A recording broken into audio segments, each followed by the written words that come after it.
Um, there we go. Good enough. Okay. So, good evening, Santa Monica, and welcome to the regular meeting of the Santa Monica City Council of Tuesday, September 13th, 2022. Before we start, I would like to do a matter of agenda management because I see we have a lot of speakers here for public input. So before we do that, I'd like to move that we have our proclamations before public input. Second. By acclamation, aye. And no objections? Good. So we are going to start with our proclamations, but before we do that, let's start with the Pledge of Allegiance, and then we'll have our roll call, and then we'll move to our proclamations. Councilmember Delatorre, you want to do the pledge, right? Good.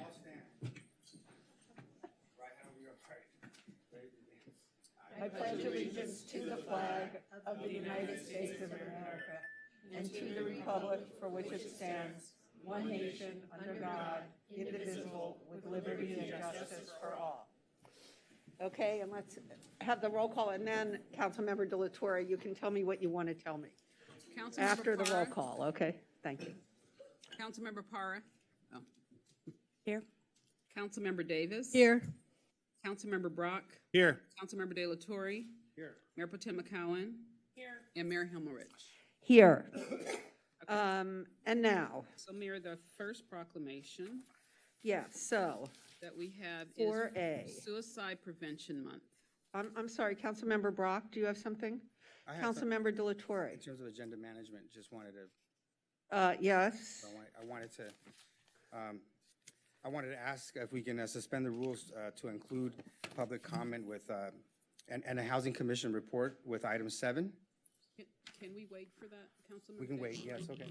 Can we wait till we get closer to that item? Sure. Good, okay, yes, but I've heard about that before. So here, I'm doing this one. Liam, I thought you might want to do this, even though I'd like to do it too. So just so you know, I'm just talking about the proclamations we're doing.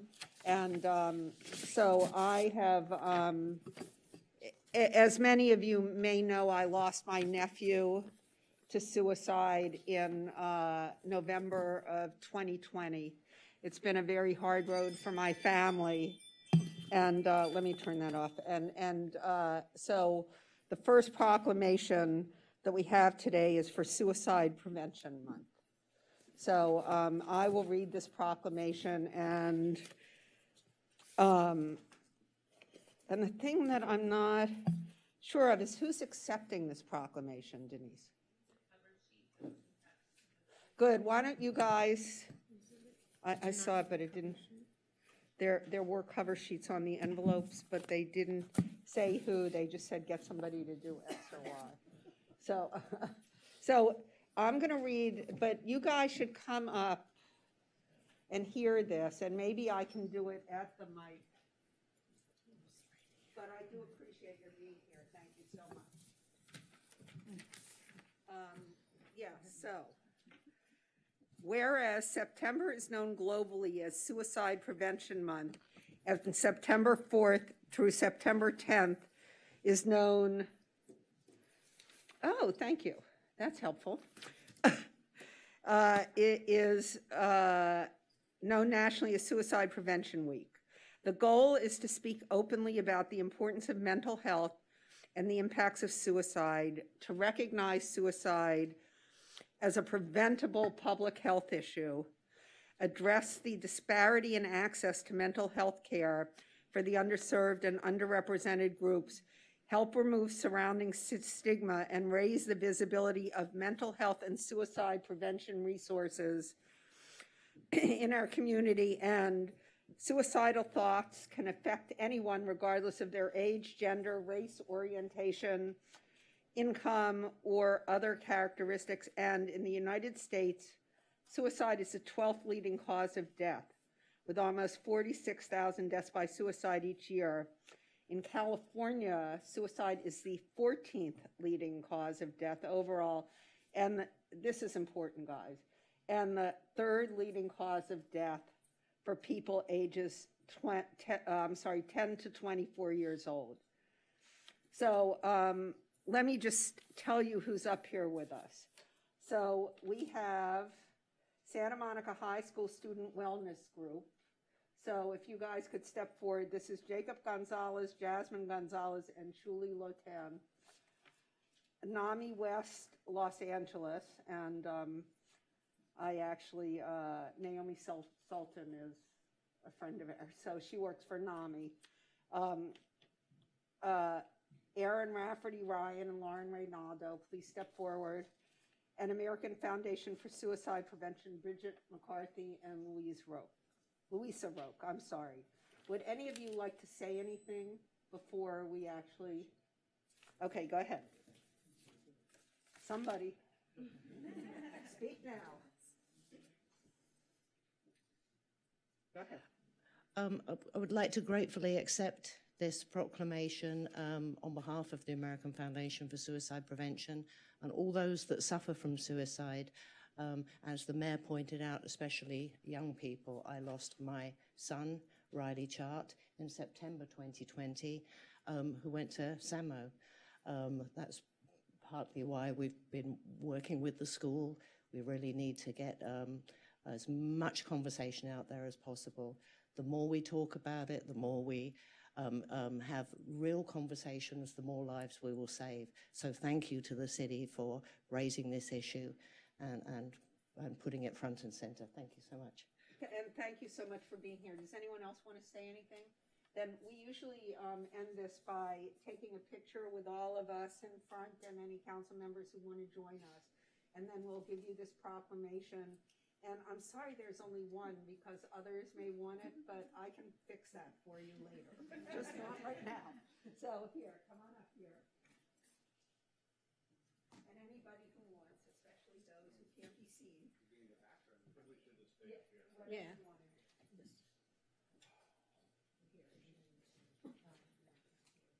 I'll stand behind the mayor because I'm short, she's short. It's a good fit. But now you're still taller than her. Only for a moment. Thank you.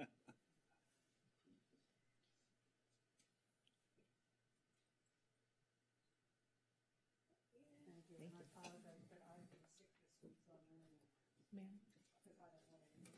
Ma'am?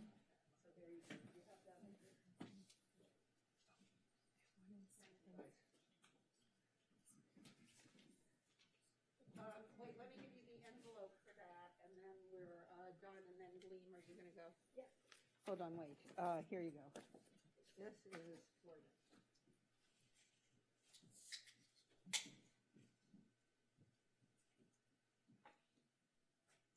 Here, and I'm sorry, here. This is for this, thank you all. And I have all your names, I'll make sure everybody, or at least, I know, but I'll make sure you all get one. Thank you all for being here. We really appreciate it. Thank you for working on these issues. They're really important. Thanks a lot. Thank you. And I'm sorry to be alone. Good, please do. Thank you. Sorry, Glenn. Okay, so Mayor, next we have the proclamation declaring September 18th through the 24th, 2022 as Ban Books Week. And I too will. I didn't give you your cheat sheet, but they already know what they're supposed to do, so there you go. Well, I'm glad somebody knows what they're doing. And here's the cheat sheet. All right. Far be it from us not to know what we're doing. All right, so this is a proclamation. I won't read the entire thing because they're long and we have a lot of business tonight, but I think it's an important one, so I'll read the good parts. Whereas the freedom to read is essential to our democracy, and reading is among our greatest freedoms, and privacy is essential to the exercise of that freedom, and the right to privacy is the right to open inquiry without having the subject of one's interest examined or scrutinized by others. And whereas the freedom to read is protected by the Constitution, and whereas intellectual freedom is essential to the preservation of a free society and a creative culture, and whereas the American Library Association's Banned Books Week, celebrating the freedom to read, is observed during the last week of September each year as a reminder to Americans not to take their precious freedom for granted, and whereas Banned Books Week celebrates the freedom to choose or the freedom to express one's opinion, even if that opinion might be considered unorthodox or unpopular, and stresses the importance of ensuring the availability of those unorthodox or unpopular viewpoints to all who wish to read them. And whereas the Santa Monica Public Library supports the freedom to read by offering a curated collection of materials in print and electronic format chosen for the Santa Monica community by knowledgeable staff, now therefore Sue Himmelrich, Mayor of the City of Santa Monica, on behalf of all the members of the council, do hereby take great pleasure in proclaiming September 18th through 24th, 2022 as Banned Book Week.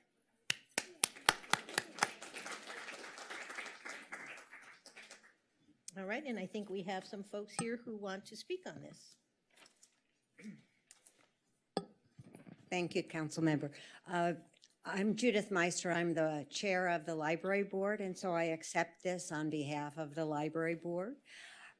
Banned Book Week started about 40 years ago by the American Library Association, and it's really a chance to celebrate our freedom to read and to shed light on efforts to censor books in libraries and schools. And this is particularly important now because readers, especially students, are losing access to critical information, and librarians and teachers are under attack for doing their jobs. The ALA, Office of Intellectual Freedom, tracked about 739 challenges in 2021, which resulted in about 1,600 books being removed or challenged. And why is this important in Santa Monica? Fortunately, we haven't had the experience of removing books, but as a community, it's important that we reaffirm our commitment to the right of each individual to read, to choose what they want to read, view, or listen to, and challenges are not really just a person expressing their point of view, but it's really about limiting access. And it's really important that we trust our professional staff to build the collections and support them. Books are really important. They tell stories and share experiences, which build connections and understanding. And censorship is just the opposite. It's divisive and it creates barriers.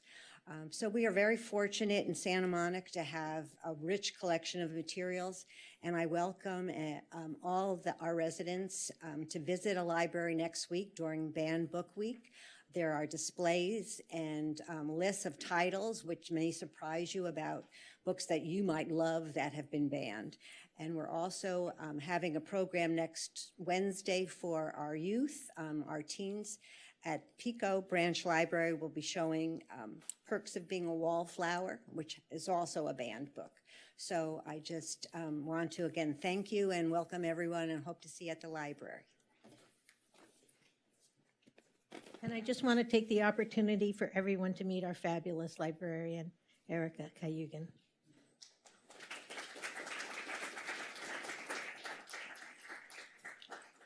Thank you, Erica Cayugan, the library director. I don't have much to say. I think Judith, who is our library board chair, pretty much said it all, but I thank you for this opportunity, and we do hope that you come and visit our libraries next week or in the future, and make sure that you take advantage of the freedoms that we have, which is freedom to read, freedom to choose our own materials, and freedom to be surrounded by so much rich information. And so thank you very much for this honor and proclamation. They want to do the picture? Good.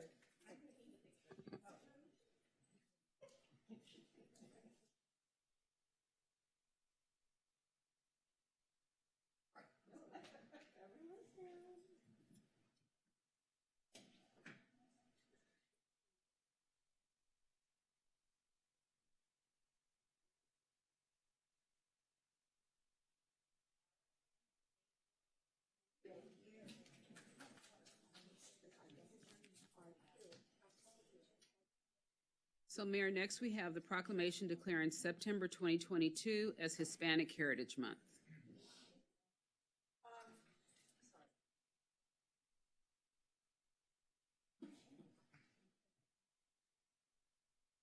Sorry, guys, 2 years in, I'm finally figuring out the best way to do this. So I'd like to call forward former city employee and playwright Lindsay Haley. Oh, Lindsay, who is going to perform the proclamation she has written, which is, are you prepared? Here. Okay, so I'm going to leave you here. I'm going to go back up, and you don't need this, do you? Thank you very much.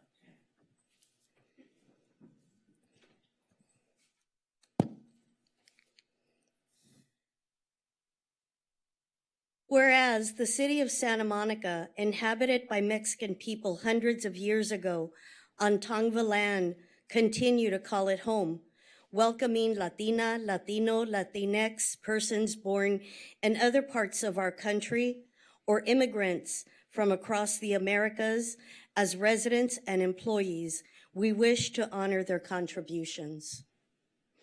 Whereas for too many years, our country's political climate was one of intolerance and erasure. However, AIR does not operate from a place of lack or fear. There is enough for all of us. From east to west, north and south, we share it as it weaves us together.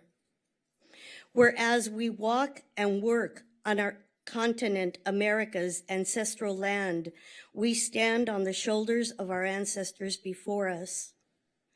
The Pacific Ocean is filled with our tears. The water has traveled throughout the earth. Our mothers, fathers, tías, tíos, primas, primos, abuelitos, and abuelitas' tears shed over heartache, anger, answered prayers, and dreams come true meet us on Santa Monica's beaches. Faith is knowing that the water knows where to stop and not drown us all. Our hands have placed the piers, pillars, and planks, planted trees and grass in our parks and cemetery generations ago that continue to grow.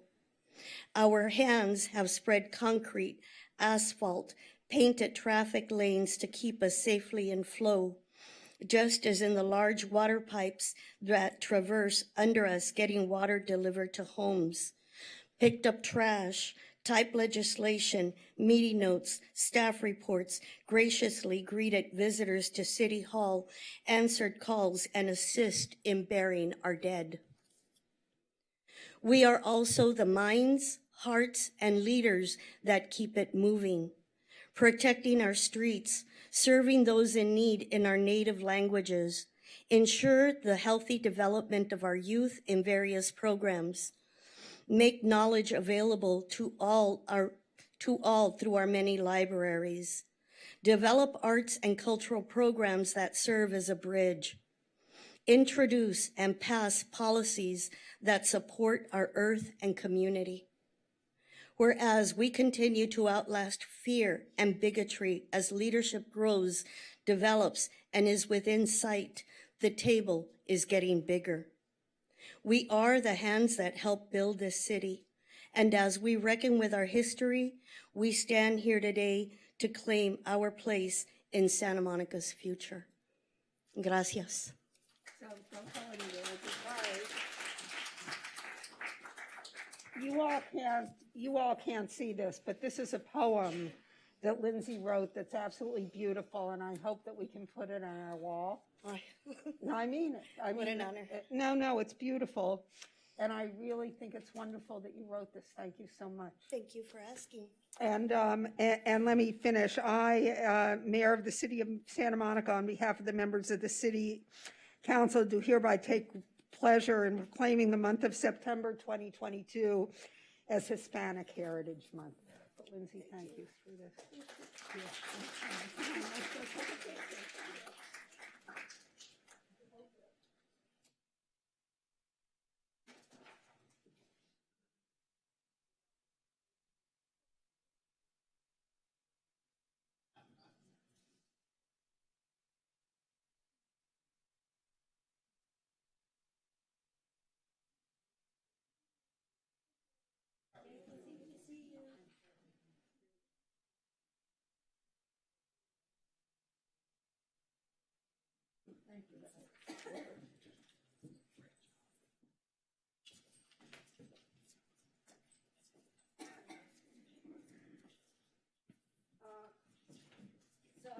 Thank you all, and I should say, next with the National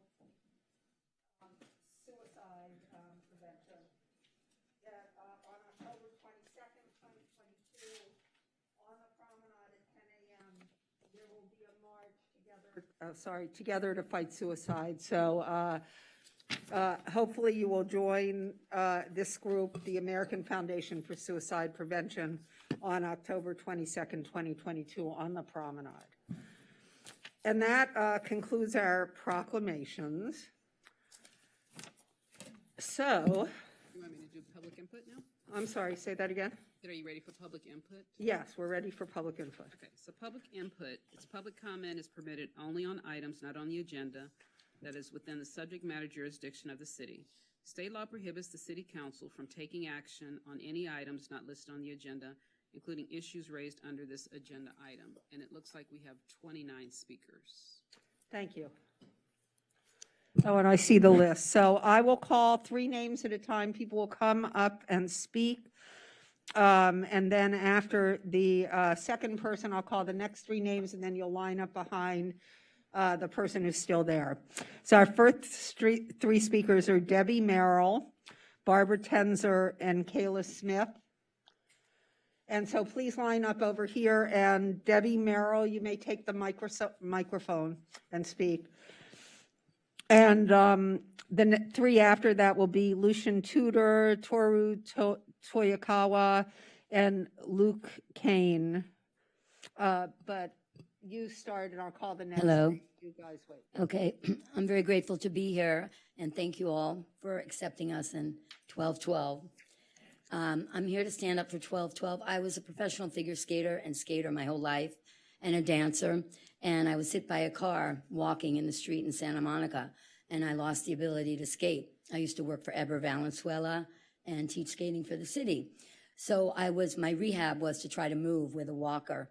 I know Phil, he always sees me on the corner there dancing, and I used to dance outside 1212 all the time with my walker because of the music. I was drawn there, walking up and down, and the people, and then I went in and had some dinner. It was delicious.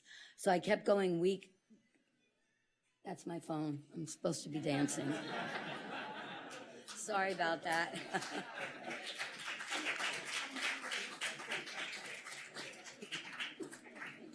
Right on time.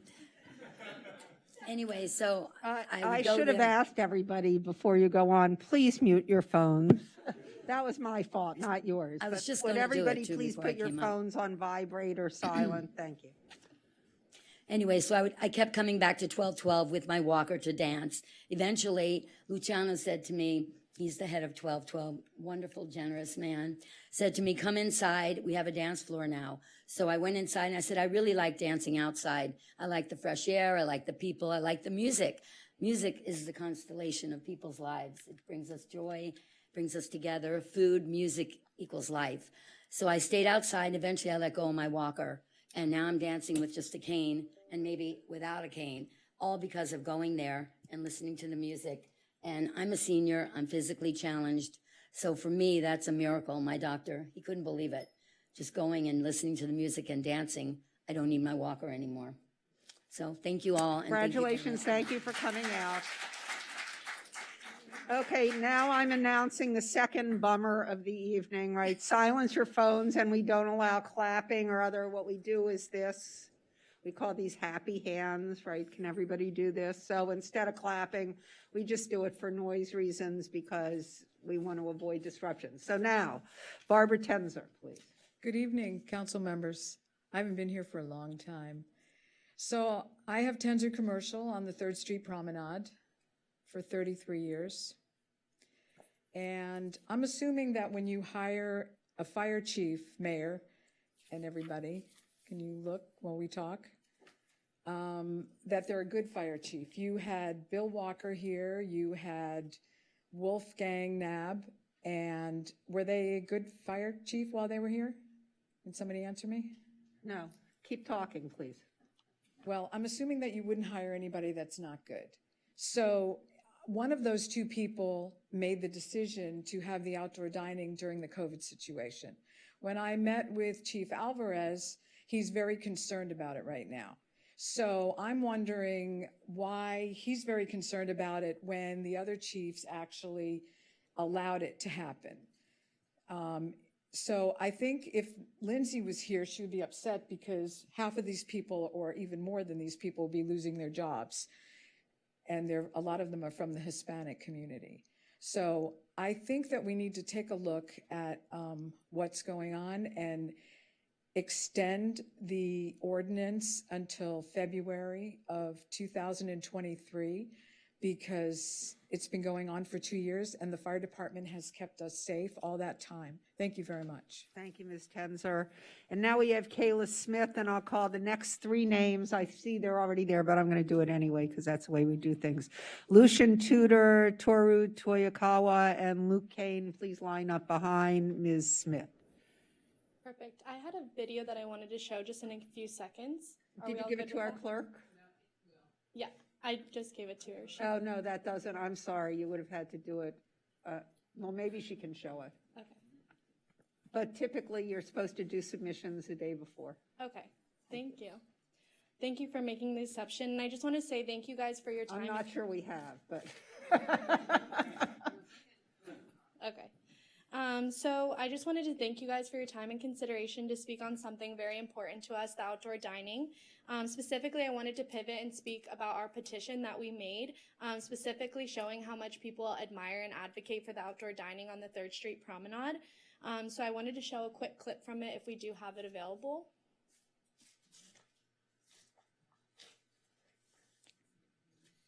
Keep talking. Okay. Well, I wanted to, after I showed you guys the clips, I was going to share with some of the comments that were on the petition just to speak for some of our community members that couldn't make it today. So Rhett Bauman said, I'm signing this because the outdoor spaces created during the pandemic added so much life and vibrancy to the city. I want to see these spaces of community and gathering continue to be part of our everyday life. Vicky Wong, the street already had too many vacant shops. The outdoor dining brings life to the location and can attract many more businesses to open up in the future. Jamie Park, we love 1212. This is our favorite spot on the 3rd Street. When the pandemic shut down businesses, 1212's amazing outdoor dining gave us a spot to go for dinners, drinks with friends and colleagues. It is now our bi-weekly and weekly regular spot. We would never go here if it was not for the outdoor patio ambiance. The beautiful outdoor dining is key. Please allow 1212 to keep their beautiful outdoor patio open. Nobody wants to be holed up inside. They want to be outside with a great ambiance and people watching. This will really hurt the 3rd Street Promenade if yet another place gets shut down. 1212 is the best spot on the promenade and a big attraction for the street as a whole. Plus, COVID is still not over, it's still spreading, and we do not want to be indoors. Please keep the outdoor dining open. This will hurt businesses, our staff, and the entire 3rd Street Promenade. I do not understand why anyone would ever want to take away such a beautiful thing in this atmosphere for the locals to enjoy every day. Tracy Anderson, as a frequent visitor to the LA area, I enjoy dining on the 3rd Street Promenade. This area attracts a lot of tourists and brings businesses to the area. 1212 Santa Monica would not be the same without its outdoor patio and live music. I really hope the City Council does the right thing and supports this local business and its employees. Thank you, Ms. Smith. That just means your time is up. So thank you. No video. Sorry. Next time, for everybody, if you ever want to show a video here, you need to give it, yes, there you go, to the clerk the day before, because we aren't too technologically savvy here. So next we have Lucian Tudor. Hello, good evening. I just want to start by thanking Mayor Timmerich and... Hold on a second.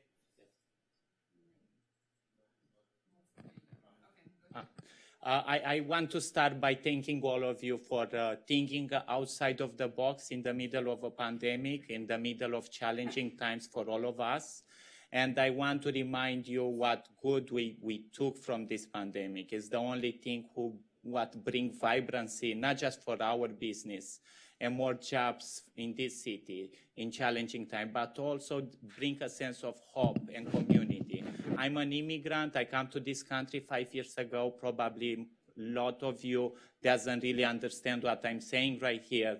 But I love people around me, and I love people gathering together and creating that sense of a community which Santa Monica really needs.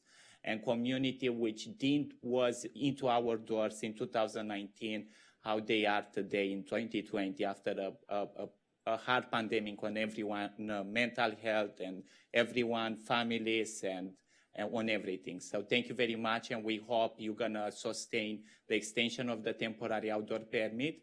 We respect the chief of the fire department chief and his decisions, and we just hope for little more time because we just knew about this closure of the roadway outdoor dining a month ago. We just need more time in order to organize, to rebuild our business, so we cannot let off a lot of people, so we can keep all of our staff, but we need time to adjust. Thank you very much. Thank you, Mr. Tudor. And now Toru Toyokawa.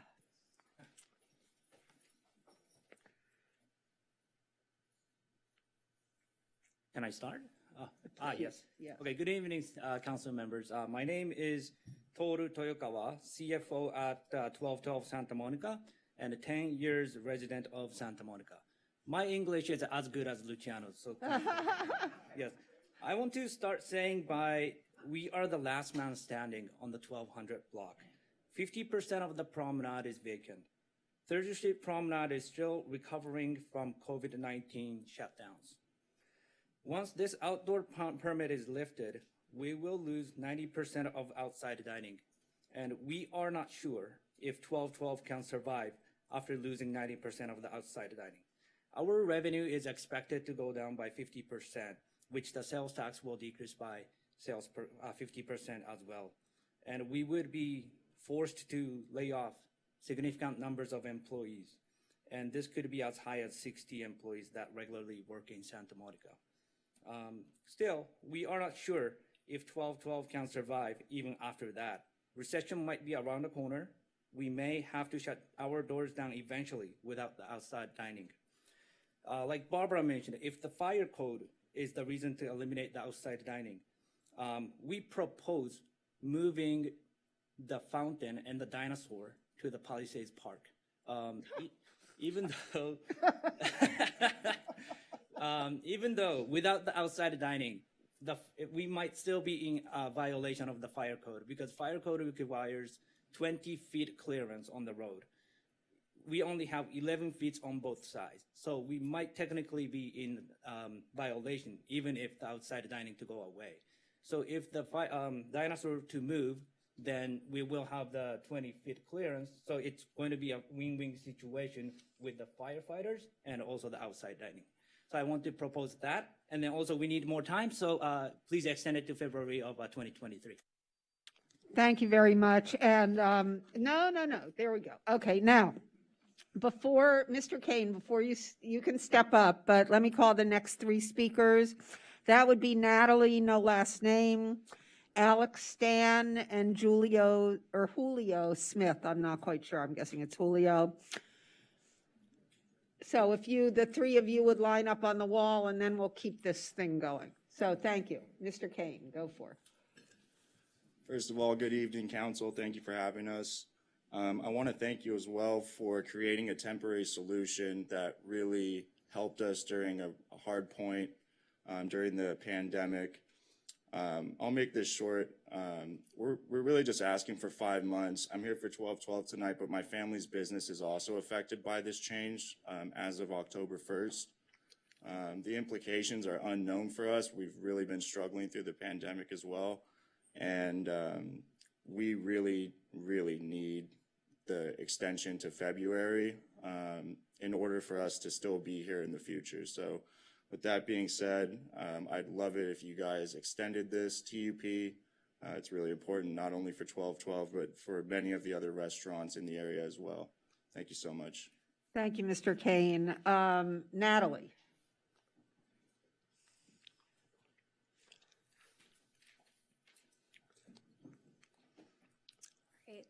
Good evening, council, and I wanted to say thank you again for taking the time to hear us out today. My name is Natalie, and I have been part of the 1212 family for quite some time now.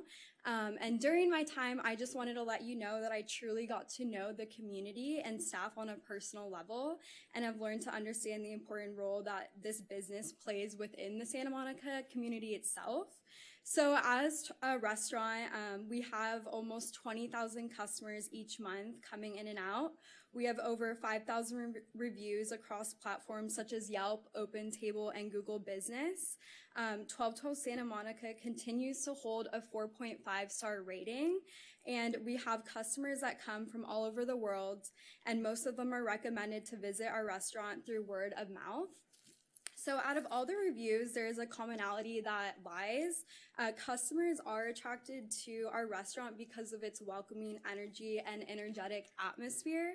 And we're one of the few restaurants that offer live music and events that bring a sense of community to the 3rd Street Promenade. An example by Steve L. from Yelp says, took my girlfriend for a birthday dinner while we were staying out in Santa Monica.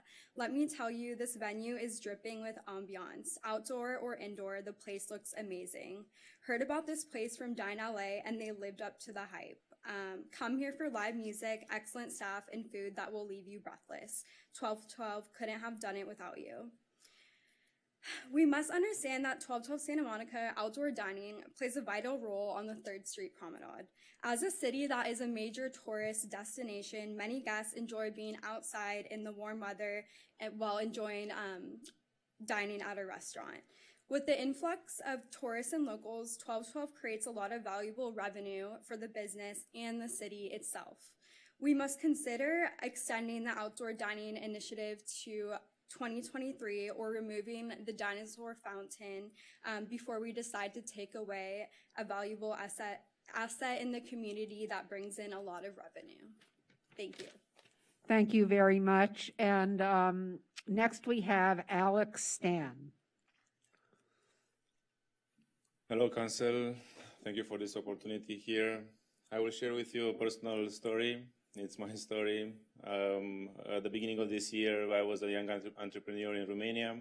I found myself in a very big gap, and after ups and downs, an opportunity came, and I spoke with Lucian. Very interesting interview. He offered me an opportunity here. I was speaking with him Monday night, and Saturday I was flying here. I left my family back in Romania. I came here. They told me that I can have any position if I prove myself and if I'm doing good. I started as a bosser, as a runner, and now I'm a AGM here in this position in this company. So I think they do that what they say. So after many months struggling and working and hustling here, my family will join me in a few weeks. So if you are taking our outdoor dining, you're not taking only business-wise opportunity to make a point of business and everything there, but you're taking from us these wonderful stories and these wonderful opportunities to give to others, and not only staff-wise, but only clients and everything like that. So don't take it away, because no other stories like this will be told, so keep it. Let's extend it until the 28th of February, and after that we'll see. Thank you so much for the opportunity. Thank you, Mr. Stan. And now, you guys have been great. Thank you very much. Now, Julio, and you can tell me how to say your name in a minute after I call the next 3 names. Stay there 1 sec. Francisco Curiel, Nick Carrillo, and Luca Maita. And now, will you say your name for me, please? So my name is Giulio.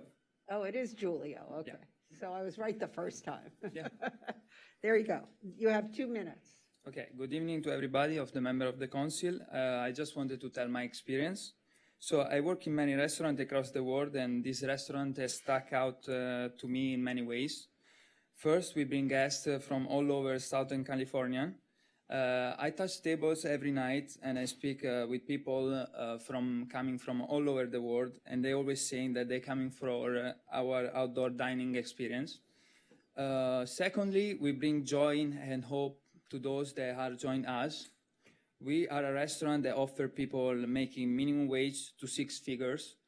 We offer all night happy hour and romantic dinners.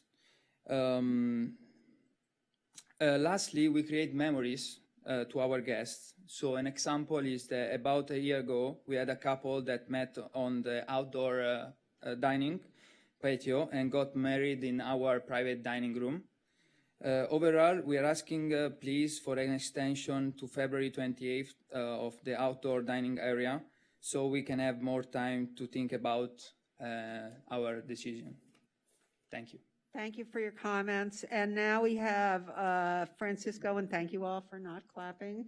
Francisco, I just want to make sure, Francisco Curiel, Nick Carrillo, and this is the only time, and Luca Maita, if you are going to speak, come up now, or I'm going to call the next three names. Thank you. Oh, good. Okay, great. Francisco? No. Who are you? I'm Luca. Good, speak. I'm happy. Just go. Hello, Council. Thank you for the opportunity of sharing our opinions tonight. My name is Luca Maita, and I'm the executive chef of 1212 Santa Monica. Just want to share what it's been to work for the company and what are our challenges daily. So in our kitchen, the kitchen I manage, I have over 35 employees between line cooks and dishwasher and preps and whoever does the pasta, and it's just a lot of people. And I just want to mention that, of course, if the outdoor dining area is going to be cut or canceled, of course, we're going to have to lay off all these people, and that's something that we should really think about. Yeah, that's pretty much it. We have around 20,000 people coming in and out every month, as my colleagues mentioned. And of course, if the outdoor dining is going to go, then we're going to cut that in half or even worse. And of course, I'm going to have to let go all those guys that make my day and help me every day. So for that reason, we asked to extend the outdoor dining until February 28th. Thank you. Thank you for coming tonight and testifying. And now, are you Nick Carrillo? Yeah. Okay, good. So Nick, stand there for a minute since we're skipping, and you're signed up twice, so I'm only giving I'm only giving you one shot, just so you know. So I'm skipping your next name and going to Paul Krausen, Rico Cisneros, and Jordan Castaneda. And now, Nick, you're up for your one and only time. Okay. Hi, everybody. I'm Nick. I'm a server at 1212 and another restaurant that relies on outdoor dining. I'm pretty new there, and a lot of my colleagues don't know this about me, but during the height of the pandemic in 2020, I went through a series of circumstances that led me to homelessness. My best option was to sleep on the beach in Venice in a tent. I was with everybody from those who suffered from addiction and mental illness, a janitor who lived under Venice Bridge, who had a daughter, and a lawyer living out of his car off Lincoln. It quickly turned into a nightmare, to say the least, and through the grace of God, determination, and hard work, and restaurants with outdoor dining, I was able to get a job, secure housing, and I stand before you, housed with 2 jobs, both because of outdoor dining and this structure we have created. The pandemic affected everybody. It didn't matter which social structure or class you're from. Anybody and everybody was affected. And because of this, we have been able to get stability under our feet. And to have stability under your feet once you've experienced homelessness is the most amazing feeling ever. So to have that threatened and taken away is a very scary thought. I appreciate you listening. Thank you, Mr. Carrillo. That was very moving. We appreciate it, and everybody in the room appreciates it. Paul Croson. Good evening. My name is Paul Croson. I actually run the security at 1212. I'm the supervisor there. You spoke of the suicide prevention. What 1212 has given us is, I work for a security company that's veteran-owned and veteran-ran. It was actually created to help veterans for suicide awareness. Why don't you say the name of it, just so... It's Trust and Security. Thank you. Okay? And so, by the grace of God, 1212 has granted us a job opportunity to get people back on their feet and to give them a second start. And due to that, it has helped a lot of our veterans. Now, taking this outside seating area away is going to affect the veterans as well. It's going to take their job opportunities away, which I don't know how that's going to affect them in the long run. But they have given us the opportunity to work for them, which I'm very grateful for. And I hope we can keep the outside seating area away. That way we don't have to lay off our veterans and put them out of work. Thank you. Thank you, Mr. Croson. So now we have Rico Cisneros. And Mr. Cisneros, if you stay there for 1 minute, I'm going to call the next three people, Jordan Castaneda, Barbara Klein, and Boris Payson. Doing the best I can, folks. Okay, so, Mr. Cisneros, please step up and you may begin to speak. I just want to keep the line moving. Sure, no problem. Thank you very much, Council. You're in this business, you That's get it. right. Thank you guys for hearing me. I come from a unique perspective. I've worked as a waiter for 30 years on the Promenade. I've seen everything happen from the Northridge earthquake to the dot-com bubble to the crashing of the airplanes on in the building in New York. I've seen everything happen to the Promenade, but it never changed. But 2020, everything changed and our whole lives have changed. It made our work different. It made us view differently. And what I've realized in the 30 years is when I saw people come in, I couldn't believe their faces. Of all the years I worked there, and by the way, from 1992 to 1999 were the heydays of the Promenade. If you were here like I was here, it was busy every day. Opening the outdoor patio is going to rechange the entire Promenade. Just give it time. It was like a new open thing I've never seen before. I want you to extend it as much as you can. And I'm going to read you a quote from Rahm Emanuel, who used to work for the Obama administration, who was the mayor of Chicago. He says, "You never want a serious crisis to go to waste. What I mean by that is an opportunity that you thought you couldn't do before. In all the years, we never opened up the patio. When it did, it changed everything. So I don't know if we can change the laws, but the future is going to lie in your hands. Because if we have no patio, our promenade is going to go. Because both Culver and Beverly Hills have both opened up their patios. So we take a huge risk. So please, for our restaurant and for all this, the future of the promenade, it's going to lie in your hands. I've been here long enough to see everything. Thank you." Thank you, Mr. Cisneros, right? That was Mr. Yeah, so now Mr. Castaneda. Oops, Mr. Castaneda is not here. Then let's move to, or maybe that was Barbara Klein and then Boris Payson. And I'm sorry, I guess that was Mr. Castaneda. I lost my place. It was? Whatever. I'm sorry if I misnamed you. There you go. Thank you. Ms. Klein, you may start. Okay, hi everyone. My name is Barbara Klein. I wanted to highlight that 61% of Americans today are living paycheck to paycheck. To find a new job, train, receive their first paycheck can be upwards of 3 weeks to months. This is time many workers do not have. With many empty storefronts closed and business at the end of the promenade where 1212 is located, our restaurant brings business and traffic to the promenade, a promenade which continues to struggle to return to its pre-COVID glory.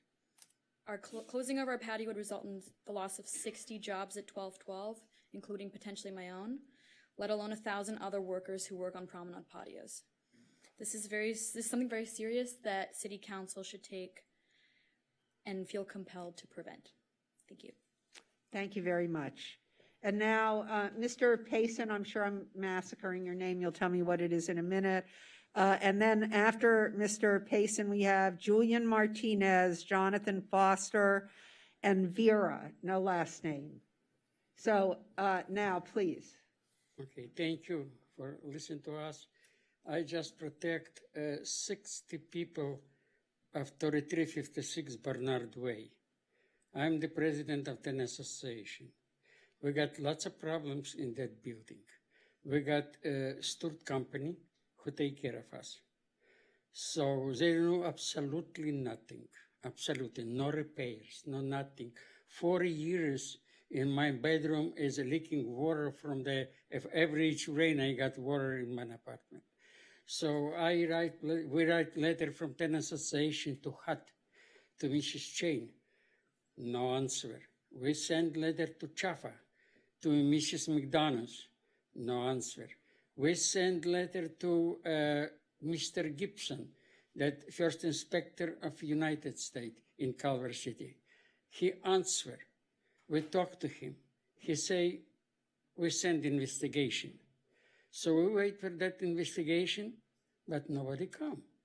We call him again, we talk to him. He say, I tell to Mrs. Chain, send to us investigation. So I call Mrs. Chain, she say, you know what, he go off retire. That person who supposed to must have the investigation, he go off retire. So I say, is he only one person? Well, she say, we sent, till this that time, nothing. Only the manager of the property, disaster. She rude, she don't want to talk with the people. They laundered the money and kick back. Any company would come do something for that business, for that building, they must pay kickback. If not, they send me flyer tomorrow is coming vendors, they check it out your roof from what place is leaking. I wait for that vendors. So they come and they go. I say, why you go? What's going on? He say, they got too much kickback. Laundry, again. What is your time? Oh, sorry, Time's up. because I'm not seeing the time running here. No, So time's up. can you please let me know what your address is? Because it's hard to, Mine address 3356 Bernard Way. thank you very much. Santa Monica, yes. And is your last, are you Mr. If Pest? you send somebody in what, please let him come to us. And are you Mr. Boris Peshin. Payson? Yes. Okay, good, thank you. I am the president of the association. I show everything.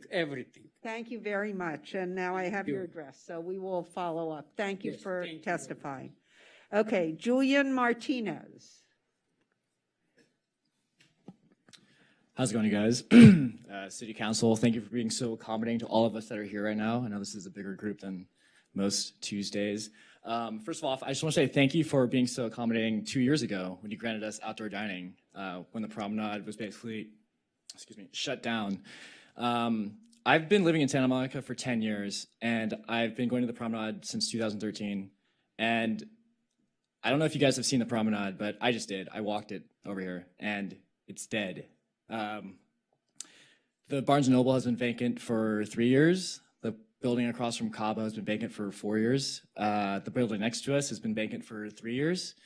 And the idea that Santa Monica wants to shut down the one sense of vibrancy and livelihood and this sense of community is appalling to me as a resident here, because when I go to the promenade, I'm not just going to go to Urban Outfitters and walk back to the parking lot. I want to hang out, but there's not that many places to hang out with the homelessness, the vacant buildings, and the desolence. So I think it's appalling to me that Santa Monica, how we can't work through a solution to maintain the one sense of culture and vibrancy and this environment that people want to hang out in. I mean, outdoor dining is like, it's kind of European. It's like people want to enjoy outside and people want to hang out and people want to actually enjoy the beautiful city and weather of Santa Monica. So places like Cabo, Cantina, Barney's Beanery, 1212, the other restaurants on the promenade, I think have created this sense that was unprecedented before COVID. And I think outdoor dining was the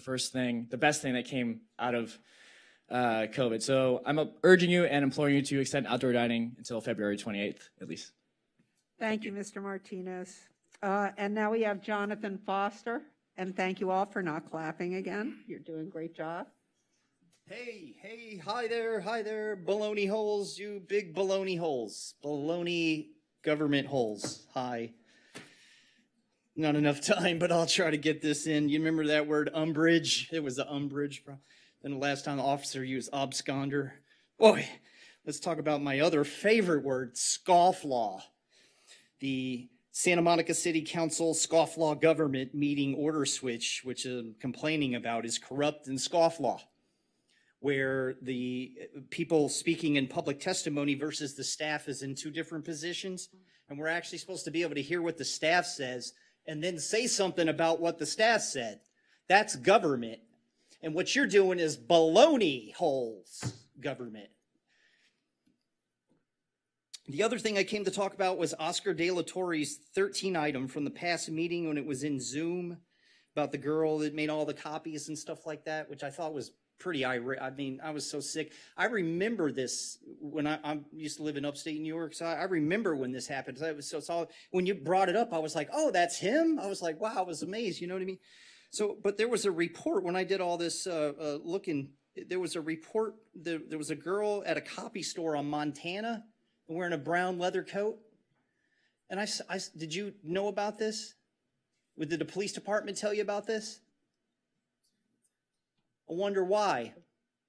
And they said it was a suspicious female in a brown leather coat. She made a lot of large copies. And I thought to myself, though, if you didn't know about this, then I understand. If you did know about this, you must know who this lady is. She's within 4 people of your eyesight. You see this lady back in 91. You see this lady on a regular basis. I'm smart, bro. I'm the drummer, you know. Sorry, Mr. Foster, your time's up. Thank you. Wait a minute. Oh, I set my own alarm. Sorry about that. Okay, so Vera is the next name I have, and then following you, if you'll step up to the microphone, please. Excuse me, yes, if we can have quiet in the gallery, please. Thank you. Then, so we have Vera, then we have John Alley, and then we have David. Those are the 3 speakers after, and Adnan Safadi. So following Vera, we have John Alley, someone named David, no last name, and Adnan Safadi. So now you may speak. Yes, good evening and thank you for your time. My name is Vera and I'm just was recently promoted as a general manager of 1212. And I moved here 1 year ago. I met my boss actually in Dubai. So I traveled around the world and worked in different places. And I'm very thankful for this company giving opportunities to people who work hard. And I've never seen Promenade like before COVID. So I don't know how it looked like. But what I see now that it's a very vibrant place and the 1212 create such an amazing atmosphere, especially for Saturday and Sunday brunch. It's a very famous spot for a local community. And of course, as like all my colleagues touch the points about the job, and like we don't want our amazing colleagues to lose their jobs. They feed their families. We have a lot of amazing stories like how 1212 helped the employees. And I know even that during the pandemic, our management company tried to keep as much as they could, tried to keep the jobs. So I'm sure that along with the fire department and with your support, we can come up with a better solution instead of just taking 90% of our patio, maybe to work together, as Toru mentioned, and come up with new ideas how we can work together, and then the fire department will be happy, and our team will be happy, and our guests will be happy, and we can keep our patio. Thank you. Thank you, Vera. Yeah, we want everyone to be happy too. John Alley is our next speaker, and followed by David, no last name, and Adnan Safadi. Adnan, so I'm going to give my minutes to John. He's in the bathroom. He'll be right back. Okay, so you're John, wait. Adnan. So I'm going to give... Who are you? Adnan. And I'm going to give John my minutes. Gotcha. Okay, so Denise, did he sign up for that, the time donation? Yes. Okay, that's fine. Okay, but take him, right, so you have that. I signed up that way, Alley. Mayor. I'm not worried about the donation. 12 months ago, council members Phil Brock, Glenn Davis, and you, Mayor Himmerich, and our interim city attorney formed an ad hoc committee to study homelessness. Since then, nothing has been accomplished except the mystery of where and how 10 to 30 million of our money for outreach services was spent. You hired the private firm of Moss Adams, and after a year, they have more questions than answers and are facing their own embarrassing conflict of interest with the city. And the ad hoc committee was disbanded by Phil Brock. That's illegal to do in closed session. Our true homeless count has risen from 900 to 2,300. Between 1 and 4 continue to die in the streets, garages, and alleys. The cost of deadly fentanyl, heroin, crystal meth, weed has dropped in price. The cost is now 10 minutes, so it's now between $5 and $10, available within 10 minutes in any garage or at our main library with either of two apps. 3 of 5 residents, business owners, employees state they've been attacked, robbed, or know someone who has. Stores on 3 blocks of the promenade still experience 5 to 6 walk-in and walk-out grabs of merchandise every month. Our city parks and all 3 entries of our main library have become chaotic psych wards for addicts who stay all day because they can. The county and city-funded agencies who are supplying needles, instructions for use, condoms, tampons on site, why would they move and seek help? Our parks and libraries are for our residents, not roving addicts coming in from across the country. Over 77% of our residents live in apartments with kids who rely on the parks as their backyards. What about their welfare? You hire private security by means of a no-bid contract. The pimps, sex trade, drug sales are out of control at 3 a.m. or 3 p.m.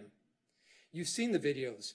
Our police budget and force size are now the same as they were in 2005, but we've got a 60% plus increase in crime. And Councilwoman Gleam, you say you want a safe and clean city, but just don't want to see police. Our tourism is way down. Our share of hotel and sales tax revenue is way down because of your foolishness. So you decide to implement dueling parcel taxes. There is even a new sign on the library door advertising expanded hours, but limiting visitor usage to 60 minutes. So our seniors who need internet and a cooling center, and our kids who are back at school and need a place to do homework until their parents get home are out of luck. That's not okay. Tonight you're touching on the issue of free distribution of needles in the parks. Mayor Sue says, everyone knows about it. What's the big deal? City Manager White ignores You questions. may not address items on the agenda, Mr. Alley. Please stick to public input. Thank you. Phil Brock holds his finger in the wind to decide what the best message is. You all blame the county, but you hold Supervisor Kuehl so dear to your hearts, and each of you has endorsed defund the police candidate, Lindsay Horvath, as her replacement. Your proposed letter has nothing to do with safety, but it's to prevent a lawsuit regarding needles.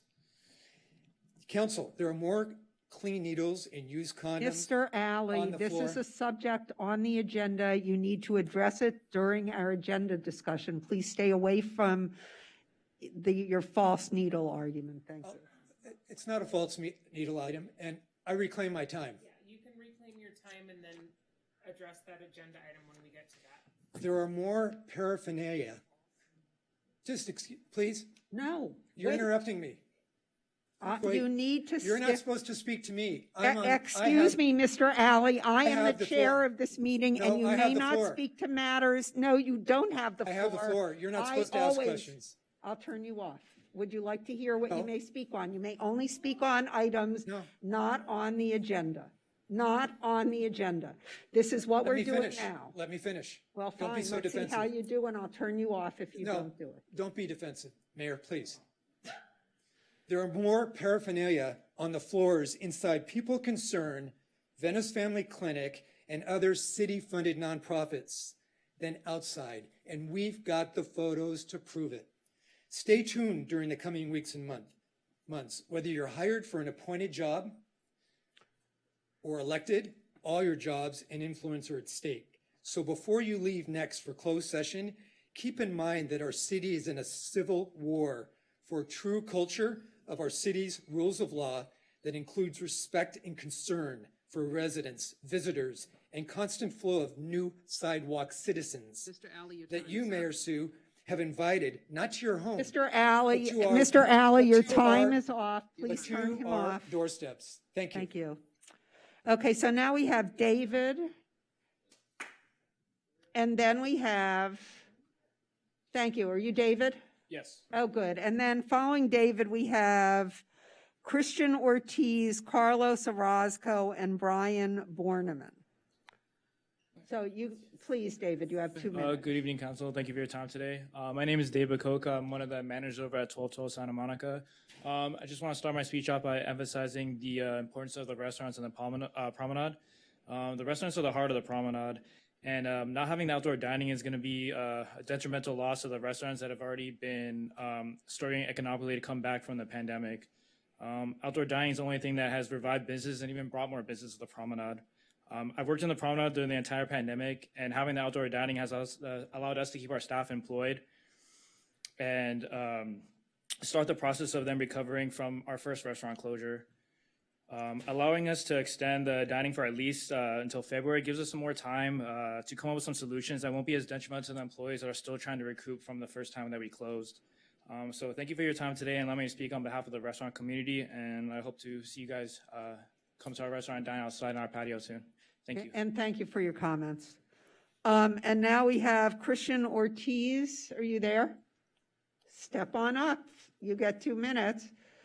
And after Christian, the next person should step up, Carlos, and then Brian. But you go, Christian. You have 2 minutes. Thank you. Thank you. Thank you. My name is Christian.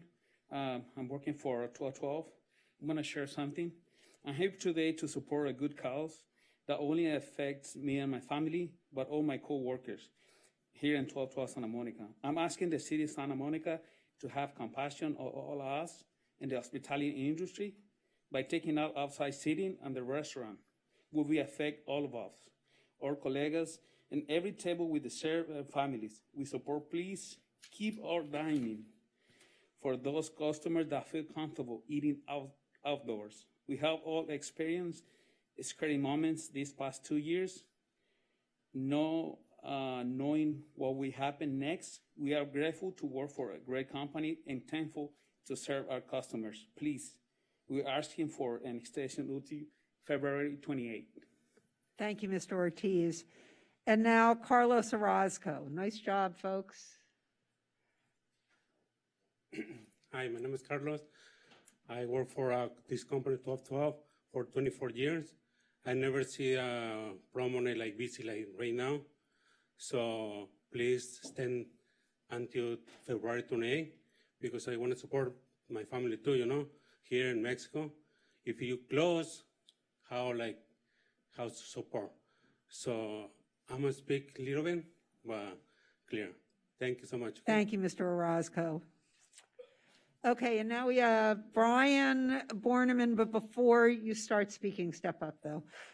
We have Molly G, Nino Karaika, and Charles Craig, who signed up twice. You only get once, but you do get your once, so come on up. And there you go. So now, yeah, Mr. Borneman, go for it. Hi, I'm Brian Borneman. I am a second-generation Santa Monican, grew up here.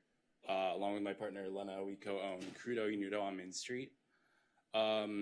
We are largely in favor of outdoor dining in general. We've heard a lot about that tonight already. Very specifically, I came here to talk about the Water Waste Capital Facility Fee. We, as Main Street, are part of the Permanent Parklet Program, which sounds like a great thing and should be. On top of the fees associated with plan check, a security deposit, and the fire department, which total around $5,000, there is a by-seat fee due to the Water Waste Capital Facility Fee, which is due by the 15th. We were informed that if we could not pay it by the 15th, it could be paid by the 1st. If you have 32 outdoor seats, which is pretty normal for a two-parklet situation, 2 parking spaces, that would be $44,000 in those fees due by the 15th, if not the 1st. This is for seats that are not prior seats, which made sense, like when you had to space things out more, you had to have more room between tables and all of that. But currently, like as business owners, we understand like charging for space, and there is a per square foot fee for these parklets, right? There's all the plan check, there's the monthly fee, and then there's the fire department fees. And on top of that, there's a total of, for some of our neighbors and our colleagues and other owners, a total of closer to $80,000. So I think most of you, especially over the pandemic, know that restaurants did not do so well. And as a couple people that try to do something different and unique, it's really like troubling to see like. Your time is up. Thank you. Thank you for your testimony. We appreciate it. Molly G. Love that name. I have a Molly myself. So there you go. Hi. My name is Molly, and I currently work for 1212, hiring and coordinating entertainers. Coming out of the pandemic, Luciano graciously gave me the opportunity and enough work to be able to reopen my entertainment business that I was forced to close in the pandemic and rebuild my own personal foundation after extreme financial and emotional loss. Their business has allowed me to offer weekly work to over 25 performers struggling through the pandemic. Please allow them to keep the outdoor dining that brings in the revenue that makes it possible to employ these performers that desperately need the work and consistency, as well as the many other wonderful people that work there. We are all grateful to work for an amazing company that brings opportunity to the community and supports its staff. Thank you. Thank you, Molly. I'll say it a few more times, Molly. Nino, is it, so Nino Kuryaka. I'm sure I'm butchering this. Nino's not there, then let's move on to Charles Craig. But you only get one. Okay. Okay, thank you. You have 2 minutes. Thank you. Good Thank evening, you. council members and mayor. And thank you for letting me speak this evening and addressing the issues of the parklets. I'm speaking to what Chef owner Brian was speaking to, and I think it might be a matter of process. When we got the manual update on Friday via email from the city, and we saw the fee page, the water waste utility per seat charge is substantial. I would ask that you consider its implementation, the time you're giving us to do it. All restaurants are relatively small business operations. I'm the general manager of Lula Cocina Mexicana. I've been working with Jerry Gill, and we're now in our 32nd year. We made it through the COVID pandemic. We are so grateful to all of you and to the Main Street Association for making these parklets happen. We wouldn't be here if you hadn't done that. I want to just point out that, for instance, when you do a business license renewal, the city provides you with an option. If you owe under $25,000, you can apply for an installment plan that goes over 6 months. If it's over $25,000, you get up to a year. But this one-time initiation fee, $40,000 to $50,000 for some of us, whoa! We're in the 8th week of a mandated earthquake retrofit. I don't need to tell you about all the financial details that a restaurant deals with. I would just ask you to consider the process and the terms of it. Thank you. Thank you, and thank you for coming out and testifying, Mr. Craig, and thank you all for being so polite. And now we have Dana Semyon. Dana? And following Dana, we have David Morris.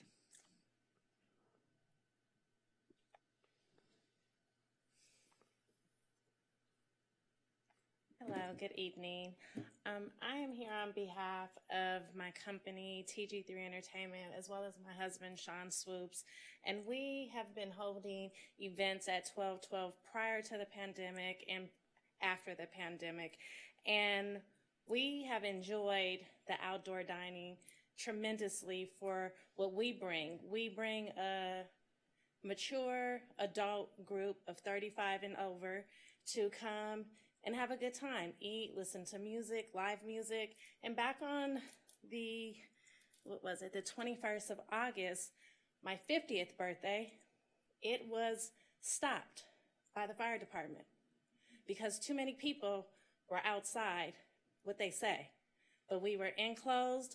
On top of the air conditioning went out inside of 1212. So more people obviously came out of the venue. We put money into this. Our people enjoy coming to 1212. They want to experience Santa Monica. They love Santa Monica. But at the same time, I will say that I felt that we were racially profiled because there were too many Black people. The fire department would not let anybody else in. We have never had any problems. The venue lost money. We lost money. And about 300 people left. I had people come in from out of town. I had other people celebrating their birthdays that left. Because why? We still don't have a reason why. Just saying that it's too many people. When there were a bunch of people down the way, having salsa, dancing, all on the promenade. And we weren't doing anything wrong. So it took about an hour and a half before we could put everything back together to bring our party back together. And since then, unfortunately, 1212 has been getting hit and hit and hit. Your time is up. Thank you. Thank you, Ms. Semyon. And now we have David Morris. I see you.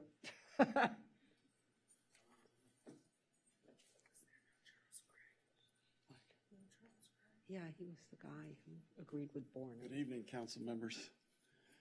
I'd like to make a general comment concerning the issues of the homeless here in the city. It's a big issue to the staff and to the council and to the residents of this city. Yet, I believe 2 years ago, January, year and a half, 2 years ago, you guys made a commitment, and I'm talking to the former incumbents, the incumbents from the former administration, that we were going to reimagine San Michelle. We were going to make a 5-year plan to build a new San Michelle that would be state-of-the-art. It would fill all the blanks that we have open right now. And for some reason, this concept, this very important issue, has just been thrown in the trash can. Yet you say that the homeless issue is the #1 issue in the city. The residents say that it's the #1 issue in the city, along with crime. But these two, in some areas, go hand in hand. I live in a senior building on 5th Street. In the alley behind there, there's parking across the alley for the residents, and the people are not safe going and coming to their parking into their building because of homeless people doing drugs, changing their underwear, and sleeping all over the place, sleeping in the driveway. I mean, come on. This is a senior building. This takes priority just like schools take priority. There are women, 70-year-old, 80-year-old women that park across the alley, including the female staff, that need to be protected and feel protected in this city. And that's not the case now. When I come out in the morning at 10 o'clock in the morning to go to my car that's parked across the alley in the garage and see people doing drugs right in the driveway over and over again, not to mention the people being stabbed there. Mr. Morris, People your time is die. up. I'm Thank sorry? you. Thank you, Mr. Morris. The clerk Okay, says your so time is let's up. get back on San Michelle, you. the track. Thank you. Thank you, Mr. Morris. Now, I show that as being the last public comment on open public comment. Is that correct? That is correct. That is correct. What's your name? Brian, Mayor? Brian?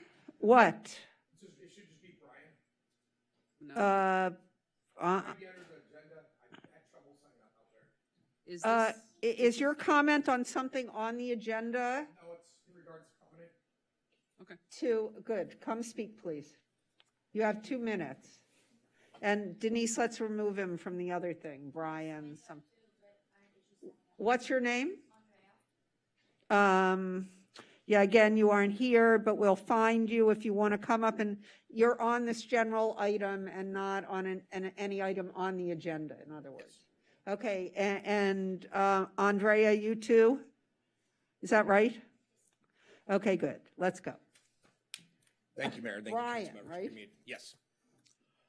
My name is Brian Reinhart. I'm the Director of Operations for a security company in Los Angeles. I'm the Director of Operations for Trust and Security, and also an outreach coordinator for Veterans Stand Together, which was founded, as Mr. Krausen said, to combat veteran suicide. 35% of our employee workforce are veterans. We heard tonight a lot about how people are going to lose their jobs in regards to this, possible closure of the outdoor dining. But I asked you guys to come and look at this from a security standpoint. I'm sure our law enforcement officials and even the fire department can tell you that the #1 way to really combat crime or any sort of situation is just presence by itself, somebody being there. That outdoor dining We have people out there. We have witnesses. We have security that is stationed there. Just their presence alone cuts down crime tremendously. That's why we have loss prevention officers that are at stores that can't even chase the people out and do their job, but just their presence alone has proven to cut down on that crime. So while it is important that we help people maintain their jobs and their sense of livelihood, I ask you to look at this from a security standpoint, because when I consider where I take my wife and our kids out, when we go to brunch or we go to dinner, I like to feel secure. I don't go downtown because when I step outside the restaurant, you're right in, you know, it's unsafe. I feel safe on the promenade because of security at 1212 and the other places around, and just having that presence. And I thank you guys for your time. Thank you. Thank you, Brian. Thank you for coming out tonight. And now Andrea, right? Yes, my name is Andrea. I moved to Santa Monica 5 years ago when I came here for college. And I would say I would go down to Santa Monica to do shopping, and that was about it because there wasn't really a lot to do other than that. And I would go to places like West Hollywood or Hollywood to seek out rooftops to find dining or outdoor spaces. And when 1212 really got their outdoor dining, I haven't really left Santa Monica since. And not only do they have great food and it's a great area, but the people that work there have become my friends. They're all really amazing, and I would hate to see they lose their jobs because of a fire hazard. I think this is an issue that could be worked out if they get a little more time. I think the whole promenade ambiance have changed since they got their outdoor dining, and I really hope that you consider to extend this so they can find a solution to this issue. Thank you, Andrea. There are no more speakers for this item, Mayor. For this item, and we took Andrea and Brian off of the next one. No, they actually weren't signed up, but they didn't sign up. That gentleman back there, he did sign up, but his name, he must have not. For public comment. And who is?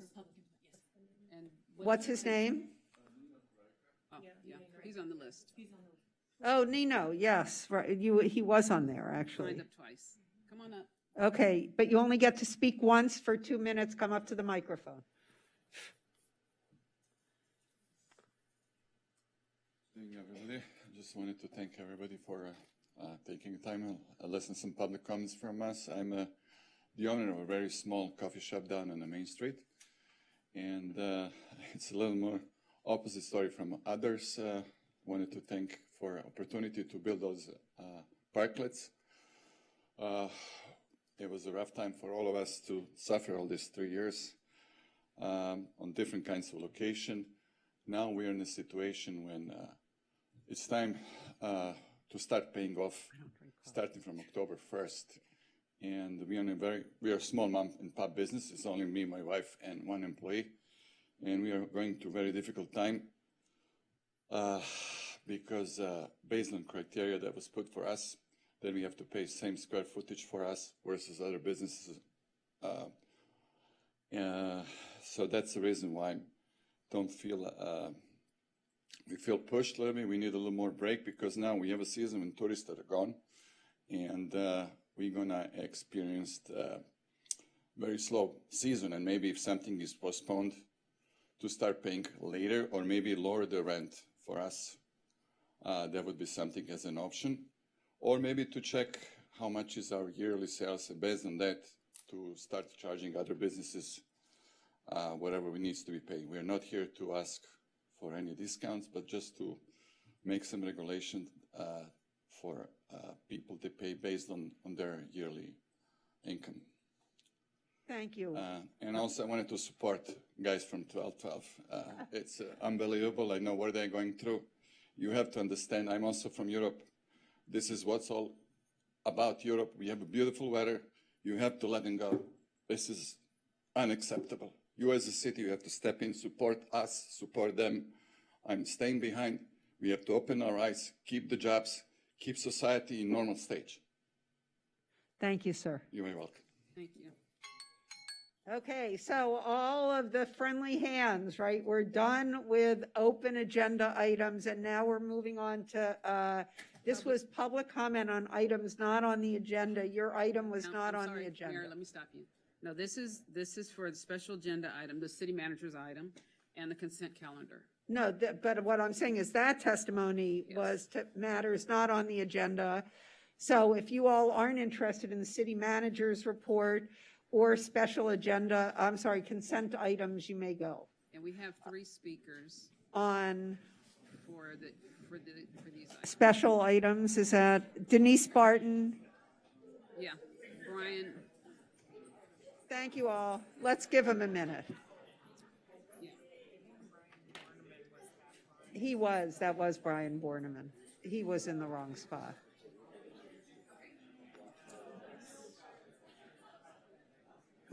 You didn't want them to stay, did you? but Mayor, after you guys do the public comment, I need you to take a break, because I have to read the system. Oh, why don't you do it now? Do it now. Oh, okay. And let everybody go use the bathroom and get something to eat. Yeah, we need to take a break. Okay, can we just hear the public, that's, Let's do the 3 speakers. I'm sorry, I would have gotten Luciano to bring you some dinner if I had known. Okay, so the 3 speakers are Denise Barton.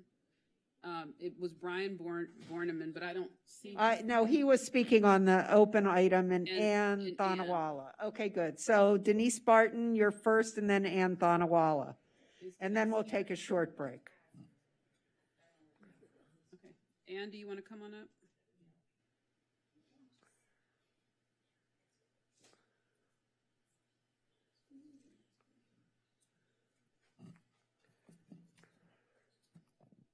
Good evening.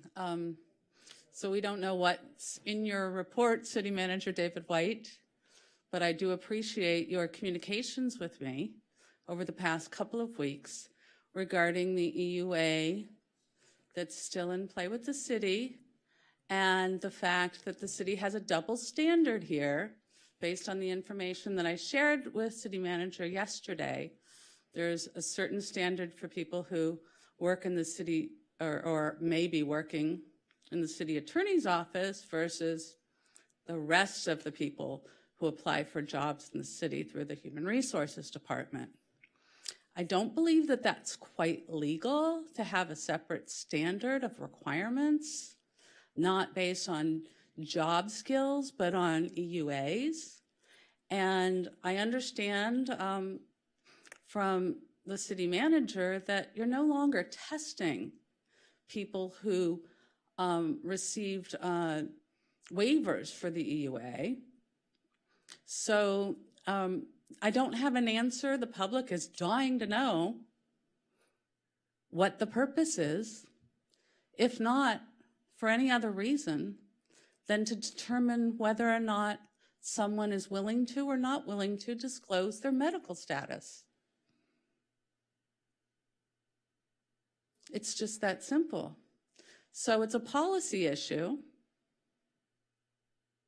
and it's harming the public, it's harming the workforce, and it's harming the community, the residents, the business community, and it's discrimination as well, because you've got 2 separate standards applying. So I would like, and I would hope, that the city manager's report this evening will be addressing that. Thank you. Thank you, Ms. Thonawala. Denise Barton. I don't see Denise Barton, so I saw her earlier tonight. So let me say this again. Denise Barton, this is your opportunity to speak on the city manager's report and on the consent calendar. If you aren't here in 20 seconds, we will not be hearing you on this item. You keeping time, Denise?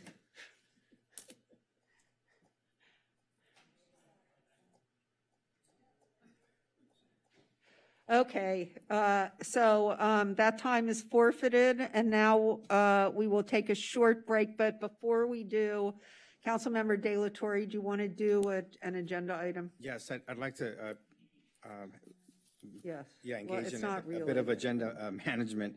There was a bit of confusion in terms of when the Housing Commission can make a report to us, and being that item 7A today, there's an appropriate moment for them to give that report because it's dealing with the Resident Advisory Board. And staff has recommendations, and we want to also hear the recommendations from the Housing Commission. And so I'd like to ask, I guess we make a motion. Is that appropriate to make a motion? I think we suspend our rules. Yes, make a And motion. we have, and what you ask is that you make a motion to suspend our rules and allow the Housing Commission representatives, do you want all testimony at that time or only the Housing Commission? Yes, no, all testimony. So you want all testimony concerning 7A to be heard after questions of staff? Is that what you're looking for? Yes, correct. Okay, so, The motion is suspend the rules? Okay, so you're suspending the rules to allow The Housing Commission Chair. the Housing Commission Chair to Give present a report. after the, okay. Mhm. And so so just to let you know, Councilmember De La Torre, we've set it up so that because she's calling in and we've told her that she has 5 minutes, and my understanding is that the other commissioners are going to take their time and add it so that it ends up totaling like 15 minutes. That sounds appropriate. Are you asking for additional time to that? I think, no, I think that'd be fine. so I think, so they will be testifying for 15 minutes, but we'll have the opportunity to ask questions after their report as well. Is that Correct. right? Yes, that's right. Okay, so as I understand the order, I just want to make sure everybody is clear. We're going to have a staff report, then questions of staff, then a commission report, then questions of the commission, then we'll have discussion. Is that correct? That's right. But Mayor, I need clarification. Public comment is the 6th item, so the public comment, just regular public comment will still be held before for the remainder items on the agenda. So, Would it be possible to have the public comment associated with this item to be included in item 7A? So, well, yes, but that would be in addition to the 15 minutes. You want to make it? So what he's saying is. I understand 2 what minutes he's each. saying. Yeah. What I'm asking is, After the questions. yeah. in okay, addition. so the committee will present, and then we'll have public comment, and then we will have the opportunity to ask the committee questions, because I've looked at what they sent us, and I have a lot of questions about it. I don't know about you. Yeah. But because I don't, Okay. That'd be okay, great. so good. So, okay, so all of the speakers on 7A will move to after questions of staff, okay? And then the commission can report, the public comment will be held, and then we will ask questions of the commission. Okay? Does everybody agree with that? Yeah. Yes. Okay, so that works? Yes, that works. Okay, good. By acclamation, we're going to move public comment on 7A and committee comment on 7A when we call 7A, is that correct? Okay, so say aye by acclamation. Aye. Aye. Any objections? Hearing no objections, we're now going to take a short break and we'll come back and do the consent calendar.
comment on 4D, the city manager's report, so she would like to comment now. So Ms. Barton, you have 2 minutes. Excuse me, Mayor Pro Tem.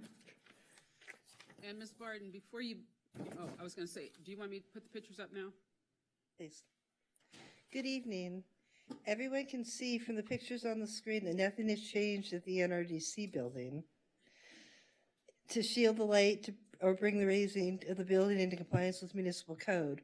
Nor does the city seem to care about the partition that was put up in the beginning of June, which cuts off the airflow to only my federally funded affordable housing unit. So considering the bright, improperly shielded light and the raising of the building that is now 50% transparent was completed a year ago, and considering it was done through administrative approval, which Jing Yao stood up here and lied complies with the municipal code, I hope the city manager, David White, also known as the executive director of the Housing Authority, the city council, also known as the Housing Authority Board, can understand that I no longer take this but this being done purposely by the city and all of you to make my federally funded affordable housing unit as uncomfortable as possible. And someone will have to explain to me why the bright light on the roof of the NRDC building needs to come on at 9 p.m. every night until after 6 a.m. if there's no one in the building, unless, again, it's a coordinated effort with you. So it looks again as though the plan was to negatively affect only the federally funded affordable housing units on the 3rd floor of the building my federally funded affordable housing is in. Put that together with my building's management being known as slumlords would really make one wonder how much the Santa Monica Housing Authority and all of you sitting up there want to put federally funded housing tenants at further disadvantage. Actions by Greystar include, but are not limited to, sending rent checks back, horrible accounting practices, and charging me for the building's electricity use. Thank you. Thank you, Ms. Barton. And now we have our city manager report. Isn't that right, Madam Clerk? Good evening, Mayor, Mayor Pro Tem, and City Council. I just want to give a couple of updates. One, I do want to talk about our outdoor dining program. So as you all know, the City of Santa Monica is committed to working hand in hand with our business community to bring about Santa Monica's economic recovery. We are launching a permanent Santa Monica Outdoors program October 1st to offer businesses the long-term ability to offer outdoor dining, recognizing how these spaces have been a vital lifeline for local businesses and enhanced our urban fabric in Santa Monica. This follows the temporary program which enabled outdoor dining during the pandemic period, with those regulations expiring September 30th. As we all saw earlier this evening, there's a lot of passion around this topic, and rightfully so, and maybe also some confusion. I want to provide information so businesses know what to expect from the city. First, let's talk about dining on 3rd Street Promenade. During the pandemic, 6 businesses on the promenade expanded their footprint under emergency rules to enter the pedestrian roadway, which is also the fire lane. For a long-term program, our fire chief and city attorney have determined this presents serious life safety and ADA issues. If our fire department and city attorney have determined that our fire department cannot enter a building in the event of a fire or other emergency, that is very serious. And their determination to clear the fire lane is something we must address for the safety of our restaurant workers, staff, and the general public on the promenade. Still, we are actively working on additional options to support expanded outdoor dining to mitigate the removal of tables in the roadway. For example, with 1212, we have talked with them about the opportunity of being on both sides of the sidewalk, both in front of their business and in front of the business on the other side of the roadway. The second topic is the application for the citywide parklet and sidewalk dining program with the deadline of October 1st. We have heard from businesses that there is some confusion around the process and fee schedule. We are listening and are actively working to develop an additional temporary extension of fee waivers while we offer our small businesses further opportunities for education and support through the permit process. To that end, we invite all businesses out to our Parklet pop-up event where staff will be present to answer questions. The event is this Friday, September 16th from 10 a.m. to 5 p.m. at 2905 Main Street. This is being shared on the city's website and social media, and we'll be sharing further updates to program timing very soon. The second item that I want to talk about is an item actually on tonight's agenda. It's on our consent calendar, and this represents an extremely important milestone in our efforts to address the behavioral health needs of our community, including our youth, adults, and people experiencing homelessness. Item 5F on tonight's agenda would engage an expert team from Inidium Health to develop a behavioral health strategy and assess the feasibility of local versus regional approaches to addressing Santa Monica's needs. As you know, one pillar of our four-pillar strategy for addressing homelessness is to address the behavioral health needs of vulnerable residents. While much of our discussion of behavioral health needs has been in the context of people experiencing homelessness, we mustn't forget the needs of all community members, including our youth, who are experiencing some of the most significant behavioral health challenges as we emerge from COVID. A key outcome of the team's work will be to gather input on the people, needs, services, and locations to address the gap in behavioral health care. Tonight's item is an extremely important step in addressing this critical community need, and I'm really proud of our staff for keeping the process moving forward and bringing this item to you tonight. And then lastly, I do want to take a moment to thank many city employees for their tremendous response to the incident we had at the airport last Thursday evening. As many of you are well aware, we did have a terrible tragedy that occurred and lost the lives of 2 individuals. Our police department, our fire department, our dispatchers, our public works team, our airport staff, our communications staff, the list goes on, came together.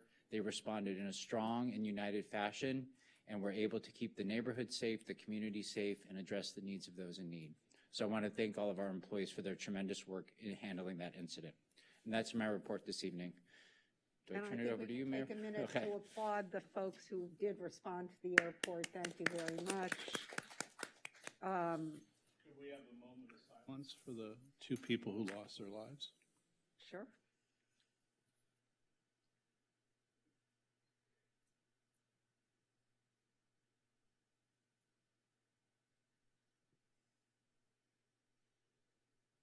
Thank you. Thank you all. And thank you, City Manager and Madam Clerk. I think it's time for you to ask the question. Well, before I ask the question, Mayor, I wanted to make an announcement, and this is from my office. So next Tuesday, September 20th, is National Voter Registration Day, which is a civic holiday celebrated in the country to remind eligible voters to register or update their registrations to vote. The City Clerk's office invites community members to stop by our voter registration table in front of Historic City Hall from 11 a.m. to 2 p.m. to register. They can ask any questions about the upcoming November 8th election, and we will have free giveaways to hand out. So the day will end at City Hall being lit up in red, white, and blue colors. So to be #vote ready by the 20th. And that's my announcement. Okay, so now I have to ask if any council members have anything to report on travel. Yes, Mayor Pro Tem. Okay, so in front of all my colleagues, you have a mug that I purchased for each of you while in Brighton, England, and I wanted to tell you a little bit about the trip that was sponsored and paid for by Santa Monica Travel and Tourism. So the mayor was asked to visit Brighton as part of, I think, really our first major tourism trip post-COVID. It was a sister city event. Well, it was more than that. It was an entire month-long event overseas. The UK is our largest tourism partner to Santa Monica. And so this was to jumpstart sort of the reopening of everything post-COVID. And they were there for 8 weeks. And I was able to pop in at the very end for about 48 hours because one of the things we did in sort of cementing this relationship and just showing how important it is and how similar we are culturally was a Friendship City official signing. I have a little video that Santa Monica Travel and Tourism put together to show you some of the highlights of the visit. But I just wanted to speak a little bit to the specific role that I played there on behalf of the mayor and the council. On July 29th, we wrapped up this, more than month-long visit with the official Friendship City signing. It was myself on behalf of Santa Monica and the mayor of Brighton and Hove, Lizzie Dean. The signing took place at the Royal Brighton Pavilion, which, if I recall correctly, was built by King Henry IV for his wife, Queen Victoria.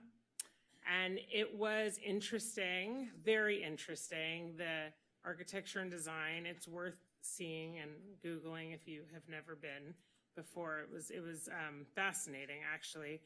And the Santa Monica Travel and Tourism home office, as well as their UK office, and they have a fabulous staff in the UK that's just there promoting all that is amazing about Santa Monica.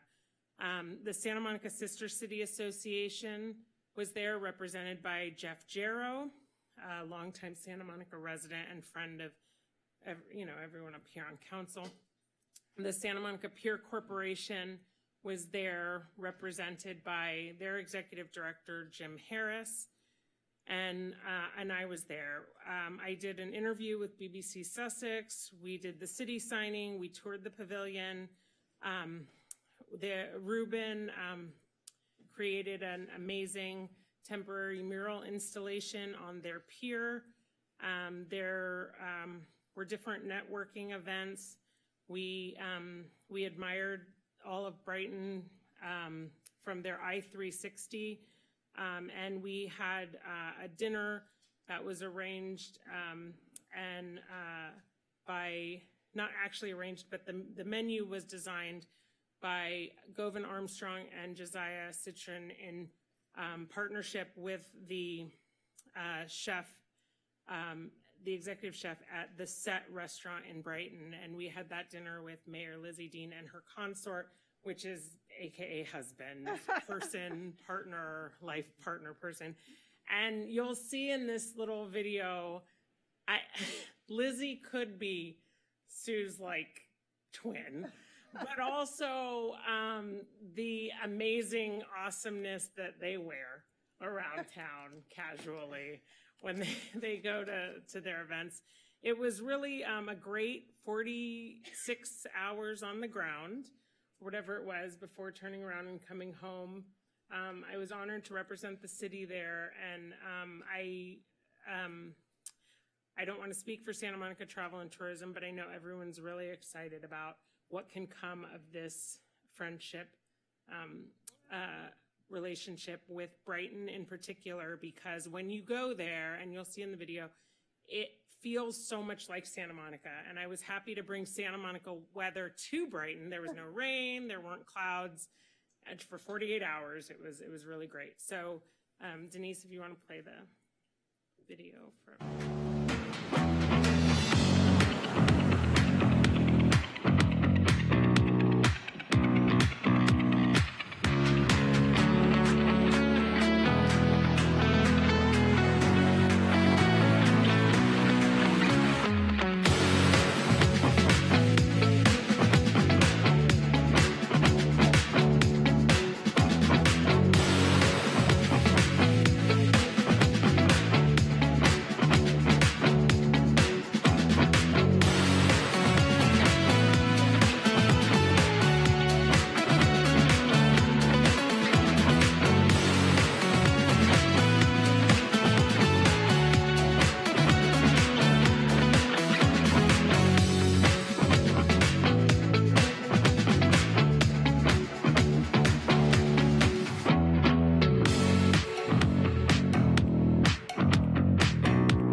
they need a Ferris wheel. They do need a Ferris wheel, but it feels a lot like Santa Monica when you go there. I would encourage everyone, if you have the opportunity, to go and visit Brighton, and I'm excited for the start of what will be a very long-term friendship city arrangement, and we'll continue supporting our sister city and friendship city relationships, because it does really build goodwill around the world on behalf of Santa Monica. So, thanks. Thank you, Kristen. Thank you, Mayor Pro Tem. And now, Councilmember Brock. Well, I know this is now depressing because I brought none of you anything from beautiful Long Beach, California. So I attended the annual League of California Cities Conference along with our city manager and assistant city manager as well. It was 3 days of seminars and General Assembly where they took up various issues, and we heard from guest speakers. For me, I think one of the really good highlights, Councilmember Delatorre, I think almost all of us talked about Youth Commission. And one of the seminars I went to that I thought was really, really valuable was a council member from Oakland who has done extensive outreach, Oakland, and really created a really viable youth commission and junior city council. And they talked about the fact that high schoolers get credit. They can get 5 units of credit, that each commission had a mentor for the youth that's assigned to their commission. And they wanted to make sure it was not just ASB leadership people, but they wanted to make sure it was a lot of the students who otherwise would never get involved in government, never get involved in the process or see the inside of City Hall. So I think there were seminars on homelessness, on a ton of different things that the three of us went to separately, because I never saw them in any of the seminars. We were all passing as strangers, shipbound, basically. But it was worthwhile. I received on the final day a torch award for leadership from the league. And overall, it was good. I would say if I was comparing, the Independent Cities Conference was more valuable in terms of just learning.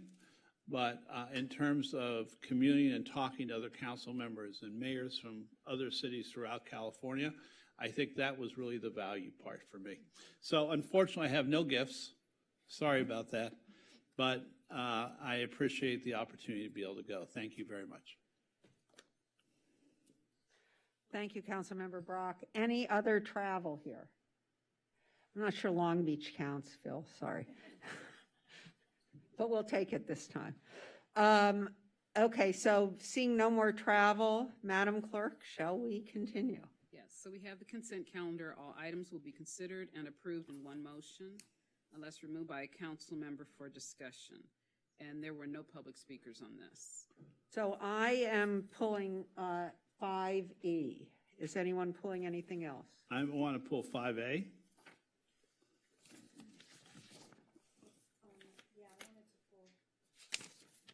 Sorry, I wanted to pull 5F. Okay, so 5A, 5E, and 5F have just been pulled. I'll move the remainder of the consent calendar. Second. One second. Sorry. That's okay. Want me to go slower? I don't think so. No. I just have to pull one. Okay. And 5F, right? Yeah, 5A, E, and F.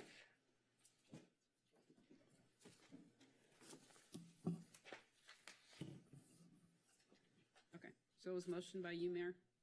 I'm sorry, say that again? Did you make the motion? I made the motion, seconded by Brock.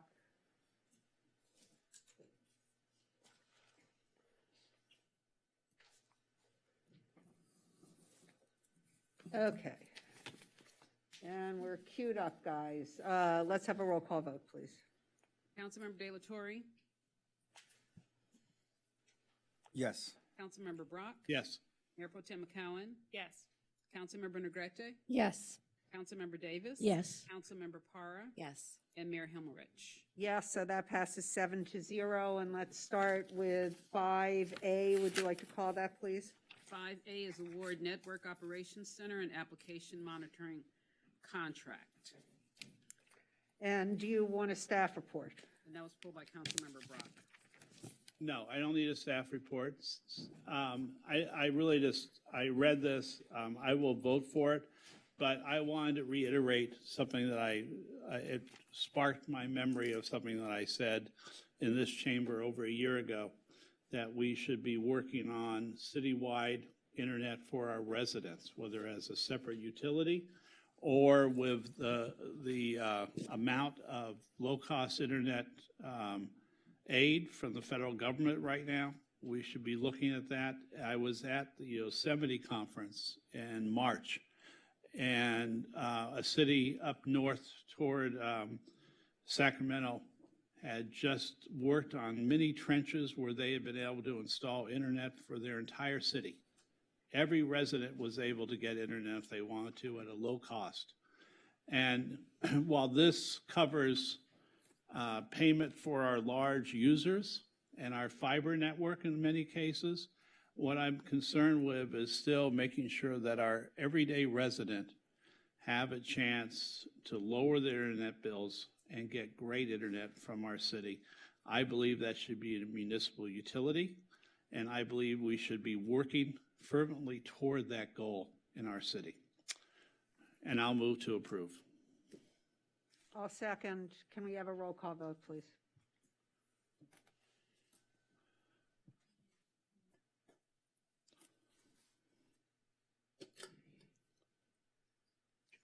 Councilmember Para? Yes.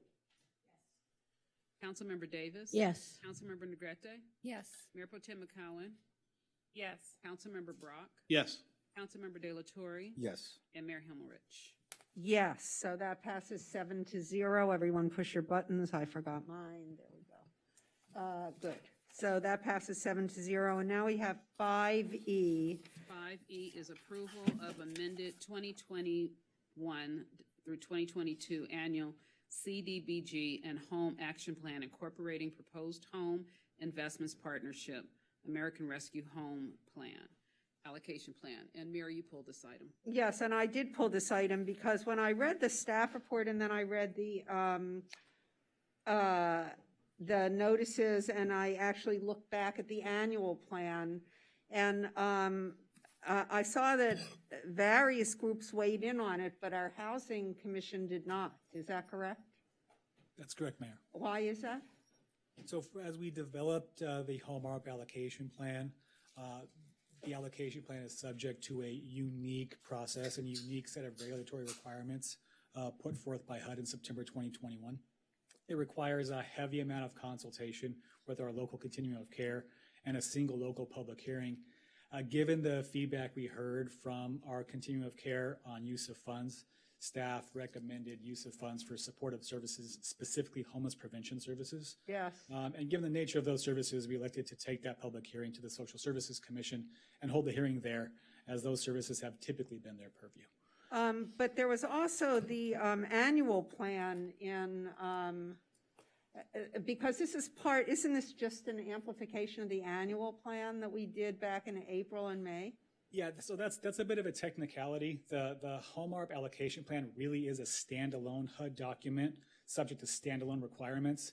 The substantial amendment to the action plan is really just a vehicle for submitting the plan to HUD because its software system needs you to attach it to something. And so it is to the plan, but it literally will be this plan, checkbox, uploaded to IDIS, and submitted as a substantial amendment to that plan. Okay, great. Thank you very much. So I'm going to move 5E, please. Second. So I made the motion, seconded by Davis. Thank you. Councilmember De La Torre? Yes. Councilmember Brock? Yes. Mayor Pro Tem McCowen? Yes. Councilmember Negrete? Yes. Councilmember Davis? Yes. Councilmember Para? Yes. And Mayor Himmerich? Yes, so that passes 7-0, and I guess the next one's 5F, is that right? Yes. Mayor, hit your button, please. Do what? Oh, my button, sorry. There you go. So 5F is award bid number 314 to Antium Health for development and comprehensive behavioral health strategy. And Councilmember Parra pulled this one. Hi there. No, I don't need a report. I am excited as well about this. I just had some questions because I know that we've had a lot of talk about this important topic in the community. And so I know that this team is being sought to prepare a behavioral health strategy to identify system gaps, community priorities, and other recommendations for short and long-term steps to meet those needs. And so my question basically was, can you please briefly explain what we currently have in place to offer behavior and mental health to support, let me back up a little bit. Can you please briefly explain what we currently have in place to offer behavior and mental health support and what is pending? Because I know there's a couple things pending, like with LA County and what have you. Sure. So good evening, Councilmember Parra. I'm Margaret Willis, Housing and Human Services Administrator. There are a number of community-based and private-public programs that exist right now that are striving to address the needs of people with behavioral health issues. So that includes people suffering from mental health issues, as well as people with substance use disorder issues. And so some of those things are specifically targeted to different populations. So for example, there are programs within Providence St. John's. They have treatment programs for people experiencing homelessness. UCLA has programs. There's medical-based behavioral health programs through the hospital system. There's also community-based services. So there are school-based mental health programs that work specifically in the schools with youth who have behavioral health needs. We have community-based programs like Claire Matrix, which is a nationally recognized model for intervention, specifically for methamphetamine addiction. They have a number of programs ranging from short-term treatment. They have sober living homes. They have intensive outpatient treatment for people. There's also programs through Wise and Healthy Aging that help support people with not high-level needs, but low-level needs. So there's a lot of peer counseling support for seniors that may be struggling with grief, depression, isolation. And so there's different levels of care that exist in our community right now, starting from very basic light touch services, as well as crisis intervention type services. You're very familiar, I'm sure, with the homeless service programs and the level of behavioral health interventions that they offer. They are built in and baked into existing programs. So while they're not licensed to provide, for example, substance use treatment, they bring in partners to do substance use counseling in their programs. The multidisciplinary teams have baked in professional level psychiatric and medical care to address behavioral health needs. So some of the things that are pending right now are things we've heard about and are just waiting for that Department of Mental Health therapeutic transport van that will come on board any moment now. Once we can get over the hiring challenges at the county level. So that program we are looking forward to implementing. That program will provide an alternative response for low-level crisis calls that are coming through the dispatch system. That van can be co-deployed with our first responders to help de-escalate and connect people to appropriate services and provide an alternative transport so that police and fire don't have to transport people to the hospital. So in addition to that pending program, what we're hoping to see with this, through this, for this process, it's going to start with Initium getting to know this community. We're going to have them do a set of stakeholder interviews, and then we will have them go to the community and do formal community engagement to really hear from consumers. What are the kind of services that they're looking for? We're going to hear from community leaders. We're going to hear from our providers. We're going to hear from as many stakeholders as we can reach to hear what they need.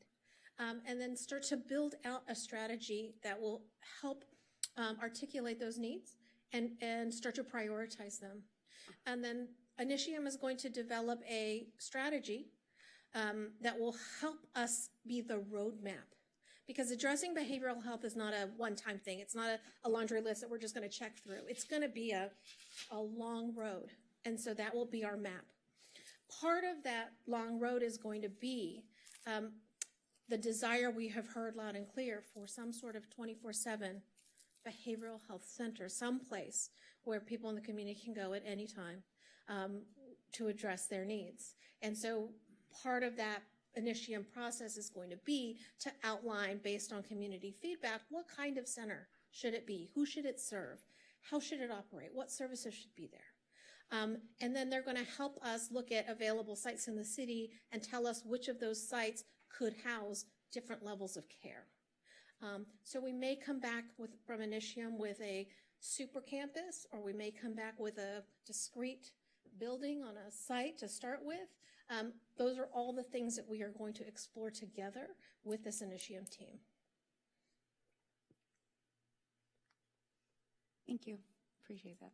I'm ready to move the item unless you guys have questions. No, so you're going to move it? I don't Yeah, have- yeah, no, unless. you I'll have questions. second. So 3F has been moved by Para, seconded by Himmelrich. Let's have a roll call vote. Councilmember Para? Yes. Councilmember Davis? Yes. Councilmember Negrete? Yes. Mayor Pro Tem McCowen? Yes. Councilmember Brock? Yes. Councilmember De La Torre? Yes. And Mayor Himmelrich. Yes, so that passes 7-0. Thank you. And now we are, let me tell you what we're going to do next. So our next item is the joint meeting of the City Council and Housing Authority. We have had a motion by Councilmember. Mayor, let me stop you for a moment. We still need to do. I know that. That's what I'm going to explain. Excuse me. So first, we're having public comment on everything except item 7A. Okay? 7A is going to, the public comment will be heard after we have a staff report and after we have our questions of staff. Then the Housing Commission will have 15 minutes divided among them as they wish to present their proposal. Then we will have public comment. Then we will have questions of the Housing Commission, and then we will have discussion. So that's what's going to happen in the next, however long it is. But in the meantime, Madam Clerk, would you like to call, now, anybody who is listed for public comment on 7A should not be doing public comment right now when we have public comment. So if you're here for 7A, this is not your time for public comment. And we've been pretty lax tonight, but if you comment during this remaining agenda item, you will not have another opportunity to comment on 7A. This will be your opportunity on 7A. So I know Denise Barton was one of the speakers who wanted to speak on the remainder of the agenda. Okay, good. So Denise Barton.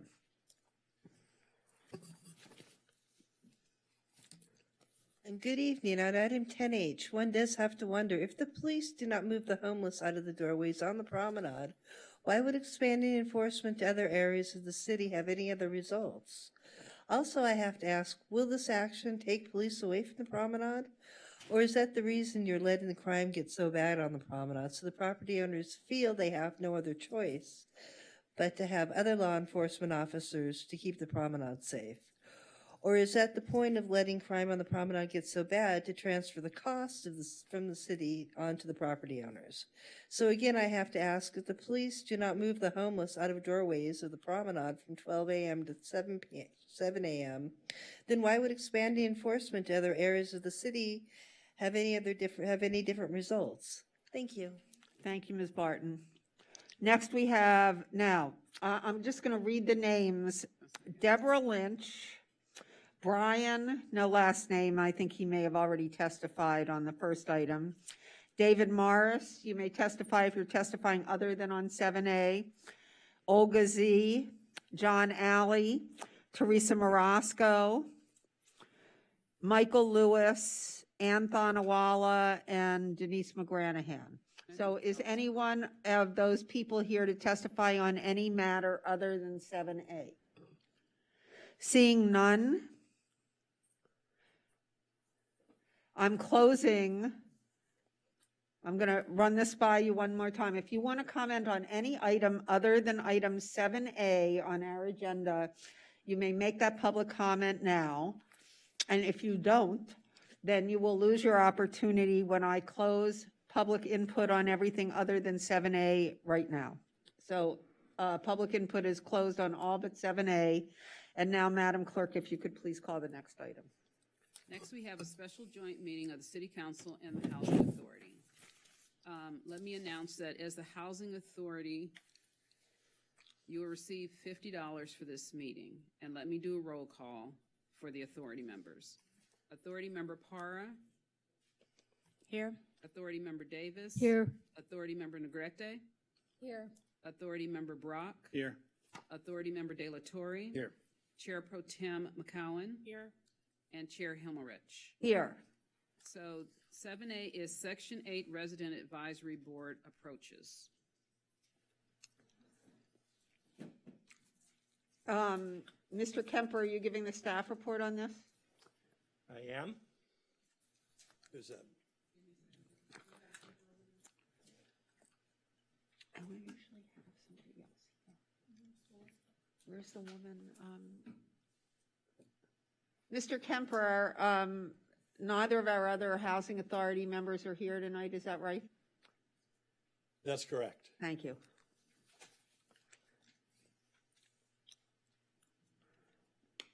Madam Clerk, what's the best way to advance the slides? Is it this thing? Okay. Forward and backward. Great. Good evening, Housing Authority Board Chair Himmelrich and board members. My name is Jim Kemper. I am your Housing Program Manager from the Community Services Department.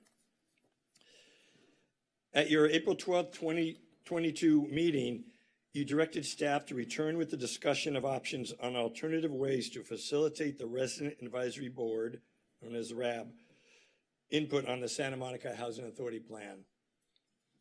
With this presentation, the regulatory context framework of the Housing Authority and the RAB will be discussed, including the Santa Monica's current practice implementing RAB input with alternative approaches proposed for your consideration.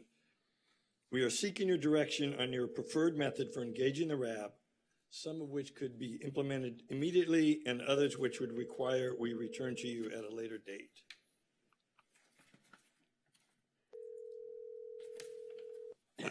This is a quick overview of the topics I'll cover this evening.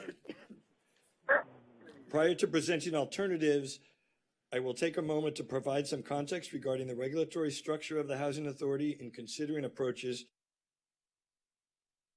And I would like to watch this on there instead. Can you watch that on here? I can't read this very well. Michelle? Michelle? Yes. Can you mute? Yes. Can you mute I'm until? so sorry. I'm sorry. Yeah. Thank you. Go ahead.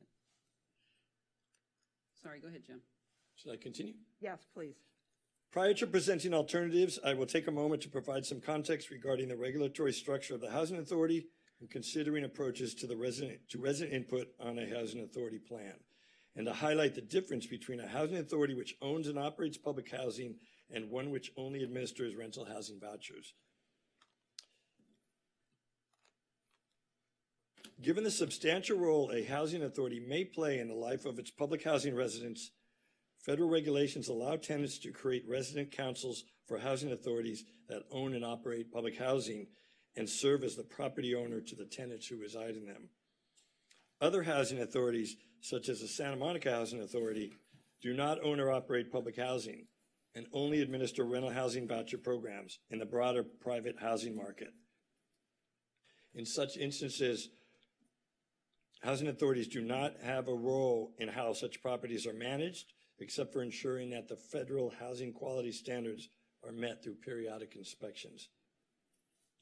While voucher-only housing authorities do not have resident councils, they must have a resident advisory board to assist and make recommendations regarding the development of and any significant amendments to the Housing Authority plan. As such, the role of the Santa Monica Resident Advisory Board is to provide that input on an annual basis. While a current RAB model has been approved by the U.S. Department of Housing and Urban Development, known as HUD, and complies with HUD regulations, we are seeking your direction on what more we would like to do to facilitate RAB participation in the development of the Housing Authority Plan. There are 3 elements to what constitute the Housing Authority Plan. The 5-year plan contains the mission, goals, and objectives of the Housing Authority. The annual plan is a boilerplate form that is used to highlight any significant changes to the 5-year plan and introduce new activities and provide a progress report.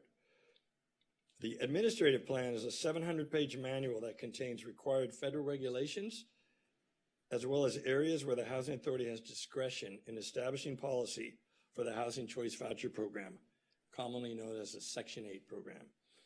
For example, areas where a local housing authority has discretion include prioritizing certain applicant groups to meet local needs, which is critical in Santa Monica because it allows us to prioritize people who live or work in Santa Monica. Another example is allocating a portion of the Housing Authority's tenant-based vouchers to specific properties, which has been done in Santa Monica to support permanent supportive housing. Another example, selecting models among maximum subsidy amounts. And finally, another example, determining the structure and operation of the Resident Advisory Board. I will now provide an overview of the roles and responsibilities of the key entities involved in housing authorities and voucher programs. Our consideration of housing authorities begins with Congress, which provides operational oversight and regulations to HUD, including budget approval. In turn, HUD provides operational oversight and regulations to housing authorities across the U.S. Further, for local housing authorities to remain compliant with federal regulations, they must have a local governing body. In Santa Monica, the council acts as the governing body, which we refer to as the Housing Authority Board, and is responsible for policy, fiscal management, and adoption of housing authority plans. From there, staff operates the program, which for a housing authority like Santa Monica involves administering the federally funded voucher programs, including the Housing Choice Voucher Program, again, which is also known as Section 8. Finally, a RAB provides feedback to the Housing Authority staff on Housing Authority plans to use in preparing recommendations to the Housing Authority Board. Denise, what's up? Speak up. I will now provide an overview of the current approach for the Resident Advisory Board. Given that the Santa Monica Housing Authority does not own or operate public housing, it has discretion in determining the method of appointment of RABs, as long as it ensures that it is limited to residents that are assisted under Section 8, tenant-based programs, and reflects and represents all those assisted residents. Prior to 2020, the Housing Commission served this function due to its inclusion of 2 voucher program participants, monthly meetings, annual review and input to the Housing Authority Plan, and role as an advisory body to the City Council, which convenes as a Housing Authority Board. In March 2021, the Housing Authority expanded the RAB to include all 1,300 plus members of the Section 8 program. This decision was made in consultation with HUD and in response to concerns raised by some in the community that a RAB selected by staff was not transparent and limited participation in the broader body of Section 8 program participants. To welcome and encourage input, the current approach reflects an outreach and feedback loop between program participants and the Housing Authority staff in a variety of formats, which informs the recommendations presented to the Housing Authority Board. The annual outreach cycle is initiated with a website posting to the general public that includes instructions on how to provide input. Next, and more specifically, all Housing Authority program participants, including the RAB, which again are all the Section 8 participants, are directly notified via email, annually via email and mail, and are encouraged to provide an input regarding each year's annual plan and administrative plan. In an effort to promote and minimize barriers to participation, the current model provides voucher program participants with a range of means to provide feedback to meet their particular needs, including regular mail, email, phone, or voicemail. Additionally, RAB members can participate and provide input at public meetings of the Housing Commission and City Council meeting when the council meets as a Housing Authority Board. All input is recognized in staff documents, evaluates, and addresses feedback submitted by the RAB members, whether such feedback derives from an individual or from a group. The process occurs at least annually and sometimes more frequently if significant revisions are proposed to the Housing Authority Plan. We are now moving to the alternative RAB approaches. While the current RAB approach and process has been approved by HUD, Council asked what additional steps could be taken to facilitate a more robust RAB process beyond the current regulatory requirements. Given that feedback from program participants and those that represent them can help our programs better meet participants' needs, additional means to solicit participant feedback could help the programs and our broader goals. To support Council's consideration of additional approaches, we have identified 3 potential options for your consideration, as detailed in Attachment A and in the body of the staff report. While the options are not meant to be exhaustive of every possible approach, they are meant to identify different directions you might take. In considering these options, it is important to note that the existing staffing resources are available to facilitate options 1 and 2, separately or in tandem. Should Council desire option 3 or a different approach not mentioned in the report, additional time may be needed, may be required to analyze the options, confer with HUD, prepare necessary processes, and return with recommendations regarding implementation, including resource implications. With that, I will now provide a brief overview of the alternative approaches. I'm sorry, I don't have a slide for that one. Option 1 offers the greatest flexibility and autonomy for the RAB and would create an informal communication channel where interested RAB members could meet, virtually or in person, and could facilitate the exchange of information and ideas to inform voucher program policies. This option would require minimal staff resources outside of setting up the initial email group, such as listserv, and creating an initial notification of RAB members, and could be implemented within a short time frame in advance of the next Housing Authority plan cycle that begins in February 2023. Option 2 would involve staff organizing and conducting an annual RAB workshop. In response to public discussions mentioning the complexity in comprehending the breadth and scope of the Housing Authority plans, this option would include a workshop to inform and educate program participants on local discretionary policy and RAB input opportunities. The goal of the workshop would be to empower and educate program participants to provide input and make recommendations on the plan. In order to accomplish this, in order to accomplish this with existing resources, staff would replace the annual meeting hosted by the Housing Commission, in which the Housing Authority plan is considered. Again, if the workshop is in lieu of a Housing Commission meeting, we believe this would have minimal impact on available resources and could be implemented within a short time frame and in advance of the next Housing Authority plan cycle that begins in February 2023.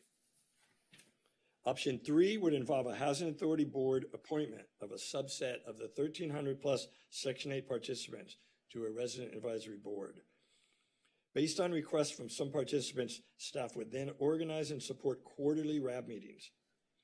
If the Housing Authority Board should choose to pursue this approach, staff would need to return to the board at mid-year with recommendations for council consideration in support of this model. We anticipate that this approach would subject the RAB to the Brown Act and would not happen in the time frame for the February 2023 annual RAB workshop. One final factor to consider in your deliberations is the upcoming November election involving a ballot initiative for affordable housing funding. That initiative, if adopted, would require the creation of a resident oversight committee. Council may wish to await the outcome of the November election to consider the convergence of affordable housing issues and policy represented by the RAB, the Housing Commission, and the Resident Oversight Committee. In that scenario, an opportunity would present itself for a holistic consideration of the role and scope of the various bodies, the process, necessary staff and budget resources, and corresponding actions. Finally, I'd like to remind you of the staff recommendations. Staff is seeking direction from the Housing Authority Board in 2 areas: review and comment on the current and alternative approaches to enhancing RAB participation in the development of the Housing Authority plans. And 2, if council favors alternatives other than the current practice of options 1 or 2, to direct the city manager to return to council following the November 2022 election with actions necessary to implement council's direction. I would like to reiterate that while our current approach is congruent with HUD regulations, additional methods of soliciting input, feedback could help our programs reach their broader goals. That concludes my presentation, and staff is available to answer any questions you have. I have a couple questions. Does anyone else have any questions? Councilmember Davis. So thank you, Mr. Kemper, for that report. So, there's been a lot of discussion about this in the community, as I'm sure you know. And I just want to clarify a couple of things because I've received emails that suggest, for example, that we've been out of compliance with HUD regulations for a very long time, but I get the impression from your report that that's not true. Could you expand on that a little bit? Sure, that's not my understanding. As I mentioned, for years, a couple of things. We've been in consultation with HUD, which is the official oversight body of the Housing Authority Board, for years since we've been in operation.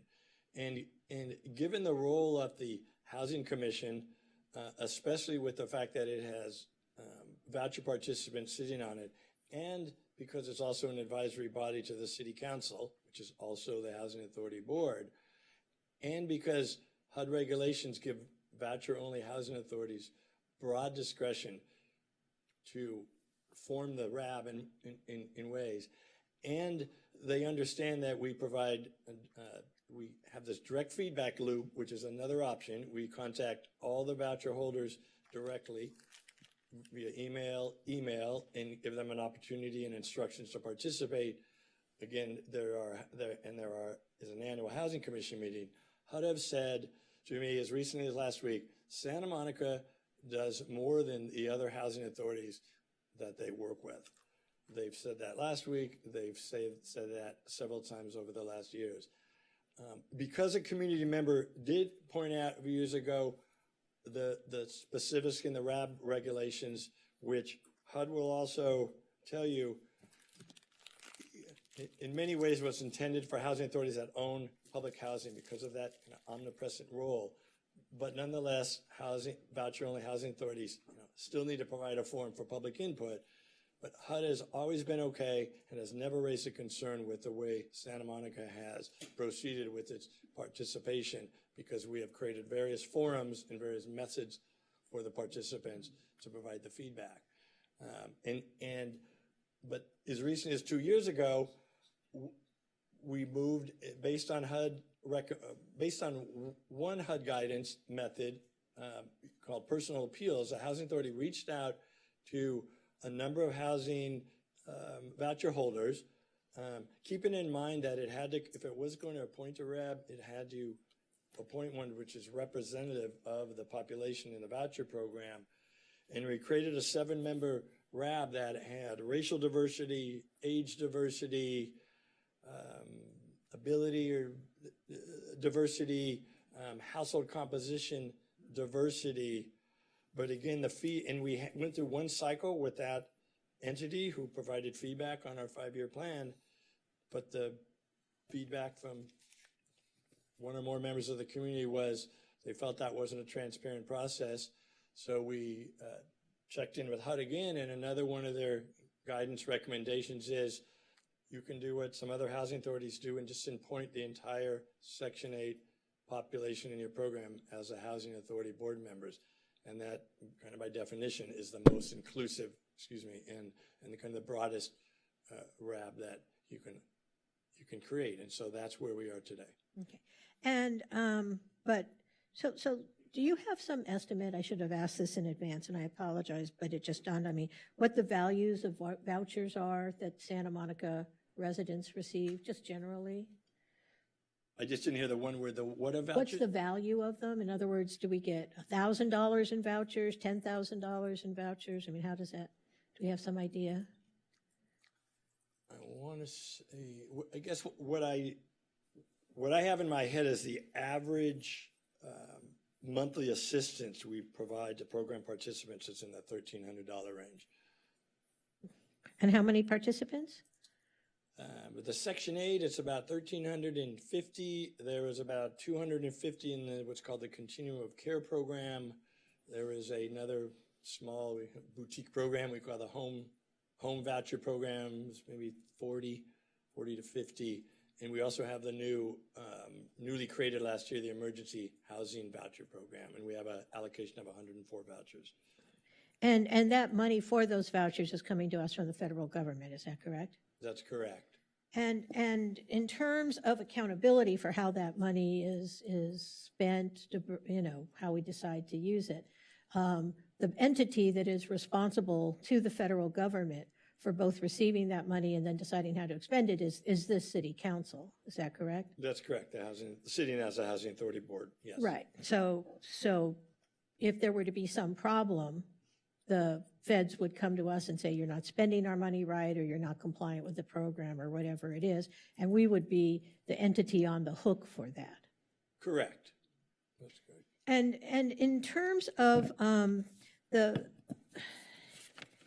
I just want to be clear. So we've heard about, for example, project-based vouchers. Those people are included, in this housing voucher program. Is that correct? Correct. Those are Section 8 vouchers, but think of them if they're kind of attached to a specific property. They don't go with the tenant. The overwhelming majority of vouchers are given to the tenant, and the tenant can live anywhere in the city they want. And then there's a subset of vouchers that are tied to specific properties where the opportunity comes up at that property, and if someone down our list wants that opportunity, they would live at that property. And then with regard to the way the program is administered, you mentioned that there were 17,000 pages of administrative regulations. Is that correct? 700. 700. Sorry, I wrote it down wrong. I knew it had a 7 in it. The administrative plan, I think now is 21, 22 chapters. Again, one chapter is for the Continuum Care Program, the Home Program, the EHV program, but the overwhelming majority of it is for the Section 8 program. And in terms of being able to understand everything that's within those 700 pages and what our rules and responsibilities are, obviously that's something that staff does. Is it expected that people who are on the RAB are also expected to be conversant with all 700 pages within that administrative guidelines? Probably not. I think it's even even for staff, it's a bit of a challenge. One thing to know in the context is because the Section 8 program is a national program, there are the regulations that can only be changed by an act of Congress, and then there are areas that they will allow housing authorities to have a local discretion about, such as kind of a local priority policy, up to a limit how many of your tenant-based vouchers you want to use for project basing, sometimes timelines for certain things. But one takeaway I would want people to know is, yes, it's overwhelming, that's 700 pages, but a lot of that is things that aren't within anybody's control here to change. It could only change with an act of Congress. Right, and also it could change presumably by HUD. I mean, administrative regulations are changed every year, and they go through a whole administrative process. So it's not just you read the 700 pages once and you've got it down. On an annual basis, there are probably significant changes made depending on who's administering it at the Housing and Urban Development Department. Would that be correct? Yeah, that's correct. And in an ideal world, we would, and the Housing Authority has a role in this, of course, we would make sure all of our program participants are informed and educated about, here's the things we as a community have control over, here's the things you really don't have control over. Okay, great. Thank you, Mr. Kemper. Anyone else? Yes, Councilmember De La Torre, then Councilmember Brock. So is it safe to say that we meet the the minimum HUD requirements for having a resident advisory board? We do. And is it true that in terms of meetings, I heard you say that we've done plenty of communication, but in terms of actually gathering people together, like when I hear a resident advisory board, it gives the impression to me that people have a meeting. Like if it was resident input survey or strategy, that would just be communication back and forth, which probably meets the requirements. But a resident advisory board kind of makes me feel that a meeting should happen. Is there a reason why we don't have meetings of resident advisory board members, that we haven't hosted those meetings?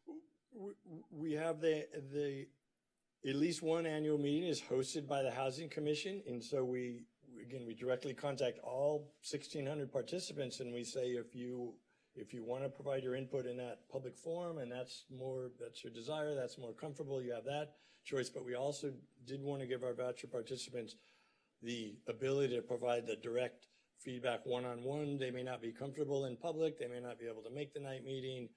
You know, there can be stigma around that, and they may not just want to publicize their involvement in government programs. Correct. So all those reasons are to me seem like very valid reasons, but are those reasons that you came up with, or are those reasons that we found out through surveys of voucher participants? I'd say the Housing Authority. I mean, we've come up with those. We've tried various things over the years. There was a time where we did a series of 3 meetings at the Housing Commission over either a month or a month and a half period, breaking down the 18 chapters at that time into pieces. And I don't know if the program, everybody is either, they're satisfied with what they have, or they're all the way to we're overwhelmed and we don't know what to do, or we don't understand it, we don't understand our role. It could be all of that, but we have tried the hosted meetings, and we just, we don't get any input. And so we thought we would try the kind of direct appeal approach and see if that helps. We haven't got a big response from that. Actually, the most active participant in this process has always been the Los Angeles, the Legal Aid Foundation of Los Angeles. And the reason is because they represent the low-income residents of Santa Monica. They advocate for them, many of which have vouchers. And so they know kind of the precise policies that, maybe it's a little gray area and they would like it clarified, or, hey, this could be more flexible, could it be? And they are have been the most actively involved in actually changing the policy. So, I've worked many years in trying to get organized low-income people, whether it's young people, youth, or their parents, like to join PTA meetings, for example. Even like in the school district, they have like PTA, let's say, for Spanish speakers, like ELAC meetings, and it is always a struggle. And I think back to like, well, how would we increase turnout? Sometimes something so simple, for example, like with young people, if you provide pizza, we found out that you provide food, people will attend the meetings. For some parents, if like childcare was always a problem. So if you can provide childcare, you can increase participation in the meetings. Have you and your staff really had a robust sort of discussion or a strategic planning process in terms of how you might be able to increase turnout for those types of meetings of RAB participants? Well, I think that's kind of the couple of things I've mentioned.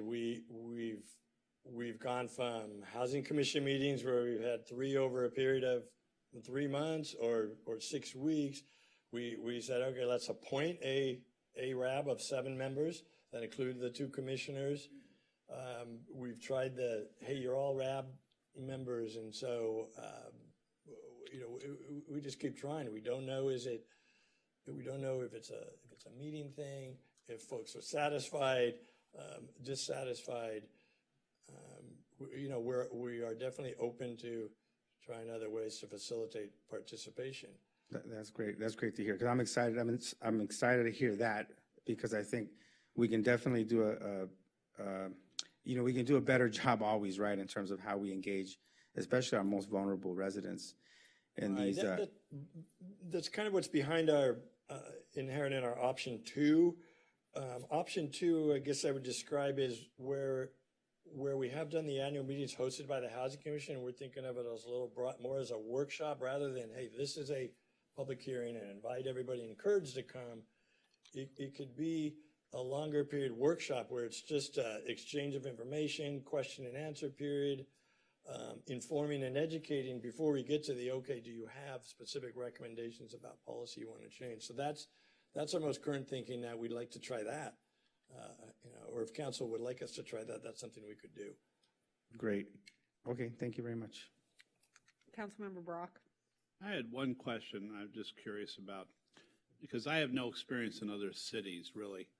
Do all cities run their Section 8 programs and their resident advisory boards and HUD programs? Do they all funnel them through city administration, or are there different methods? And what is the norm among cities our size or smaller in California? I don't know I could speak to that. I will tell you, in consultation with our HUD rep last week, they said that the rep said most housing authorities do it the way we do it, where it's a part of the larger city government. I actually spoke to somebody at HUD who said the same thing, that almost everybody is set up the way that we're set up with the Housing Commission and the 2 representatives. Larger housing authorities are moving away from it, but we are not a larger housing authority, but the authorities that tend to have the more independent, autonomous boards or housing authorities with public housing, I think actually. Because we don't have public housing. No, that's correct. Right. We only have vouchers. I think that in Fresno, for instance, they have public housing and they have an independent housing authority. That's a common setup when you have public housing. But then I think that there are other cities that also have independent housing authorities. Berkeley, I think, has an independent housing authority.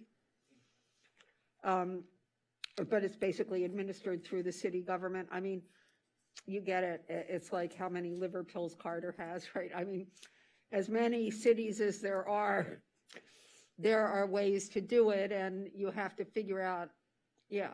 No, so my question was, because it seems like since I've been on the council, this is sort of mired in controversy, and are we doing things the right way? So I just didn't know if we looked at best practices, are we doing things in the best way possible? Or is there a way to put less burden on staff? Is there a way to to change the system? So, and I don't know that answer. I'm just throwing a fishing pole in. So can maybe our city manager or someone can look at, not for tonight, obviously, but look at what is the best practice, the best way to run this, and not mire our staff down. Is there a better way? I don't know. Jim, you don't know. It was the same thing that housing. I got questions after. Okay. Okay, so that's my first. I may come back later, but that's just a question. Okay, well, I think we should, because they're coming forward with a proposal. So I think the questions we're asking here, we should also be asking them. Yeah. But I think that basically there is a way of looking at these issues that is systematic and programmatic, and we get staff reports like that all the time. So we need to know what other jurisdictions do, what the best practices are, what's working best, right? And how they're getting the most response. Because what we want is we want people to be involved. And the way we're doing it now, that's not happening, right? Wait, you went already, excuse me. You always do this, but I'm giving you one quick. Just, Mr. Kemper, are you aware that the most recent Housing Commission meeting where they invited voucher holders, that 66 people attended? Is that accurate? I wasn't at the last Housing Commission meeting, so I don't have information about the attendance. Okay, yeah, because I heard it was 66 people. I kind of feel that's there's a little bit of progress there that we're making in the organization. So I'm proud of the people that made that happen. It sounds like we're on the right path. Thank you. So, Oscar, I should say about that, there were a lot of people. I looked at it afterwards, but somebody called me the night of the meeting and asked me if they were losing their Section 8 voucher. Apparently, a notice went out that scared people to death because the notice that they got, and basically they see the word Section 8 and they say, oh my God, right? So I do think a lot of people attended. I don't know if they were afraid but there were a lot of people at that meeting. What? Well, that could be said about a lot of things, just like the whole rent control thing with that. But anyhow, I digress. I just had a question for Jim. No, I'm just saying Mr. that was Kemper. the call I got. No, I know. We got a lot of calls about the whole rent control thing too. So we were going to lose rent control, but that's a whole different situation. Mr. Kemper, I just had a quick question, and I know I'm probably going to have more questions for you once we hear the recommendations from our Housing Commission, but in terms of communication, because obviously that's a little bit of what we're talking about, you said that there's multiple ways that communication goes out that you guys do, email, mail, so forth and so on. Do you do it multiple languages? How is it communicated? Do you send it out in multiple languages? We will send it out. Usually it's the folks will say this is my preferred language. We usually do it on a response basis. We don't just haphazardly have a way to look at someone's name and say they may want this language if that's what you're asking. But it certainly is available. I mean, Spanish would be the most common one, but we have once in a while requests for Farsi translation, Russian translation. It comes up. Because I know that, quite a few of our voucher holders are, older as well. So, for example, my father-in-law is a voucher holder, and he's partially blind, and he speaks Spanish. Mm-hmm. So I don't know how you're communicating with him and trying to get information from him about this. He's a very proud man, and I try to talk to him about it. Oh, no, until the oh shit moment, excuse me. But, when something's happening. And so these are the types of concerns that I have for our voucher holders, making sure that they are represented, that they get information. So like a meeting, like how would he get there?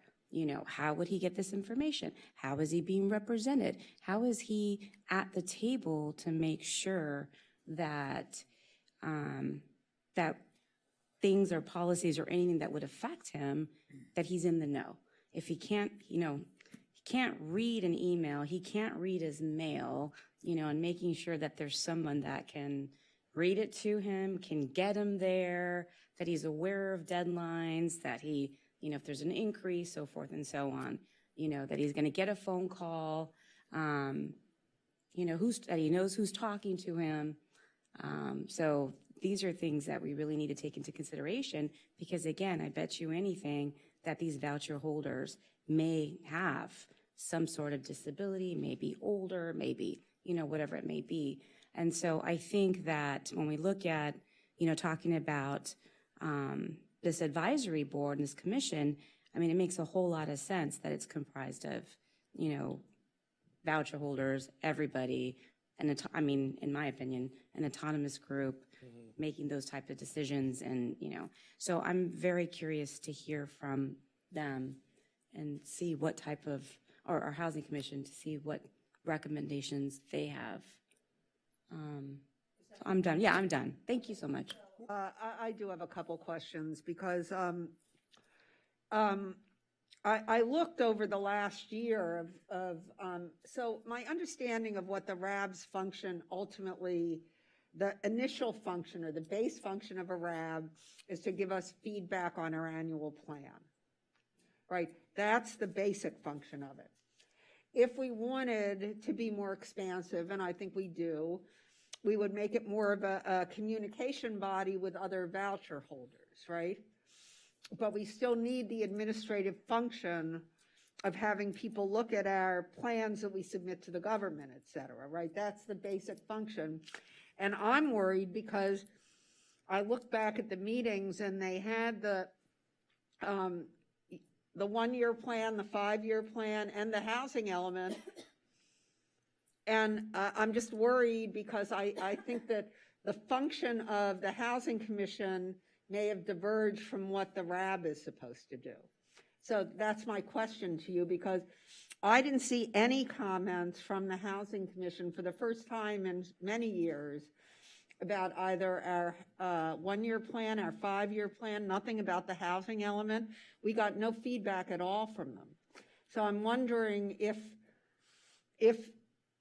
there's a way to set this up so we can have the functioning administrative body and have, that is the RAB that's supposed to comment on the plan, but then have some different function that, does anyone structure it like that, where it simply is a communication body for how, and it looks like that would be number 1, but I can't really tell. If I'm hearing you, there certainly is for the RAB, a voucher holder members can certainly get together among themselves if that would be more comfortable, and maybe something Councilmember Parra touched on. Noise I'm sorry, I keep hearing this music, is it?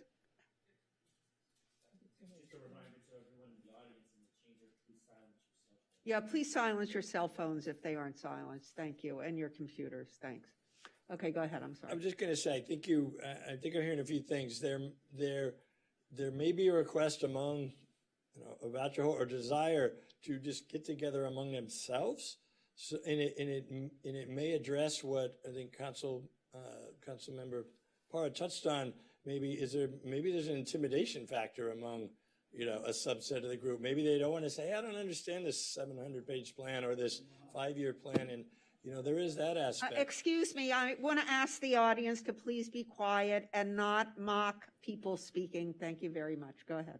So what I'm asking you is there a structure where we could have a communication function for the voucher holders so they could have their own way to even act as navigators for each other, facilitate each other, and give us feedback without having to rely on that particular, the whole group, for the feedback that we need to do the work we need to do as a housing authority? That's what I'm asking. Well, because we need the feedback and we haven't gotten it in the last few months. That's option 1 as I'm hearing it. Well, that's sort of option 1, but option 1 basically says you form a RAB and they do whatever they want. But if we need guidance, we need a commission that's going to work, and it may be that we wait till after the election to think about this when we know how much money we have, et cetera.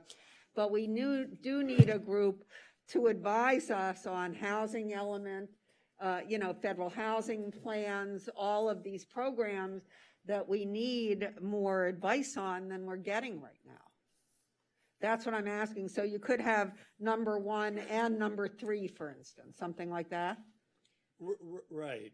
Again, maybe I'm hearing there certainly if folks want to get together on their own and discuss and formulate ideas, ultimately it's going to be helpful if they can make those recommendations to staff. And we could facilitate that and make that a body that functions by itself, but nevertheless have a more official body, right, that actually that works with us on the housing plans that we have, right? Well, because I think that there is some separation between what we're trying to do. I mean, our housing element is full of 100% affordable housing, and my understanding is that this Housing Commission believes that that's not desirable. Right, right. And I think, Robbie, what I'm hearing is the 5-year plan is a strategic plan, and maybe that to the voucher holder day to day, that's not what's important to them. They're more focused on specific policy in the day to day, 700-page plan where they have a problem with, or they would like this policy to work a different way. So there's also those different pieces of it. Well, when I watch certain portions of the meetings, I hear that the complaints are primarily, the sorts of things that I think, that I've seen in my practice of law, for instance, right, where people have complaints and or legal aid is seen, right, where they're just having trouble dealing, with the housing department or with their housing issues. And those are not policy issues, those are navigation issues. Those are operational, functional issues. Those are different. And I do believe that most people need help with that. I mean, I've experienced it in my own practice and in my own life, right? That's a different function than the policy issues that we're thinking about and looking at best practices and how to actually put together a full-on plan for housing or a housing element or something like that, that is something different than what individuals are having as problems, right? There are individual problems and then there are policy issues. I just wanted to ask, are we any questions? I'm asking a question about if there's a way to set this up that we can satisfy that's what I'm trying to get at. That whether we can do one thing and the other thing and thereby have both needs satisfied, because I understand that we have a group that wants to express their opinions, but we have needs as a council and as a housing authority to satisfy the federal government, among other things, that we can't do without input. So that was my question. That was what I was asking. And apparently you can combine these things, so we could have one and the other. So that was what I was asking. Any other questions? Oh, we'll definitely have to come back. Okay, so now, thank you, Mr. Kemper, I appreciate it. And now we're ready, so we will have now a 15-minute, it doesn't have to be 15 minutes, but a total 15-minute presentation from the Housing Commission. Any combination of housing commissioners have 15 minutes. Okay, so, well, first of all, we have Michelle Gray. Michelle, are you there? Yes, I am. Okay, so Michelle, I'm gonna pull up your PowerPoint, and then I believe Olga is gonna advance it. Is that correct? Sure. Okay, and so how much time? How much time do you plan to use? I actually will be using 15 minutes, perhaps a minute or so more. I haven't been able to time it properly, but I just wanted to say that in Resolution 11360, controlling the City Council meeting rules, that time limits don't apply to commissioners giving reports on behalf of their commissions. The 5-minute rule is actually a rule; it's a custom. And so there isn't like a statutory limitation to my presentation, but I expect it to take about 15 minutes. Well, Ms. Gray, we determined earlier in the meeting to give you the time that you wanted, that we would give you 15 minutes, so you have 15 minutes, because even though there is no time prescribed in the rules, we have prescribed 15 minutes for the Housing Commission's presentation. Right, I'm just asking Okay, for go a little ahead. break. Shoot. 30. So this is just gonna be all Ms. Gray. Okay, got it. Just telling you what the rule was that we set earlier in this meeting. Right, I heard. Okay, go ahead, Ms. Gray. Is the first slide up? Yes. Thank you. Good evening, Mayor Himmelrich, Mayor Pro Tem McCallum, council members, staff, and community. This is Michelle Gray, Chair of the Santa Monica Housing Commission, and I'm speaking to you tonight on behalf of that body to share our unanimous recommendations for a resident advisory board. The item before you is significant and long overdue, but most importantly, it is a rare opportunity for you to change city history and begin to improve the lives of thousands of disadvantaged and underserved Santa Monicans tonight. Please don't proceed until I ask you to. Can you stop the time, please? I'm sorry, could someone tell me what's happening visually there? We are on slide 1 of your PowerPoint presentation. Okay, thank you. So to begin with the end in mind, the Housing Commission recommends the establishment of an inclusive, autonomous, fully accessible, HUD-mandated body exclusively composed of Housing Authority program participants for the sole purpose of providing feedback on Housing Authority plans and practices that impact them, which requires minimal staff involvement and no city funds. Most progressive cities welcome such recommendations that empower marginalized residents. Now, in order to appreciate RABs, you must first understand who Santa Monica Housing Authority clients are and how the local Housing Authority plans impact them. Next slide, please. As you can see, Santa Monica's Housing Authority clients... We aren't on the next slide. Can you... Oh, okay. We good? Yes, go ahead. As you can see, Santa Monica's Housing Authority clients' poverty is disproportionately compounded by disability, age, race, and sex. Next slide, please. It is well known that low-income and public housing residents experience cumulative trauma from daily stressors of poverty, housing precarity, and historic and structural conditions of racism, sexism, ableism, ageism, and other disenfranchisement. Acknowledging this trauma is crucial to successfully engaging with this marginalized population. Next slide, please. Fortunately, trauma-informed practices, first popularized in healthcare, have proven effective with public housing authority clients. Some relevant strategies: acknowledge past harm, respect community knowledge, engage clients in dialogue and training to promote their critical understanding of the policies that impact them, ensure regular, consistent, dependable communication, create clear and meaningful leadership and engagement structures and opportunities, be transparent, remove participation barriers, and compensate clients for their work. Employing these simple strategies is vital to Housing Authority clients' successful participation and, as you'll see shortly, a significant distinguishing factor between the Housing Authority staff's recommendations and those of the Housing Commission. Next slide, please. Now, as has been mentioned, the Housing Authority's annual administrative and 5-year plans, which have a tremendous impact on program participants, are huge documents. The administrative plan alone is a 700-page document that details every single policy, procedure, right, responsibility, and recourse that govern program participants and their housing. The 5-year plan outlines the Housing Authority's mission, goals, and objectives, guiding programming and investments, or the lack of them, for years at a time. Together, these powerful documents personally impact the lives of thousands of Santa Monicans every day.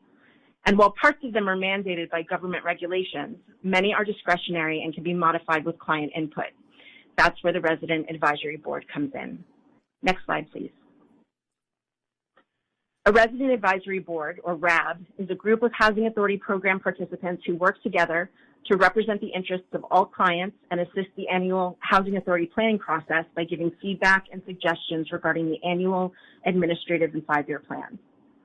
RABs are so important that HUD not only requires they exist, it requires the Housing Authority to consider their input, include it in your plan discussions and approval, and send it and the Housing Authority response to that input to HUD for final approval each year. So a Santa Monica RAB is essential. What you may not know is how much discretion HUD gives you to determine how RABs are structured. So let's look at what other jurisdictions are doing. Next slide, please. RABs can be big or small with 5 members or 50. They can include tenant-based voucher holders only as minimally required by HUD policy, or welcome every Housing Authority client regardless of program, like San Diego, San Bernardino, and Oakland do, and as supported by multiple other HUD policies. Next slide. Some jurisdictions appoint their RAB members, and others leave it to the clients through elections. Many RABs have their own websites, budgets, and bylaws. Next slide, please. Many support education and leadership training. Stipends are a common way for housing authorities to compensate. I'm sorry, what's that? Hello? We're just looking at your slide. Okay. Stipends are a common way for housing authorities to compensate RAB members for their hard work to further just housing policy, and most meet regularly. Unfortunately, our own housing authority has never had a real, meaningful, or functioning RAB.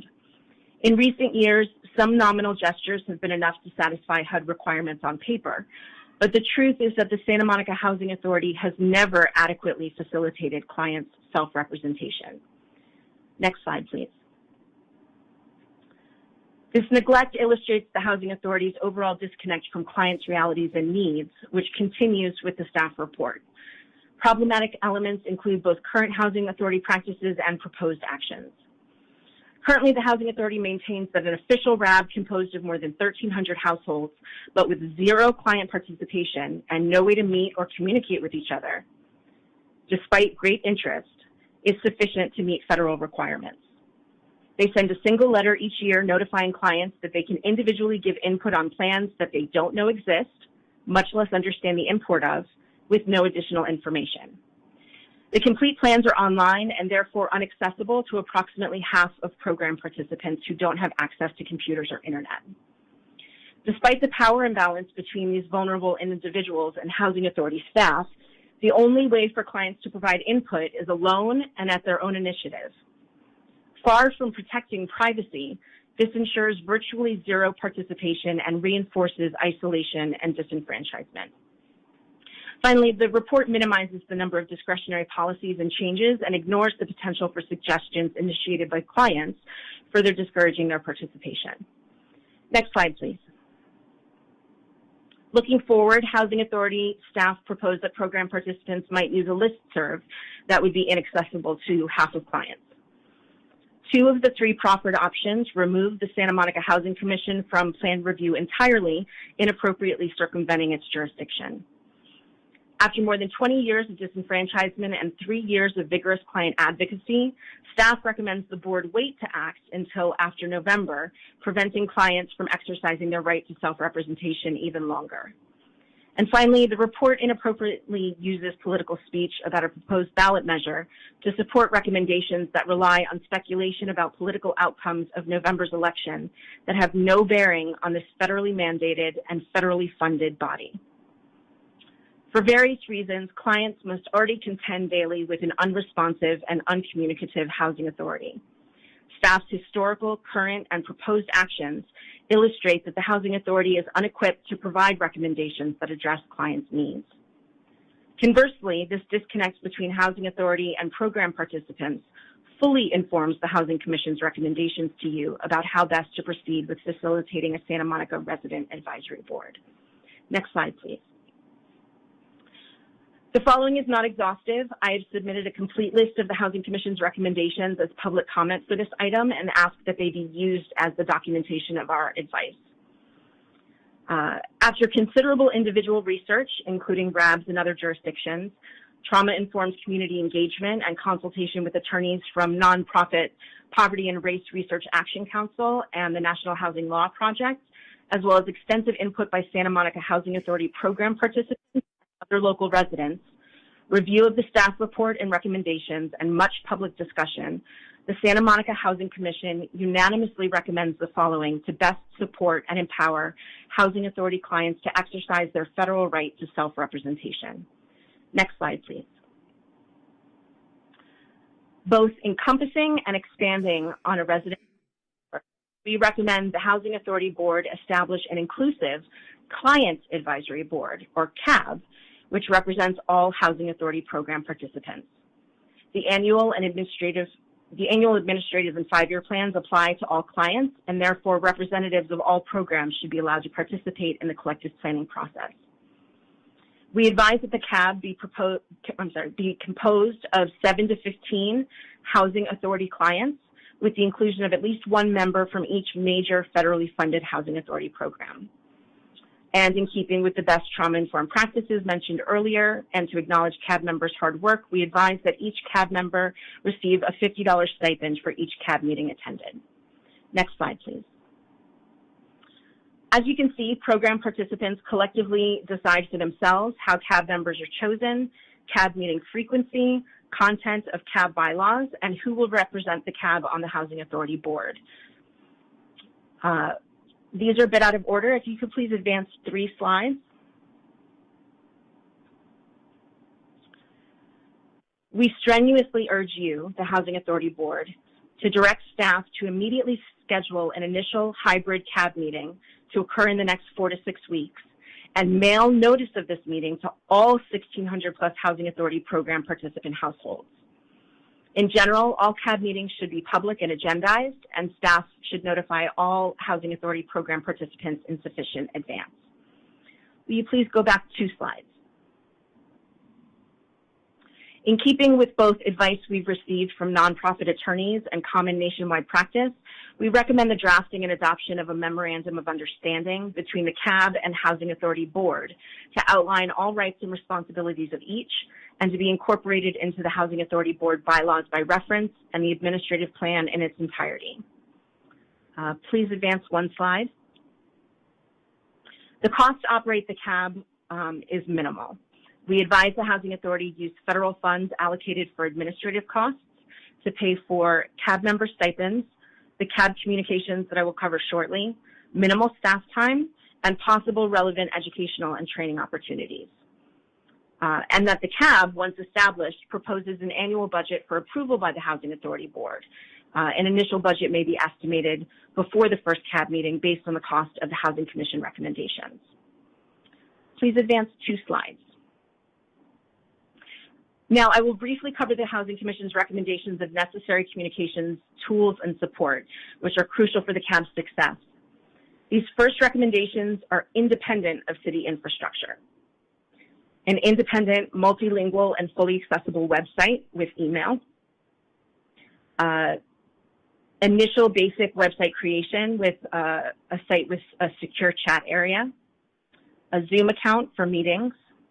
And an online fax account for accessible correspondence. Next slide, please. These next recommendations include city infrastructure, dedicated phone number with TDD and TTY accessibility, and outgoing messaging for people without computer access, a physical mailing address for written correspondence, and including CAB materials in all new and porting clients' onboarding process. Next slide. By design, all the Housing Commission's recommendations rely on minimal staff support, which includes translation support for the mailings to clients, occasional translator support for outgoing phone messages and at CAB meetings as needed, mailings to all Housing Authority participants to notify them of CAB meetings or send an occasional survey or other correspondence, and finally, occasional staff presentations at CAB meetings by invitation to inform CAB members about the annual administrative and 5-year plans. Next slide, please. A few additional notes about cost. The Housing Commission's recommendations involve 3 primary expense categories: stipends, communications, and existing city infrastructure. Stipends would cost $350 to $750 per meeting for a 7 to 15 member CAB. Total communications recommendations that are listed in the submitted public comments and excluding the initial website creation and existing city infrastructure would cost approximately $590 to $775 per year. Most importantly, federal funds are available to pay for all CAB-related expenses, which are an appropriate expenditure for the HUD funds provided to the Housing Authority for administrative costs. Next slide, please. In summary, real and meaningful self-representation for Housing Authority program participants in the form of a functioning Santa Monica Client Advisory Board is more than 20 years overdue. Justice delayed is justice denied. The Housing Commission unanimously recommends the establishment of an inclusive, autonomous, fully accessible, HUD-mandated body exclusively comprised of Housing Authority program participants and for the sole purpose of providing feedback on Housing Authority plans and practices that impact them, and which requires minimal staff involvement and no city funds. Next slide, please. I thank each of you very much for your attention and consideration this evening. On behalf of the Santa Monica Housing Commission and all Housing Authority program participants who have fought for years to exercise their right to self-representation, I urge you to support all of the Housing Commission's recommendations tonight to create a roadmap to creating a CAB, and direct staff to treat these recommendations as affirmative direction on which to base their next steps, beginning with immediately scheduling and notifying all program participants of the first CAB meeting. I'm happy to answer questions. Does anyone have any questions for Ms. Gray? Not for Ms. Gray, I have questions about the proposal. But you mean to her, because it's their. No, they're actually to the city attorney. Oh, okay. Well, I do have one question. You talked about looking at multiple jurisdictions. I want to know what jurisdictions you looked at. We looked at, off the top of my head, we looked at San Diego, Oakland, Berkeley, San Bernardino, New York, Boston, Philly, Austin, I believe, Baltimore, and at least half a dozen others. I would look. Okay. Thank you for that. Look, we're going to have. Go ahead. Hello, Michelle, can you hear me? Yeah. Okay. In terms of the, and I know what I really understand the spirit of what you're trying to do in terms of self-representation. So in terms of, but calling the first CAB meeting, who would facilitate that? Who kind of takes the responsibility of, you know, greeting people, facilitating the agenda, putting sort of the initial first kickoff? Like who would lead that? Thank you for that question. The Housing Commission has already created an ad hoc CAB subcommittee to provide input and guidance to Housing Authority clients as needed while they form the initial CAB. In addition, we approved recommendations of extending invitations to Denise McGranahan of LAFLA, Darren Mumphrey of the Poverty and Race Research Action Council, and Bridget Simmons of the National Housing Law Project, and other neutral, knowledgeable people or groups as may be beneficial to clients during the first CAB meeting. And then in future, the Housing Commission recommends that CAB members invite Housing Authority staff to provide educational presentations on the annual administrative and 5-year plans as needed, and just ensuring that the Housing Authority staff in general advise the clients and the CAB about the regular timelines for the Housing Authority planning process to ensure maximum participation. Okay, great. Thank you. Councilmember Davis. Thank you. Ms. Gray, it turns out I have two questions. At one point in your presentation, you mentioned that you had received input from Santa Monica voucher holders informing this proposal. Can you tell me how many voucher holders had input here? I don't have an exact count of discrete voucher holders who commented, but I believe the phone number that was given out, we've had at least a dozen or more individual calls. I've spoken to at least 3 or 4 people myself, and then there were of the 66 people, which was the total number of guests at the Housing Commission. The last meeting on September 1st. I know a number of them were there to discuss the work plan, but it seems that at least half of them were there to discuss the CAB. Okay, great, thank you. And the one thing I didn't see in your presentation is who appoints the CAB members? Oh, so that was one of the, it was actually one of the things that the Housing Commission did not agree on and decided to leave to the discretion of the Housing Authority clients who attend the first meeting. Whether they want to do that by application or election, both are common practice. Okay, great, thank you.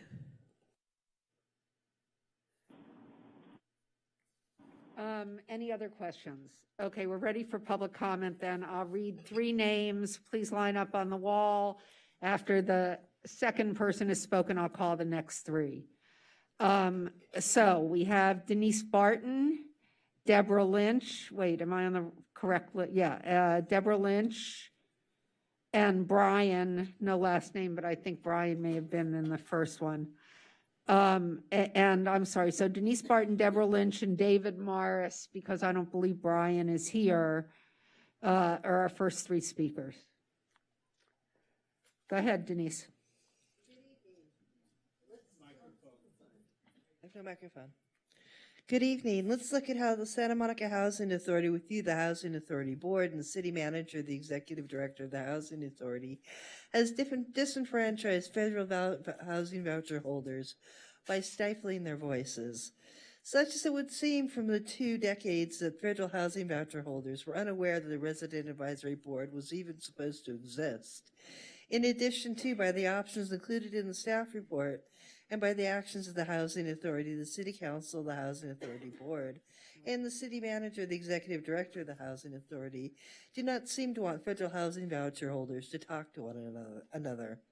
Because if federal housing voucher holders were able to talk with one another, they would find they have a lot in common, including things that go against HUD rules and regulations, like the disabled being unable to get reasonable accommodation, or the city's ADA person in risk management, Myrna Medina, who doesn't return federal housing voucher holders' calls, or the programs and services that should be available to the disabled that are not there. Then at the end of the staff report, under other considerations, it looks like you want to make Mayor Sue Himmelrich's ballot measure board in place of the RAB, when the RAB is supposed to be an independent entity of other boards. Or would this action be to have more control over what information gets out as you are now, silencing the voices of federal housing voucher holders? Also, shouldn't the RAB board members be elected by the RAB membership? And if the RAB is in the Housing Authority's job description already, why would more funding or staff be necessary for the RAB? Hopefully you saw that there were over 60 participants for the RAB, since it was advertised and announced through various methods by the Housing Commission for the September 1st, 2020 Housing Commission meeting, as well as how many were concerned about retaliation due to participation in the RAB. Thank you. Thank you, Ms. Barton. Deborah Lynch. Hello. I am here to address two main issues that I think are of supreme importance. Where I am living now, I've been living there for 7 years. I am one of the residents that has a continuum of care voucher. In that 7 years, I have seen the representative of that program that's assigned to me a sum total of 7 or 8 times. Every single time I've tried to ask somebody in the program, and by the way, that's administered to my understanding by the people concerned. That's what they're called now, okay, at their administrative offices, which are removed from the intake center, okay? And every time I've asked them, what are the additional benefits on my continuum of care voucher, I am met with a blank stare. I have never been responded to on that. Nobody seems to know what the continuum of care voucher actually does, okay? My understanding is it was given to me so that I had a voucher that could not be removed ever. It's a permanent voucher that I can transport wherever I see fit to within the city of Santa Monica, and if agreed upon, to Los Angeles or elsewhere, okay? But because of my situation, I was extended that voucher initially by LA County and then had it transferred over to Santa Monica. But in that time, and trying to receive additional services and asked if they would look into it for me, I've never, ever, ever received a response. 7 years, that's a long time to be really patient, okay? And I'm sorry, Ms. Lynch, but your time is up, Okay. but we heard you. Thank you very much. Yeah, Mr. Morris. And if you wait there a minute, I'm going to call the next 3 speakers. Olga Z., John Alley, and Teresa Morosco are our next 3 speakers. If you could line up on the wall. Thank you, Mr. Morris. You may go proceed. I'm thankful that for the last 3.5 years that I've been aware of all the proceedings of the Housing Commission in the past, the Housing Authority, in dealing with Housing Authority clients. I am not a Section 8 holder. I'm speaking as a citizen here, but I know the history of the RAB that they say is actually created now. But none of the people of the 1700 know that it even exists. It was created by Barbara Collins because advocates came forward and told the Housing Commission and Barbara Collins and the Housing Authority that they needed to have a RAB according to the HUD statutes. So because so much fanfare went on about having this RAB, finally Barbara Collins decided in her own infinite wisdom to create a backdoor, backroom RAB. None of the 1,700 clients on Section 8 were contacted, but all of a sudden there was a RAB. Okay, this has got to stop. The federal government mandates from HUD. They have a RAB.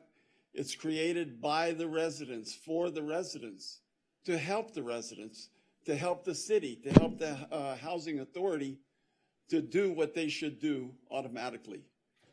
One problem I have now, there's 11 positions at the Housing Authority. 5 of the key positions are vacant for months and months and months and months. What's that about?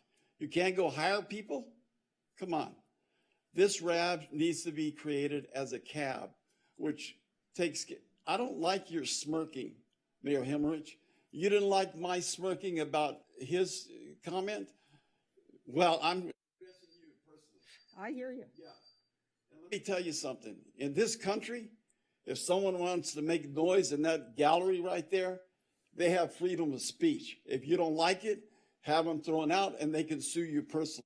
Will do. Thank you. You're done. Thank you. Your time is up. You said that this commission never did anything in the past.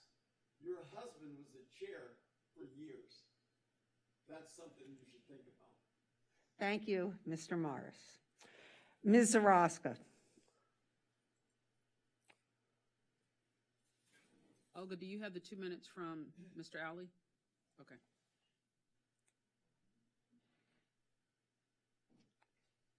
And you have a video, right? Hold on a second.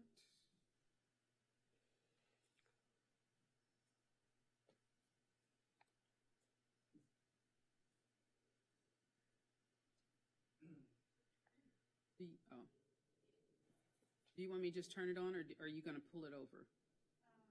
I'll start. Okay. Okay, so I'll start.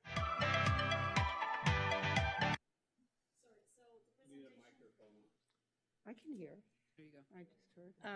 The presentation by the Housing Commission actually included a mention of the Philadelphia RAB, which was established in 1969, so we are a little behind here in Santa Monica.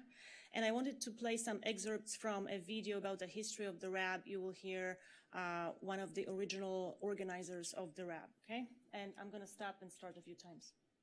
Different excerpts. The Resident Advisory Board was formed in 1969, can you believe it?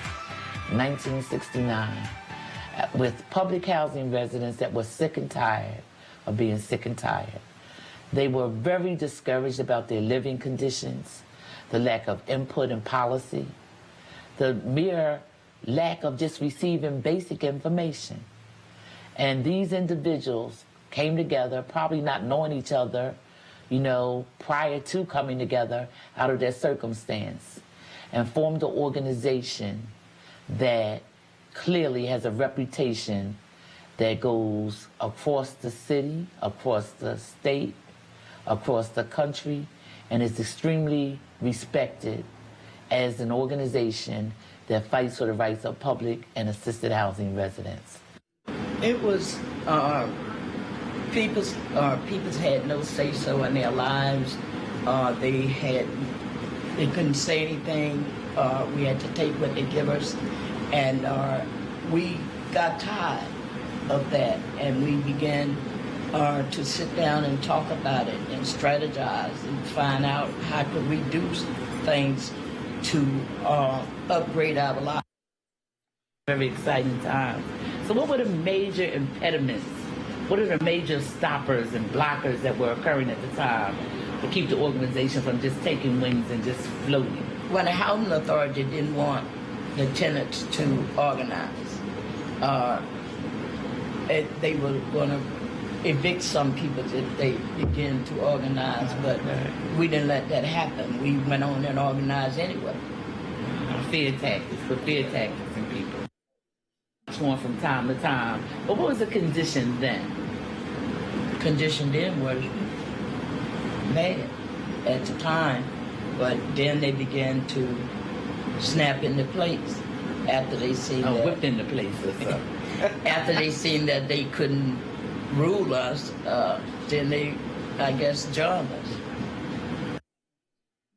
Okay, so that's a little overview of the Philly Rab's history.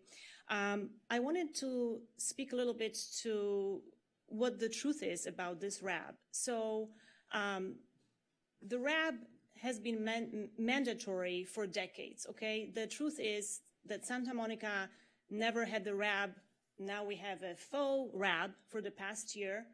Nobody here even heard about the Rab until November 2019, when I actually asked the Housing Commission that was chaired by Mayor Himmelrich's husband at the time, where is our Rab?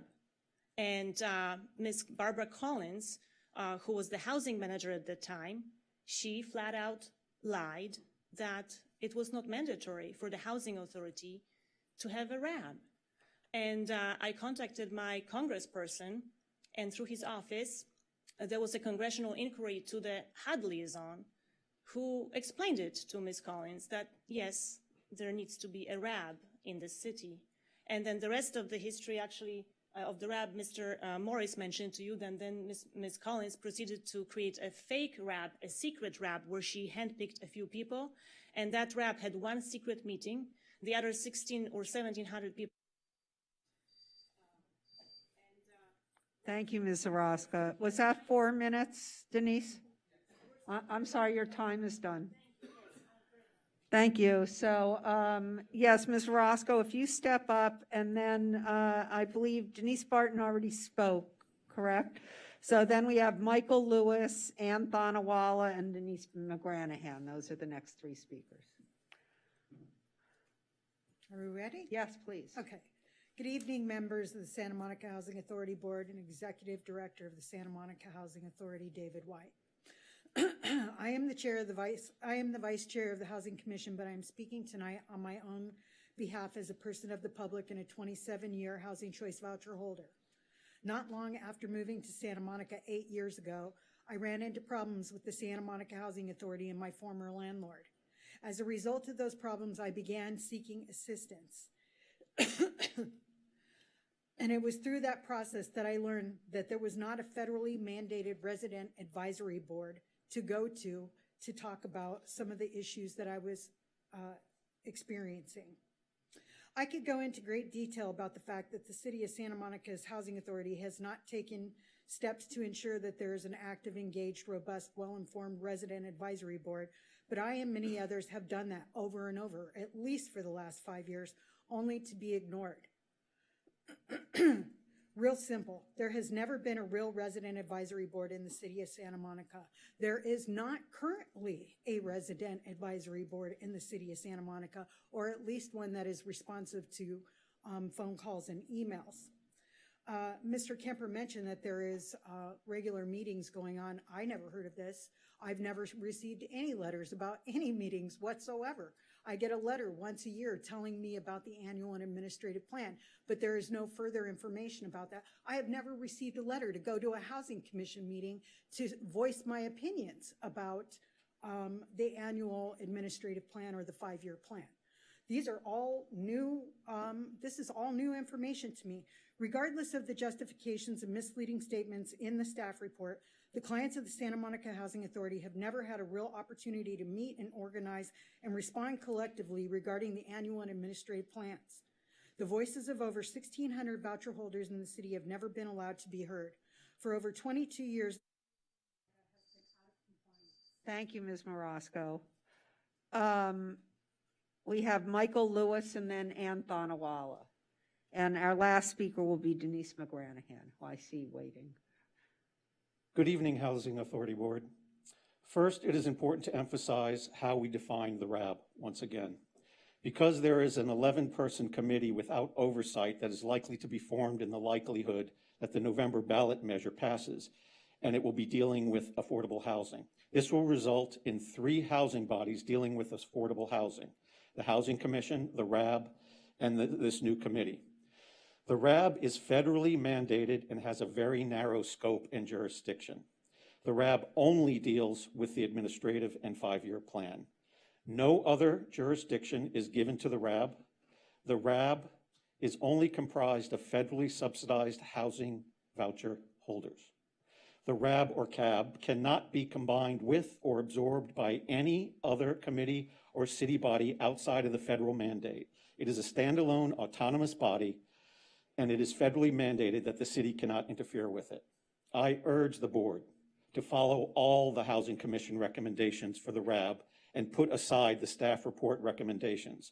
City staff has essentially no contact with clients. The Housing Commission, on the other hand, has historically been for years, and especially recently, actively engaged with clients. The Housing Commission has gone out of its way to solicit input directly and with great candor from the clients, and every recommendation of the Housing Commission is informed by a genuine concern for what the clients actually need. In truth, this item asks that you distinguish and choose between 2 concepts. Number 1, the human right of self-determination and representation, that is for the poor, disabled, elderly, and working class. And number 2, the human need to control, further marginalize, and disenfranchise these groups. Please, I urge you, choose the former. Thank you. Thank you, Mr. Lewis. Ann Thonawala.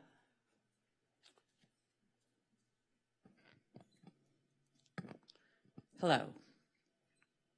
Mayor Sue, you can't replace the Housing Commission with a RAB committee selected by the City Council. In other words, the people that you lobby for. That's not how it works. A RAB will come together and choose their own board, and you don't control, unless, of course, you become a federally funded resident. The city budgets mental health services for members of the community feeling isolated. We heard about that tonight. Well, the Housing Authority is positioning all federally funded households as people who are not in need of creating community. In other words, those who are in isolation, well, there's a different standard for them. That's not okay.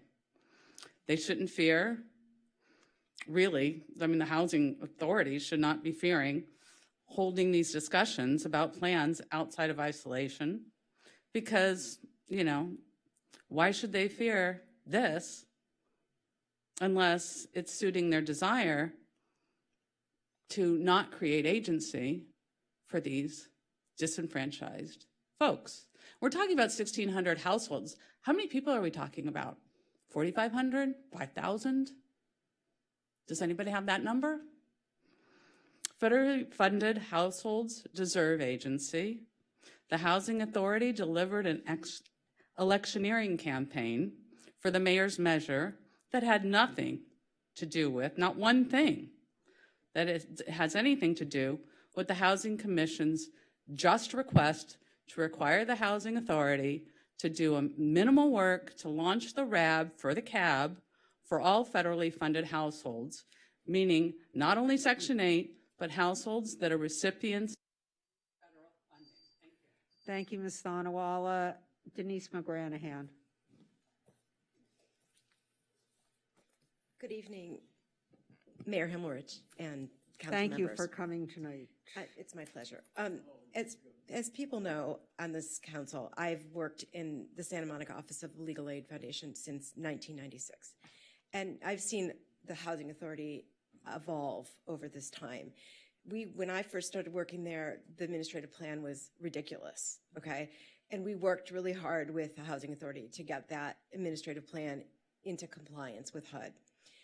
I don't think there's any malice intended by the Housing Authority towards anybody. I think that the priority of the Housing Authority is to administer its program, and they haven't thought about what the needs are of these participants in terms of their right to self-determination. And I actually didn't think a lot about it either. I thought that by the clients coming to me, I could provide input to the Housing Authority over time on the plans. And we did that, and we have done that. But it's not enough, because clearly there's some anger out there in the community about this issue, and people want to be heard. They want to be heard not just on the administrative plans, but they want to be able to voice their grievances about their housing specialists not returning calls, or not getting reasonable accommodations, or why are the payment standards what they are. There's a lot of issues that people could talk about, and maybe they can even talk about bad landlords or good landlords. I recommend that you live here. What about that source of income discrimination experience I had? Does anyone have any ideas about how I can deal with this? And I actually think it's a great thing to organize these people who really are disenfranchised, to be able to communicate even with LAFLA, and for us to provide education to them, along with the Housing Authority. Like, what can you do when you're looking for an apartment and you think your the prospective landlord's trying to ditch you so you don't, get to actually submit your application? What can you do?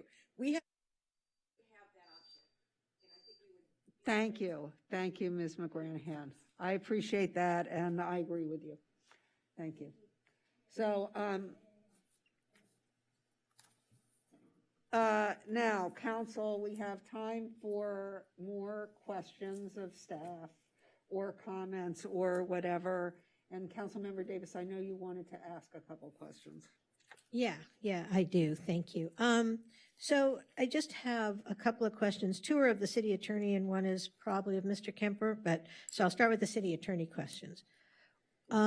Given the role of the CAB, would it be subject to the Brown Act, for example? Would meetings have to be noticed? Would they have to, for example, not have a majority of members speak among themselves, that sort of thing? If the council is not creating the CAB, but here it is indirectly, I'd have to check and see whether it would be required. It may still be a good idea. Okay. I mean, because I'm just trying to think about how, this organization would function. And then the other question I have, and maybe you need to think about this further, but I'll just ask it. So one of the things I heard from the public comment was that people have concerns about their issues and things like that, and the ability to come to the CAB and voice their concerns. But obviously housing and what's going on in someone's household can be a very private, personal thing. Would the communications of the CAB, either people emailing into them or texting them, or they talked about having a website where people could pose questions, that sort of thing, or ask for assistance, would that be subject to the Public Records Act request? Public Records Act? Probably so. I'm not aware of any exemption there to a Public Records Act request. Okay, and so I'm just trying to think about how this would function in a way. And then the last question It might be, though, a partial answer may be that the communication itself is subject to a PRA, but certain private information may be redacted. Okay, great, thank you. And then the other question I have is, so I am sort of, I guess, curious, maybe the best word, about how the CAB members would be selected amongst, if there was an initial organizing meeting. I mean, do people just volunteer? Do they submit applications? And if they submit applications, do people vote on it? And what kind of information is in there? So I guess I'm a little confused about how that might work, but my question, and maybe this goes to Mr. Kemper, is there any federal guidance about how the RAB is selected? I mean, is there something that says it needs, other than the fact, obviously, that it needs to be people who are receiving federal assistance, is there anything about they have to select, there has to be some vote, or they have to be appointed, or whatever? I'm just trying to figure out if there's any guidance there that would help us determine the best way for the CAB to be selected if we decided to go that route. Well, again, the RAB is a creature of the Section 8 program, and the only guidance in the regulations is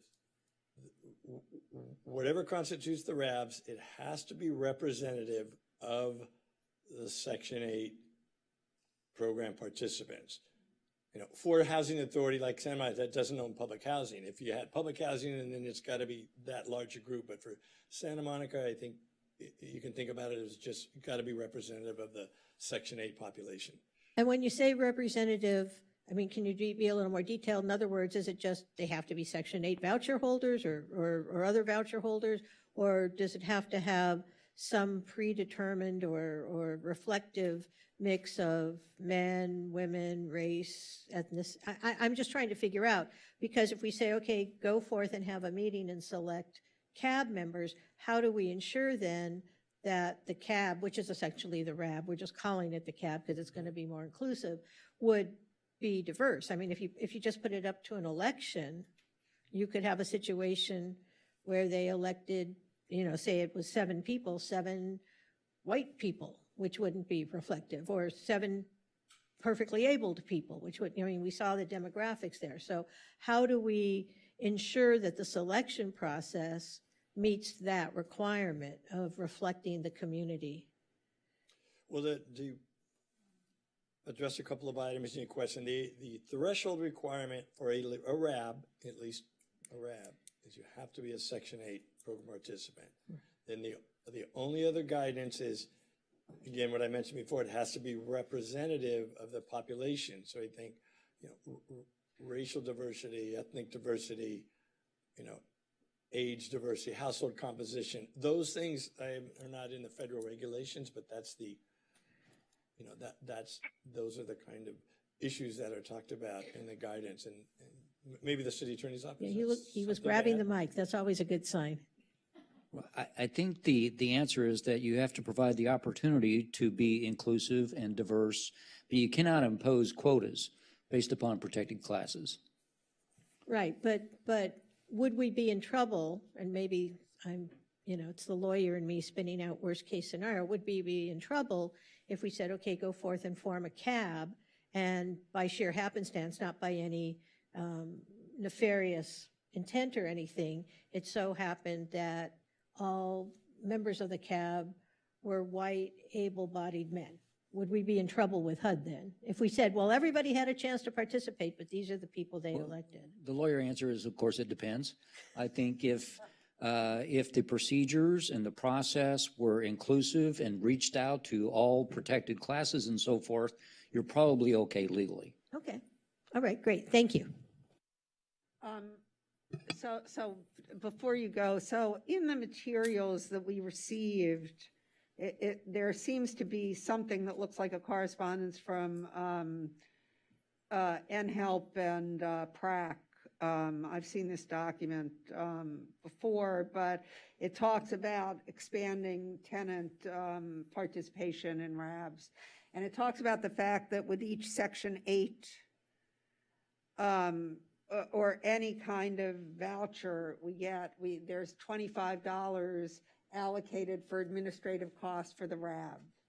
I assume you know that. And that now when you price it up, it's actually, they say $37, $33 per, but let's assume it's $40.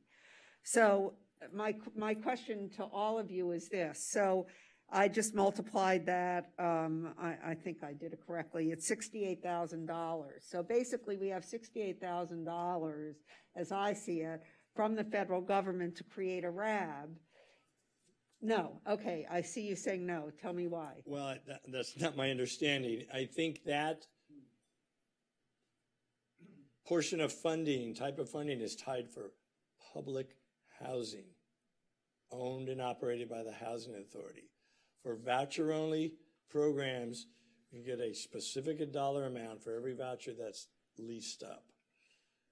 And it's actually broken into two pieces, 2 chunks, 750. Look, I don't know. We should check that. We do not, there is not funding available. What you're talking about is for public housing. It's not for vouchers. Look, that may be, but let's assume that this is the number. That may be, that instead the 68,000 would come from us and not from, although you would think in our entire housing program, there are administrative expenses that could go to that. But okay, so if we did $40 a voucher, that would be $68,000, right? I'm just looking at what they do generally. And we could fund it with that. They could set up, look, I mean, we've had, I think that we are better off, and I'm not sure, and I do think we need to do more research, but what I'm proposing is that we let them be self-determinative, because I think what they're really looking for is less policy kind of input than navigator and kind of the things that that Ms. McGranahan was talking about. I mean, to be able to have a sort of affinity group of people who are in their situation. And I think that we need to find a way to enable that. Yeah, council member, yeah, good, I want to hear.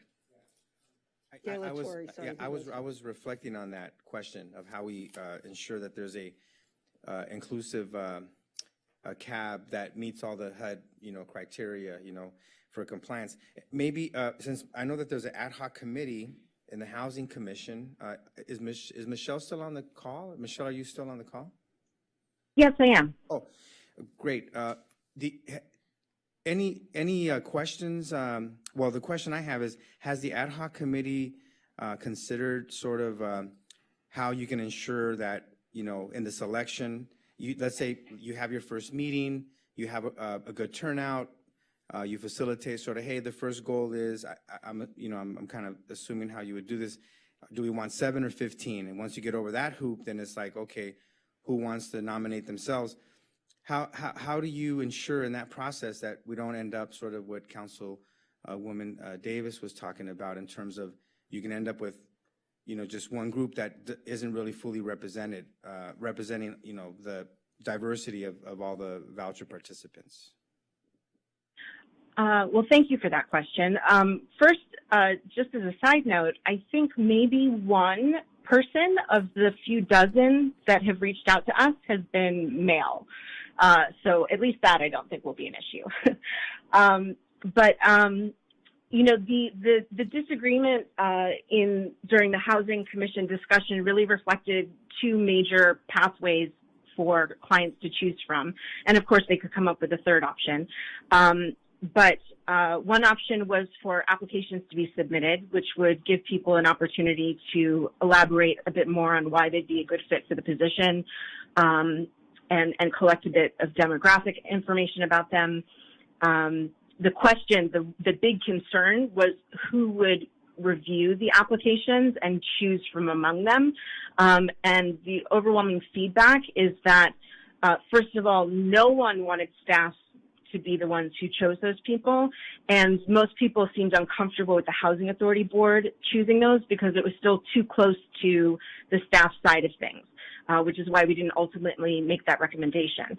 However, another possibility is that those applications are submitted to the Housing Commission, for example, if they felt like that was some sort of compromise in terms of representation. So it's not people who are directly, working with the Housing Authority.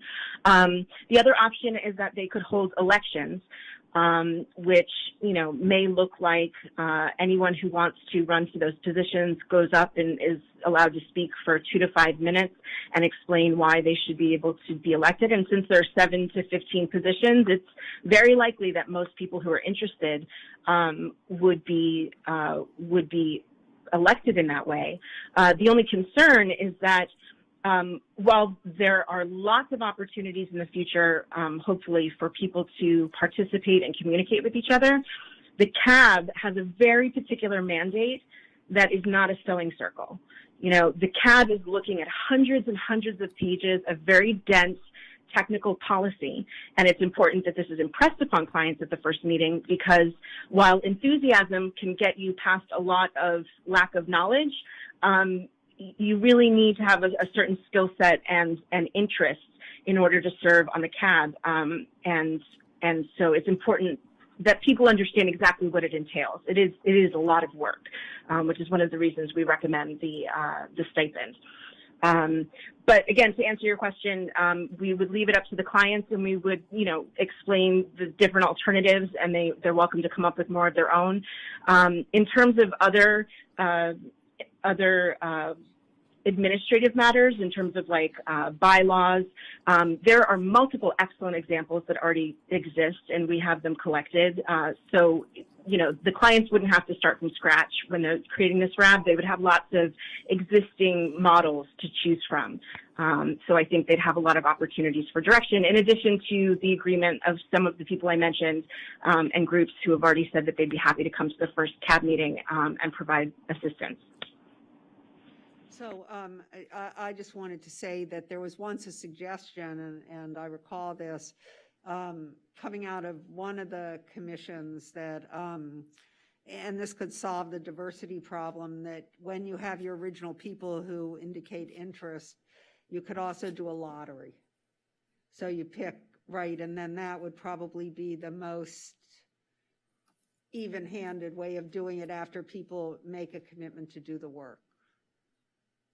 That's true. Once you appropriateness of the pool. However, unfortunately, one example is the only RAB rep who's ever in the last year shown up to Housing Authority Board meetings, Ann Cochran. She was chosen by that lottery, and she has been completely lost in meetings. She hasn't participated because, as she said in the last Housing Authority Board meeting, she has no idea, how to begin diving into the complex issues that you guys are discussing. She doesn't know the vocabulary. She's been given no orientation. She didn't even know she had a city email address for a year. So I'm not sure that a lottery in this case would work, because the work is so specific. It's not just looking for opinions. I mean, it really needs, it's rigorous, but I think as long as that's impressed upon people, I think we could also take that original outreach from the Housing Authority when they sent. I don't know the method by which they sent it out and how large a group they addressed, but apparently there were 46 respondents who were interested in being a RAB rep, and we might be able to revisit that list to try and solicit people who we already know are interested. Well, that was about 3 years ago. I think we should start over again. Do you agree? Well, of course. No, of I'm course. not. I'm talking to, I'm sorry, you can't see this, but I'm talking to Councilmember De La Torre. Go ahead, Councilmember De La Torre. Yes, I want to make a motion so that we can get a decision moving forward. I want to make a motion that we direct staff to support and facilitate the Housing Commission recommendations to allow the self-determination and representation of a client advisory board. With this goal in mind, further direct staff to notify the 1,600 voucher participants of an upcoming meeting within 4 to 6 weeks from today to accomplish the following, right? Which. So, Oscar, before I know you're reading what we got from them, right? Their suggestions. Is that what you're reading to us? Well, they have a list of recommendations, and probably the easiest thing is just to say. The one we received? Yes, the one from Michelle, the Santa Monica Housing Commission RAB recommendations. I saw that, but look, I think you can make your motion, but I think we have a discussion about whether we've really, I get they made this recommendation. I don't know what housing authorities they've looked at, who they've spoken to, what kind of research they've done, what size they are, how many voucher holders they are, what it costs, what problems they've had. Usually when we're making decisions like this, we have a much more robust staff report with a lot more data in it about what other people do, what experiences they've had, what the possibilities are. What? It's a study session. And this is a study session. Yeah, I'm aware it's a study session, but. So it's just direction. But. It's direction, and I'm just telling you right now, before you read that whole list, that I'm not ready to go there without a lot more information, because I don't think there's enough data here. I think we can decide that we want to make it a self-determining thing, that we want to follow the model of one or whatever. But other than that, I think they need to come back. Staff would need to come back to us with a lot more ideas about how to set it up, how to pick people, how to make sure that it's not discriminatory, how to make sure that we don't have the sorts of problems we've had with the Housing Commission with people being excluded or included, or those sorts of things. But I do think that we need to see other examples, because all we have is suggestions without a single example of a city like ours that's done it a certain way. No, I know, but to me, it's common sense that, you know, if you have low-income people that are participants in a program, that you have to believe that there's that they have the intelligence, right, to figure out some problems amongst themselves. Well, I totally agree with that, because I don't agree with the idea they can't grasp it at 700. I think that's classist. I really do. Yeah. So I think if today, if we can give the direction that we want a self-determined, self-representation philosophy moving forward, right, where this CAB will be formed.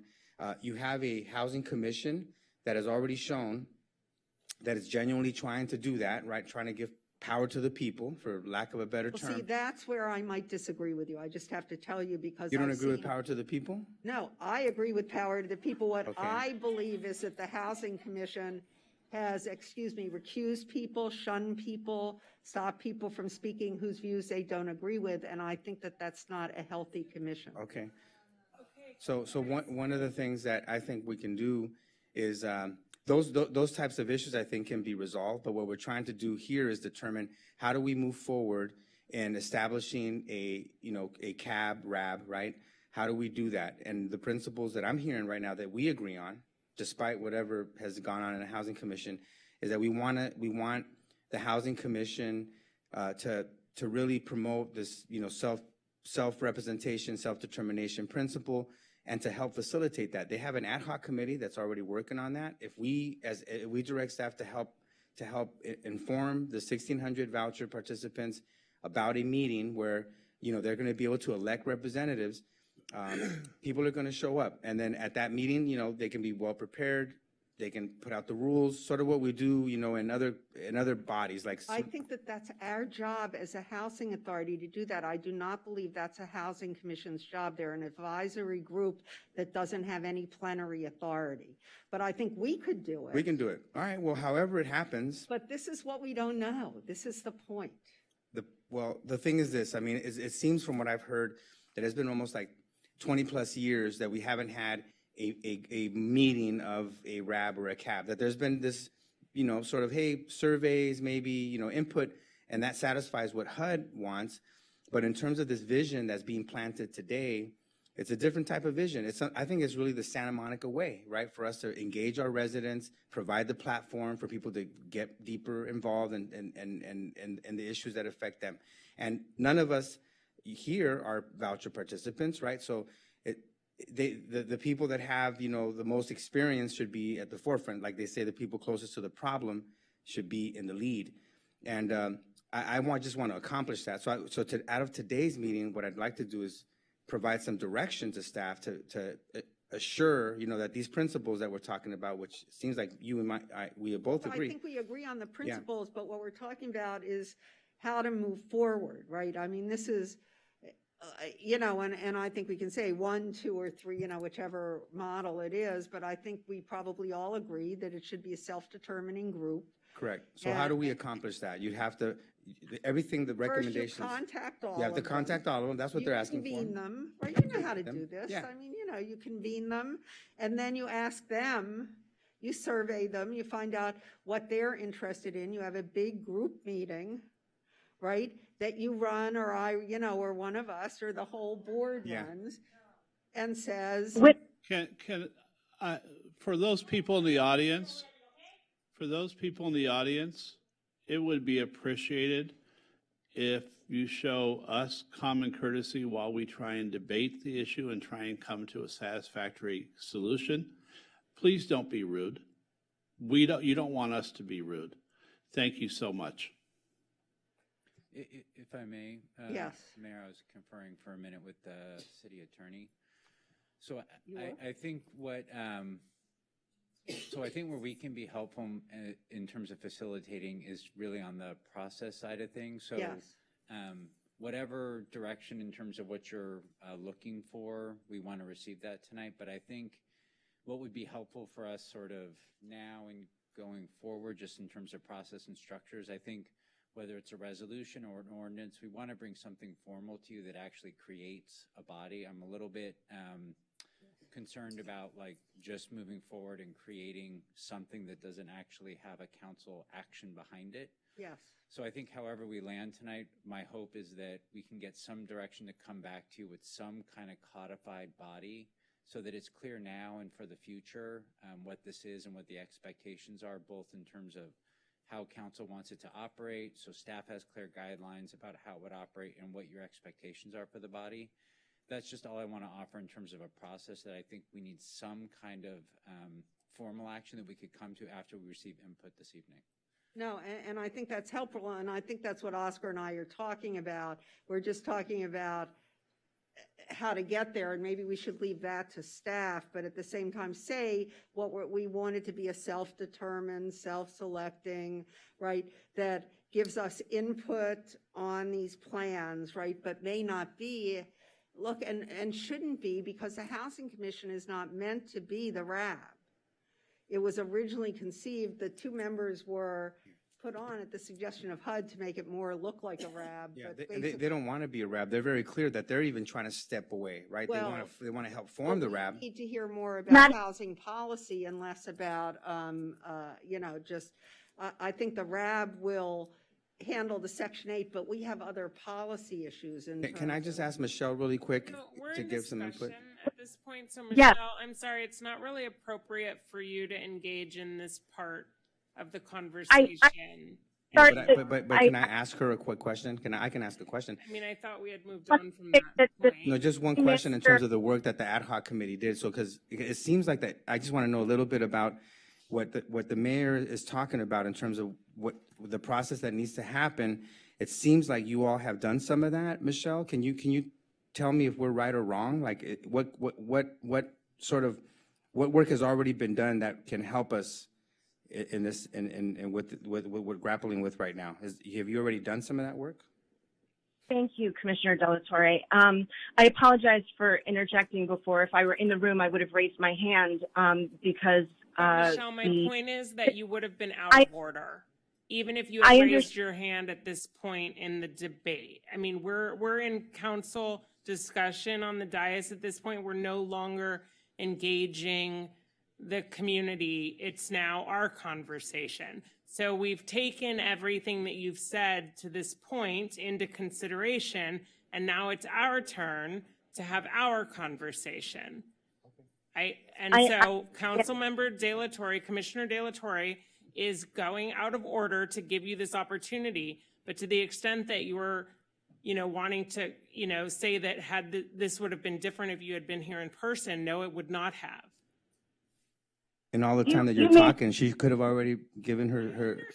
Okay. You're wasting time just because you want to bully people. Stop now, Oscar. You stop. Let Stop. her speak. Oscar, let Michelle speak. Excuse me. Let her stop. speak. I'm asking her a question. I have a right as a member. Question? The question is, can she explain to us what the ad hoc committee has already done to lay the groundwork to bring this body together? We agree that a body should come together. The city manager just told me that if we direct staff, they'll come back to us, with the framework to accomplish what we want to accomplish. So we have two people right now that can help us figure it out. And they can talk to each other, Correct. But in the meantime, we need to figure out at a high level, Oscar, what we want this body to look like. Do we want all the RAB members to be every Section 8 holder? Who do we want to be the representatives to the Housing Authority? Do we want to receive feedback from everybody? I mean, all of these are questions that need. Now, look, I already said I like the Model 1 issue, the Model 1 that was presented to us, where they're self-determining and self-guiding, right? But I don't think that satisfies what we need in terms of, that they can give us feedback on the plans, but I don't think that satisfies what the Housing Commission's mission.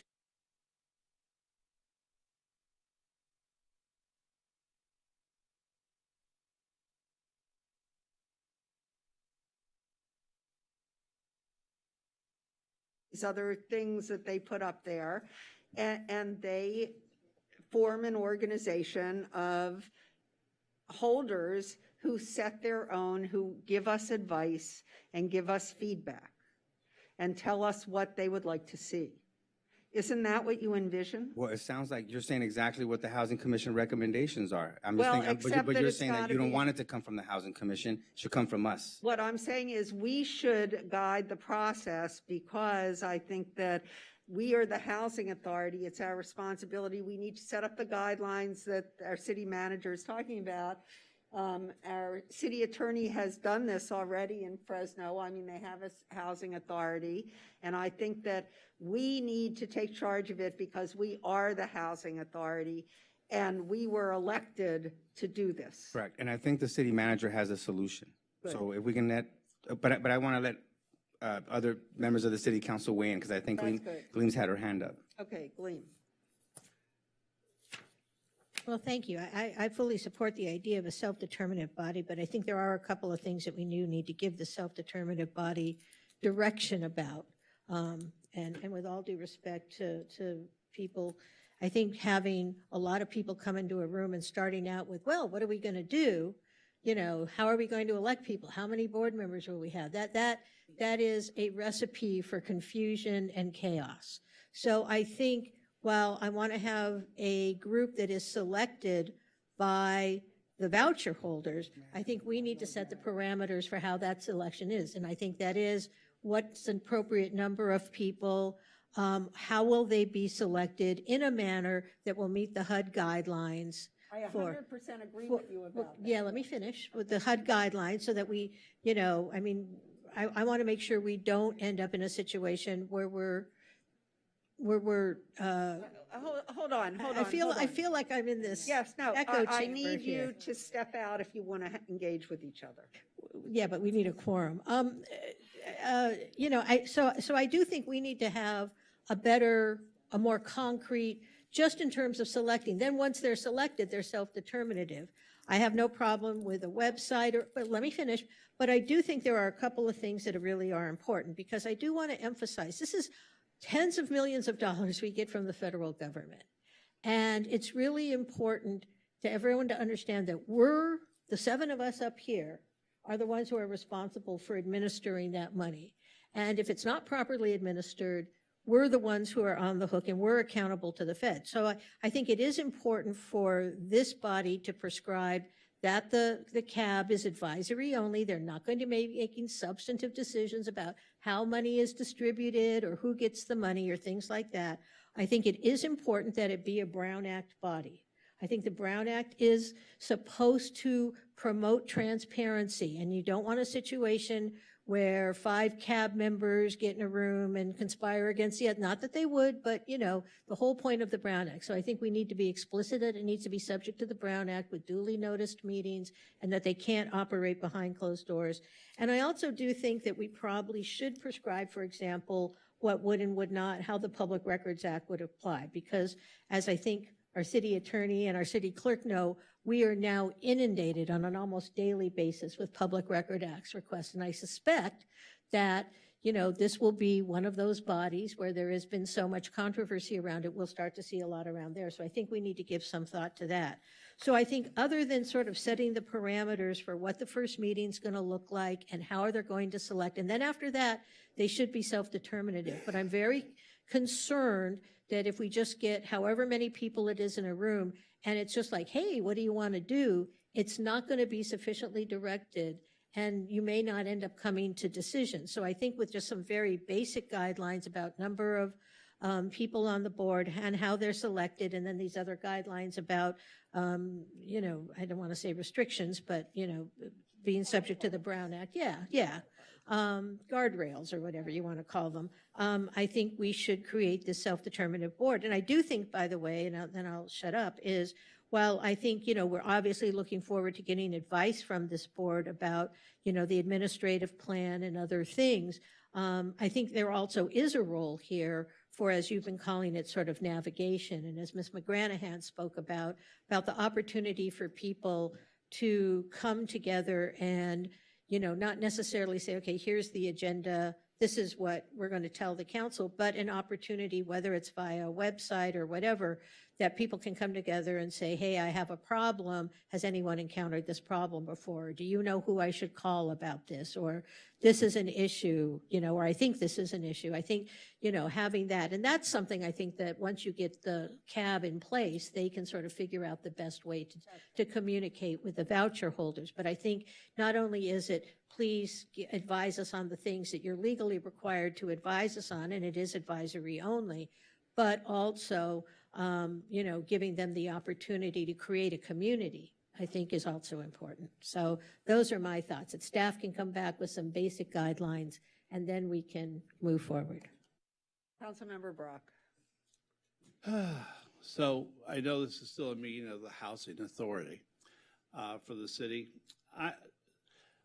What I'm hearing is that we need to make sure that the Brown Act is respected. We don't have 100% view of what we should be doing.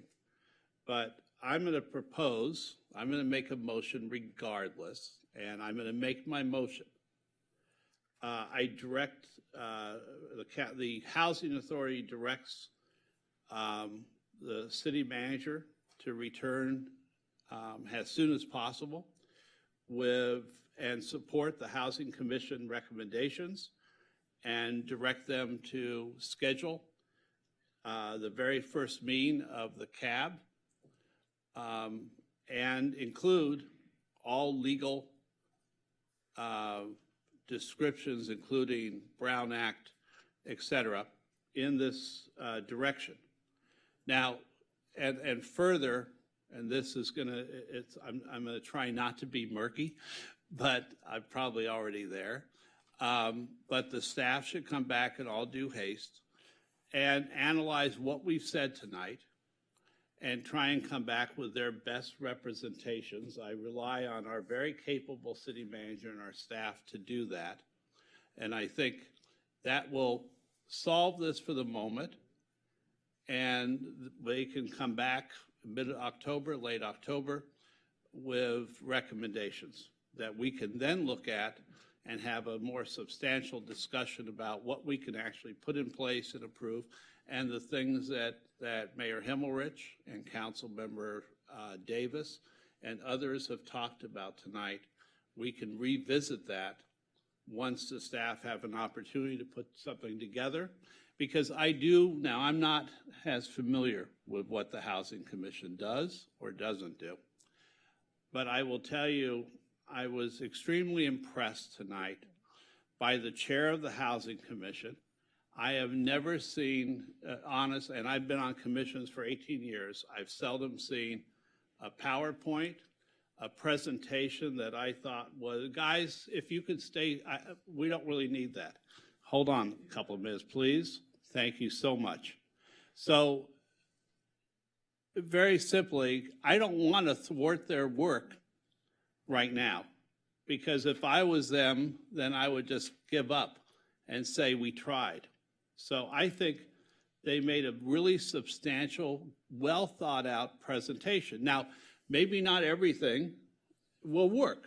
I don't have any illusions about that, and I don't think they probably do. But I do want to get something going. So I've made my motion. If there's a second, let's move on. Can we talk about the October? Well, first we need a second. We have a second. Now let's talk to the city Okay. manager about whether that's doable. And I'm giving him leeway. Oh, he said October. Well, Or no, I'm just yeah. gulping on it's a really quick turnaround for us. I know it is, and that's why I'm I'm just gulping on the timing until I have a chance to talk with the city attorney and talk with staff that would work with us. So I understand the request.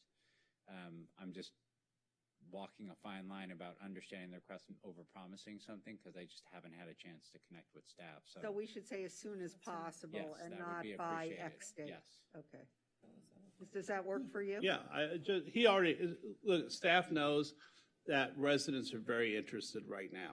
So I don't want to have this become a normal bureaucratic thing where 6 months from now they come back. So that's all. I do trust that the staff will come back as soon as they can with a great measured, something measured that we can work on. Councilmember Parr. Thank you, Mayor. Well, and I also just wanted to mention as well that Chair Michelle Gray also indicated, I mean, they did the significant work on this, and so they have a significant amount of resources in terms of MOUs, the guidance. I mean, all the work is there that we can tap into in terms of what other cities have done that are like us. Because I did have an opportunity to talk to her, and I asked all the questions that have been brought up right now about legally, what other cities have done. And so a lot of that work has already been done by the Housing Commission chair. And so if city manager and city attorney talks to the team and staff and the Housing Commission, they can give you that information that you can look into, and it may help to accelerate some of the work that needs to be done. But I am in complete agreement with Councilmember Brock and the rest of the team that this is really the right direction to go in to support our housing voucher. One additional statement, population. Councilmember, I think that's great. And I think we all want this to be collaborative rather than argumentative. We want to find a way for the voucher holders, for the people who are concerned and vocal, for the staff, everyone to come out. And I know this is a all too used statement, but we want this to be a win-win for our community.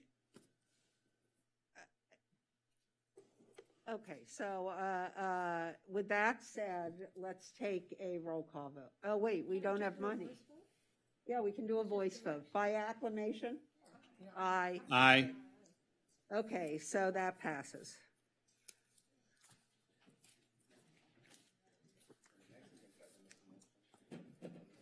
Because you wanted, you wanted, because that was a very procedural thing, right? And his was a general thing because we're putting it back to them.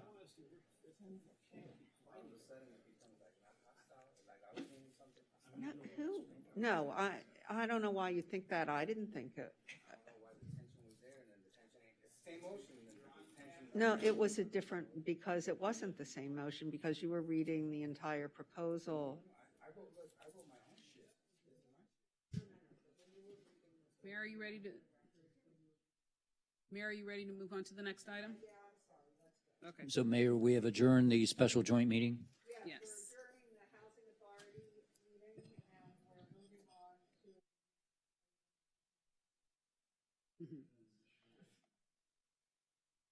Okay, so now we're moving on to, this is ordinances, and there's quite a few second readings, so I think we can get through this quick. I'm ready. Let's go. All right, so we have the second reading and adoption of an ordinance amending Santa Monica Municipal Code Section 6.112 and add regulations for street performers on Wilshire Boulevard, Arizona Avenue, Santa Monica Boulevard, and Broadway adjacent to the 3rd Street Promenade. Move adoption. Second. Moved by Davis, seconded by Himmelrich. Roll call vote. Okay. I'm sorry, it was Davis? Yes. Davis, Himmelrich, yes. Councilmember De La Torre? Yes. Councilmember Brock is absent. Okay. Mayor Pro Tem McCowen? Yes. Councilmember Negrete? Yes. Councilmember Davis? Yes. Councilmember Parra? Yes. Mayor Himmelrich? Yes, so that passes 6-0 with one abstention. Okay, and next we have second reading and adoption of an ordinance modifying city sidewalk vending to allow a stationary vending with 100 to 500 foot perimeter to Santa Monica Pier by permitted vendors. And again, it's second reading. I'd like to make the motion to move it.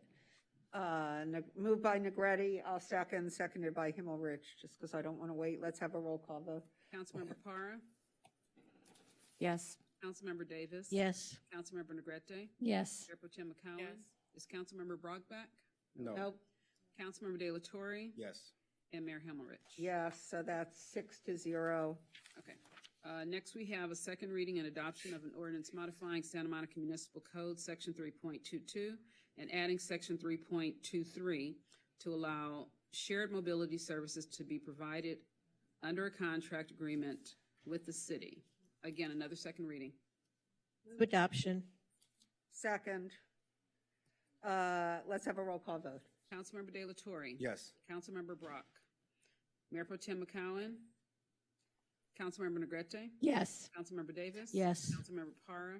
Yes. Mayor Himmelrich. Yes, 6-0.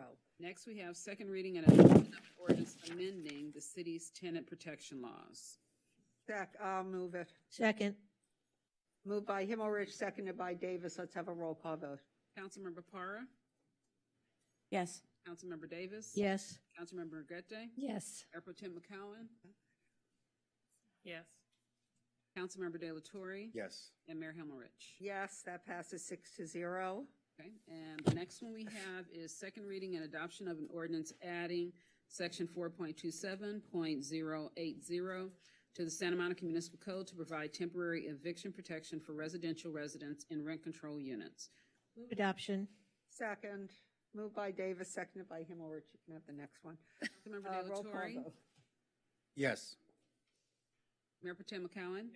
Councilmember Negrete. Yes. Councilmember Davis. Yes. Councilmember Parra. Yes. Mayor Himmelrich. Yes. Okay, and then we have second reading and adoption of an ordinance amending Municipal Code Section 4.65.030.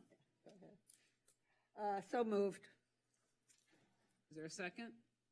Moved by Himmelrich, seconded by Davis. Let's have a roll call. Councilmember Parra.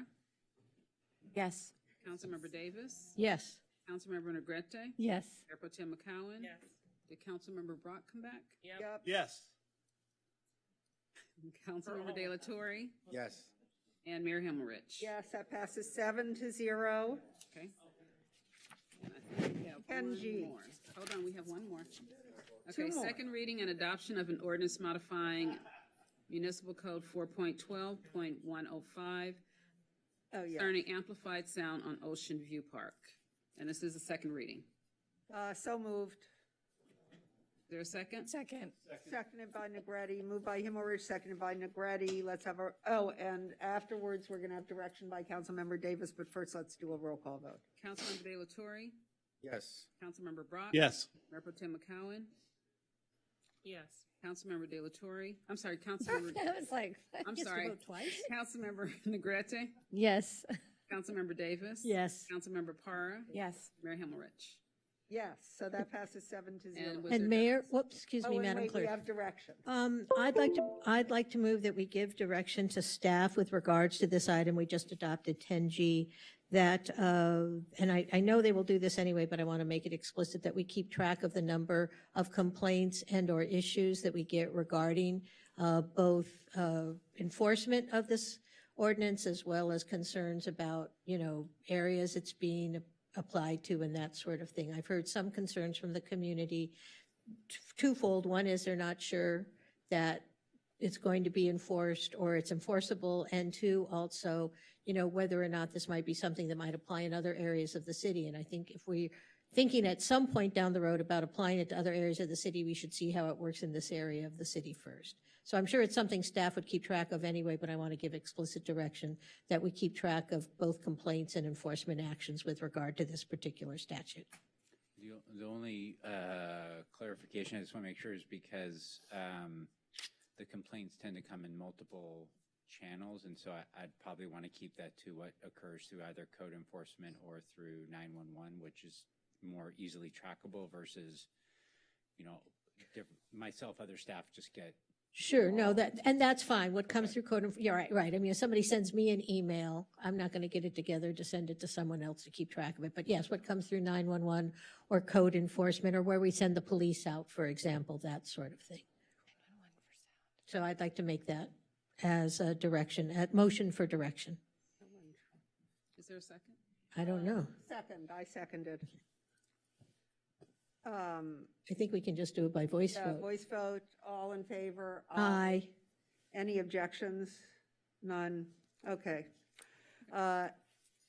10H, introduction and first reading of an ordinance to amend Municipal Code Section 4.08.097 to expand the other locations to other locations beyond Main Street and downtown. Oh, hold on a second, sorry. Did you finish? What happened with that? I'm sorry, what just happened? Do we have a staff? Yes, the staff person is up there. Oh, hi. Do you have it plugged in over there? Yes, I do. Is it in line ordinance? Is that it? Yes, ma'am. Okay. Here we go. Give me a second.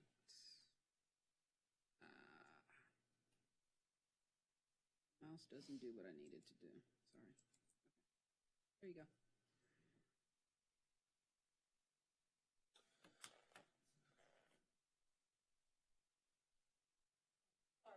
No worries. No, I was just waiting. Thank you, and I'm so sorry. Tell us your name, and yes. there Yes, we go. ma'am. Well, good evening, and thank you, Mayor, Vice Mayor, Council, and staff. I'm Lieutenant Sal Lucio. I've been with the Santa Monica Police Department for 27 years, and I am currently the Deputy Chief's Executive Officer. I was recently the acting captain overseeing the Special Operations Division, which encompasses our Homeless Liaison Program, AKA the HELP Team, which utilizes this particular ordinance in the regular course and scope of their duties on the daily, which makes me familiar with the ordinance and the work the unit does.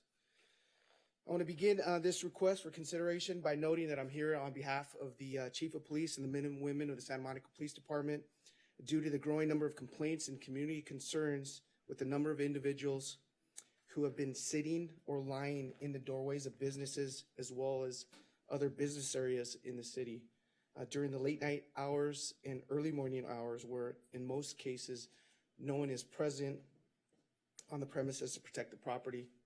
Therefore, those who are working in these businesses typically must remove these individuals who are blocking ingress and egress to these locations.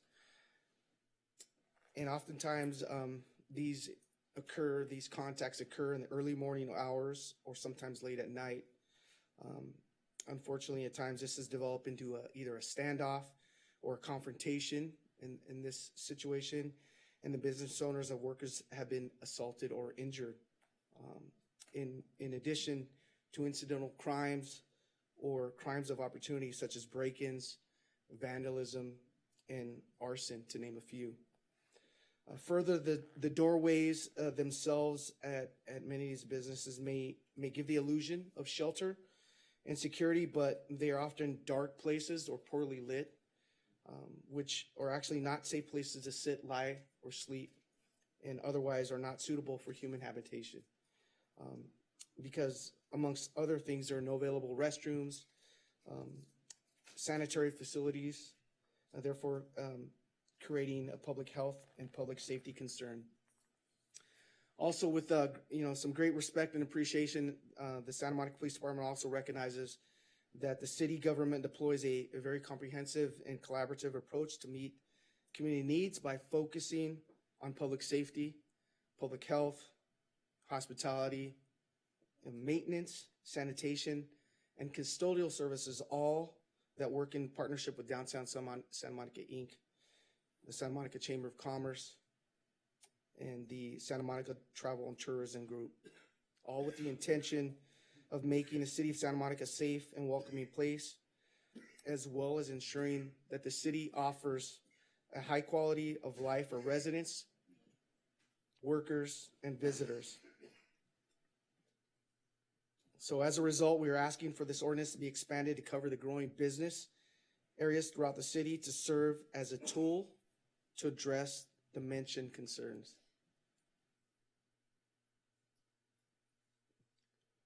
So some history and context regarding the ordinance itself. The initial ordinance was enacted in 2002 in order to address business owners' concerns regarding businesses being blocked.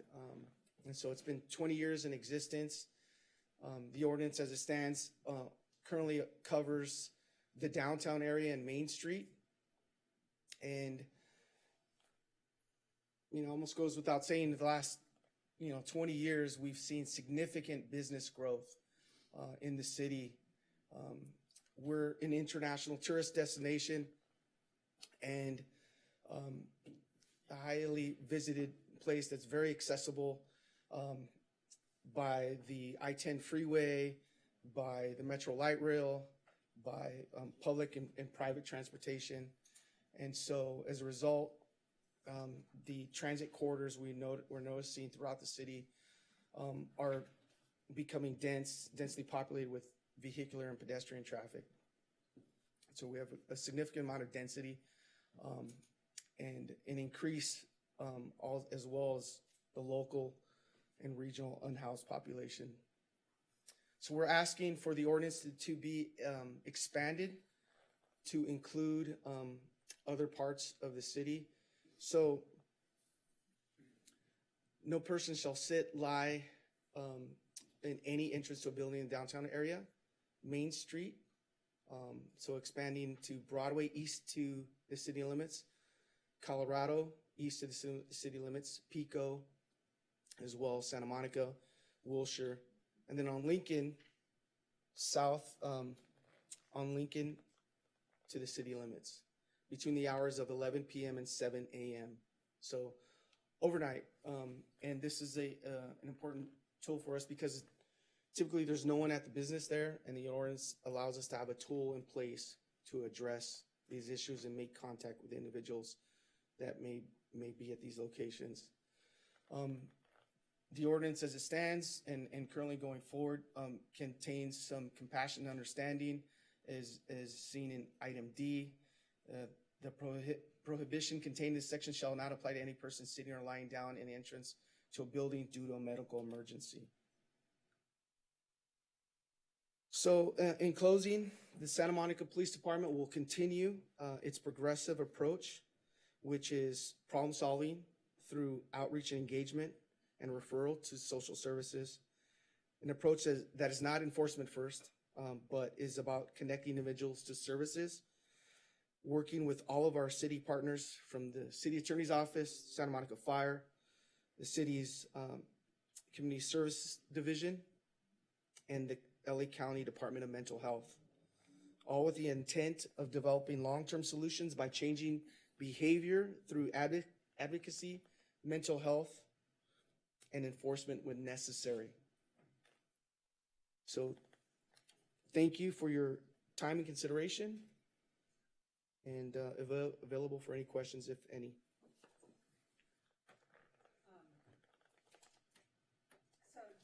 Whoops, sorry, does anyone have any questions?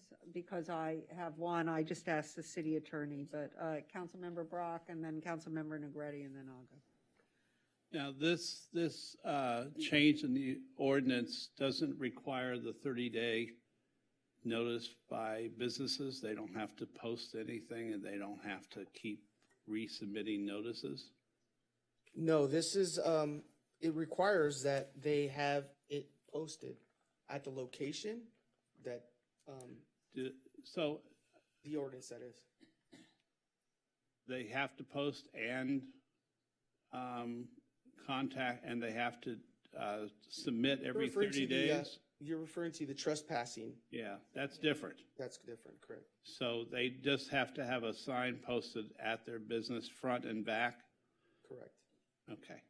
And I'll make my probably quarterly appeal that we have to find some, even though I know it will cost money, we have to find at least one public restroom in our city that is open overnight with staffing. It's not part of this discussion, but you brought it up at the beginning, and I fervently believe that it's necessary.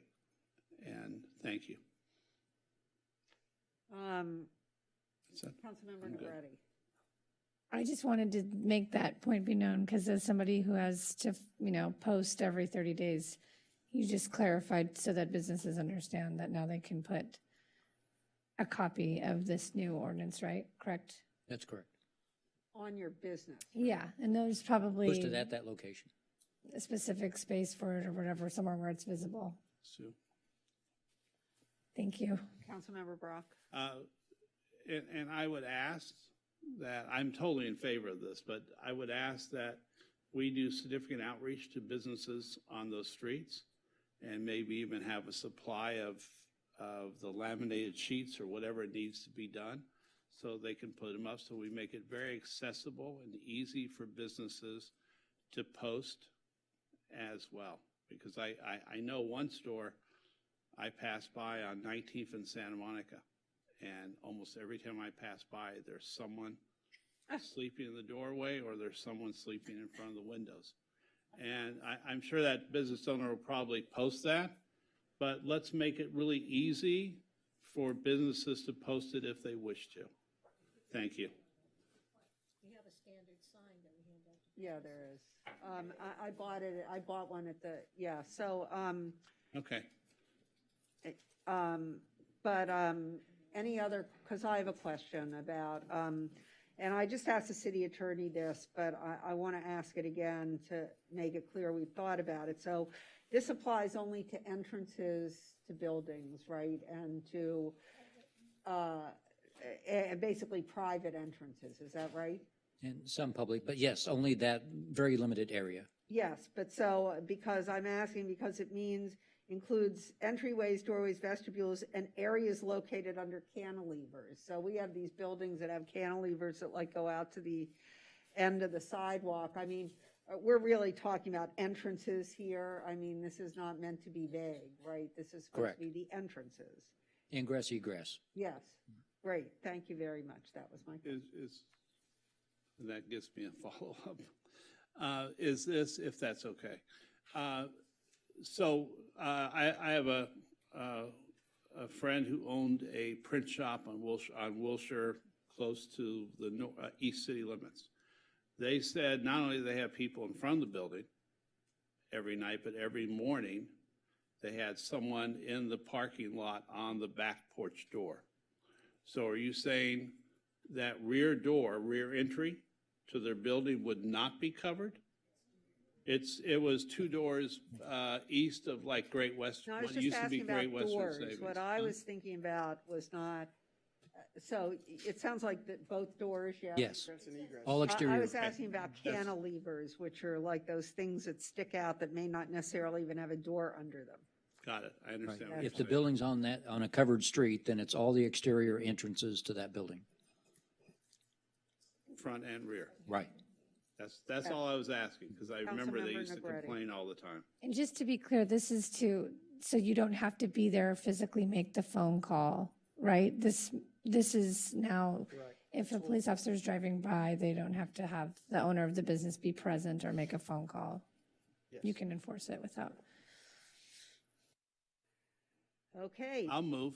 Good. So moved by Brock, seconded by Negretti. Let's have a roll call vote.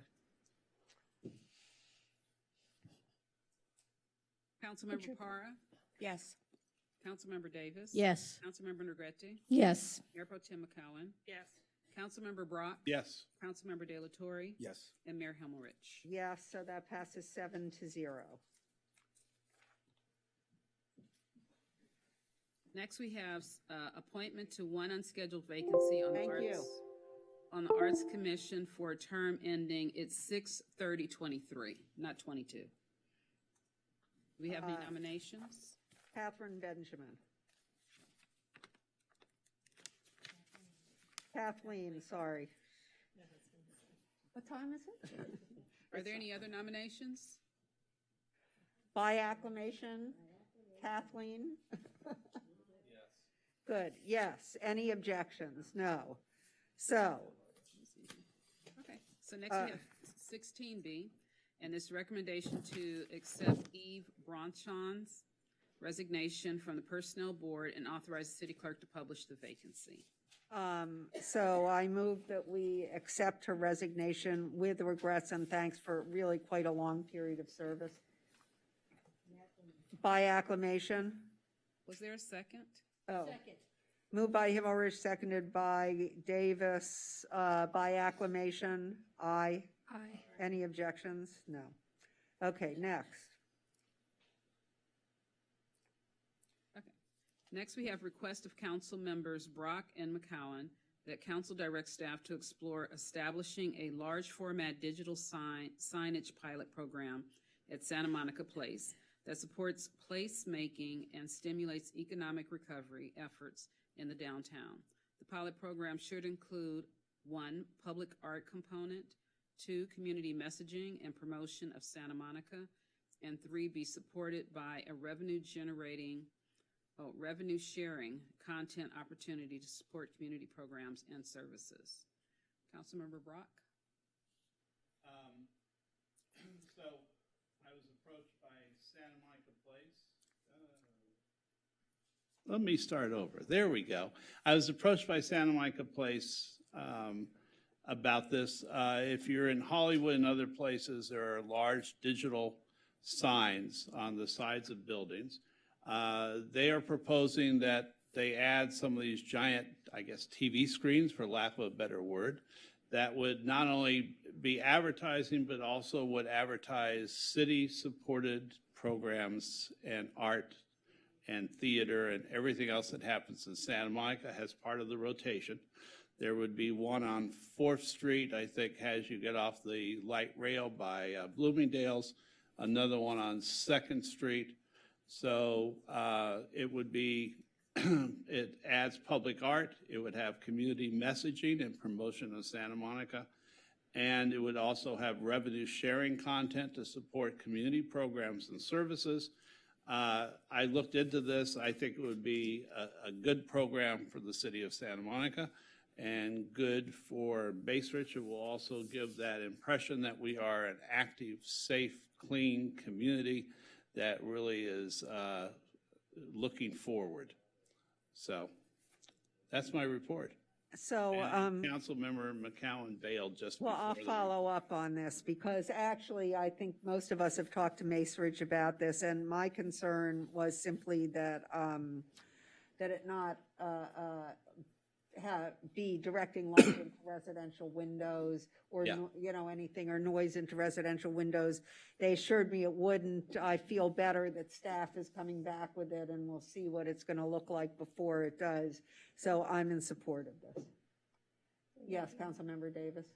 Yeah, I mean, I'm sure we did all meet with Mesa Rich, and the one thing I told them, and I'll say here is, I want to make it clear we're not going to turn the promenade into Times Square. No, I mean, I think that, I think when people read this and when you use the word giant, Yeah, I think people all of a sudden envision Times Square, and I don't think that's what anyone here is envisioning. So, you know, staff will come back with a proposal and we can discuss it in detail there, but I thought there might be some people on the word giant, so I just wanted to clarify that. Thank you. giant is relative. Okay, so this is not money, so motion? I move. Second. Moved by Brock, seconded by Negretti. By acclamation, there's no money here. Aye. Aye. Any objections? No. So that passes 5-0. I don't know. Councilmember De La Torre's out of the room. So that's 5-0 without De La Torre and McCowan. Okay. Next, we have request of Councilmember Brock that the city waive approximately $1,500 in rental fees for the use of the guest house veranda rooms, excuse me, at the Annenberg Beach House on October 22nd, 2022, to host a meeting of the California Association of Parks and Recreation Commissioners and Board Members. Councilmember Brock? Sure. So our city has been a long-time member of CAPR CBM. I served as president back in 2013. I'm still a board member.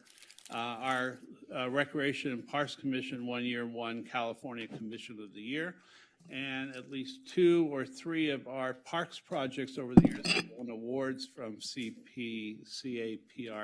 I call it Cal Parks Board. So what they're asking is they had not had a meeting in Santa Monica in at least 7 years. The last they had a meeting at the Annenberg one morning, which was really, they loved the Annenberg. They had lunch from back on the beach. They thought it was a great day. It is Recreation and Parks chairs from around the state. The board consists of about 15 members. And they're asking that they come back to the Annenberg from 9:30 to, I think, 2 o'clock in the afternoon on Saturday, October 22nd. And Santa Monica would be the host city. So this is then is a behest of contribution to that group because Phil's on their board? Is it a nonprofit? Yes. California nonprofit. No, I don't think it's a behesting issue. That's when, well, Yes, it is. yes, it is. So it's reportable. It's not, Yeah, it's reportable. it's not limited, but it's reportable. Yeah. Although and- it's under $5,000 though. Well, whatever it is, We'll follow up with council. Doug, if you follow up with me and guide me through whatever I need to do, Yes, I'll be we will. happy to do it. So you making a motion? Sure. I move that we approve. Second. Was that Councilmember Negrete? Yes. Okay, all right. Councilmember Para, I'm not going to the bathroom, we won't have Yes. a quorum. Councilmember Davis? Yes. Councilmember Negrete? Yes. Councilmember Brock? Yes. And Mayor Himmelrich? Yes. Great, next one.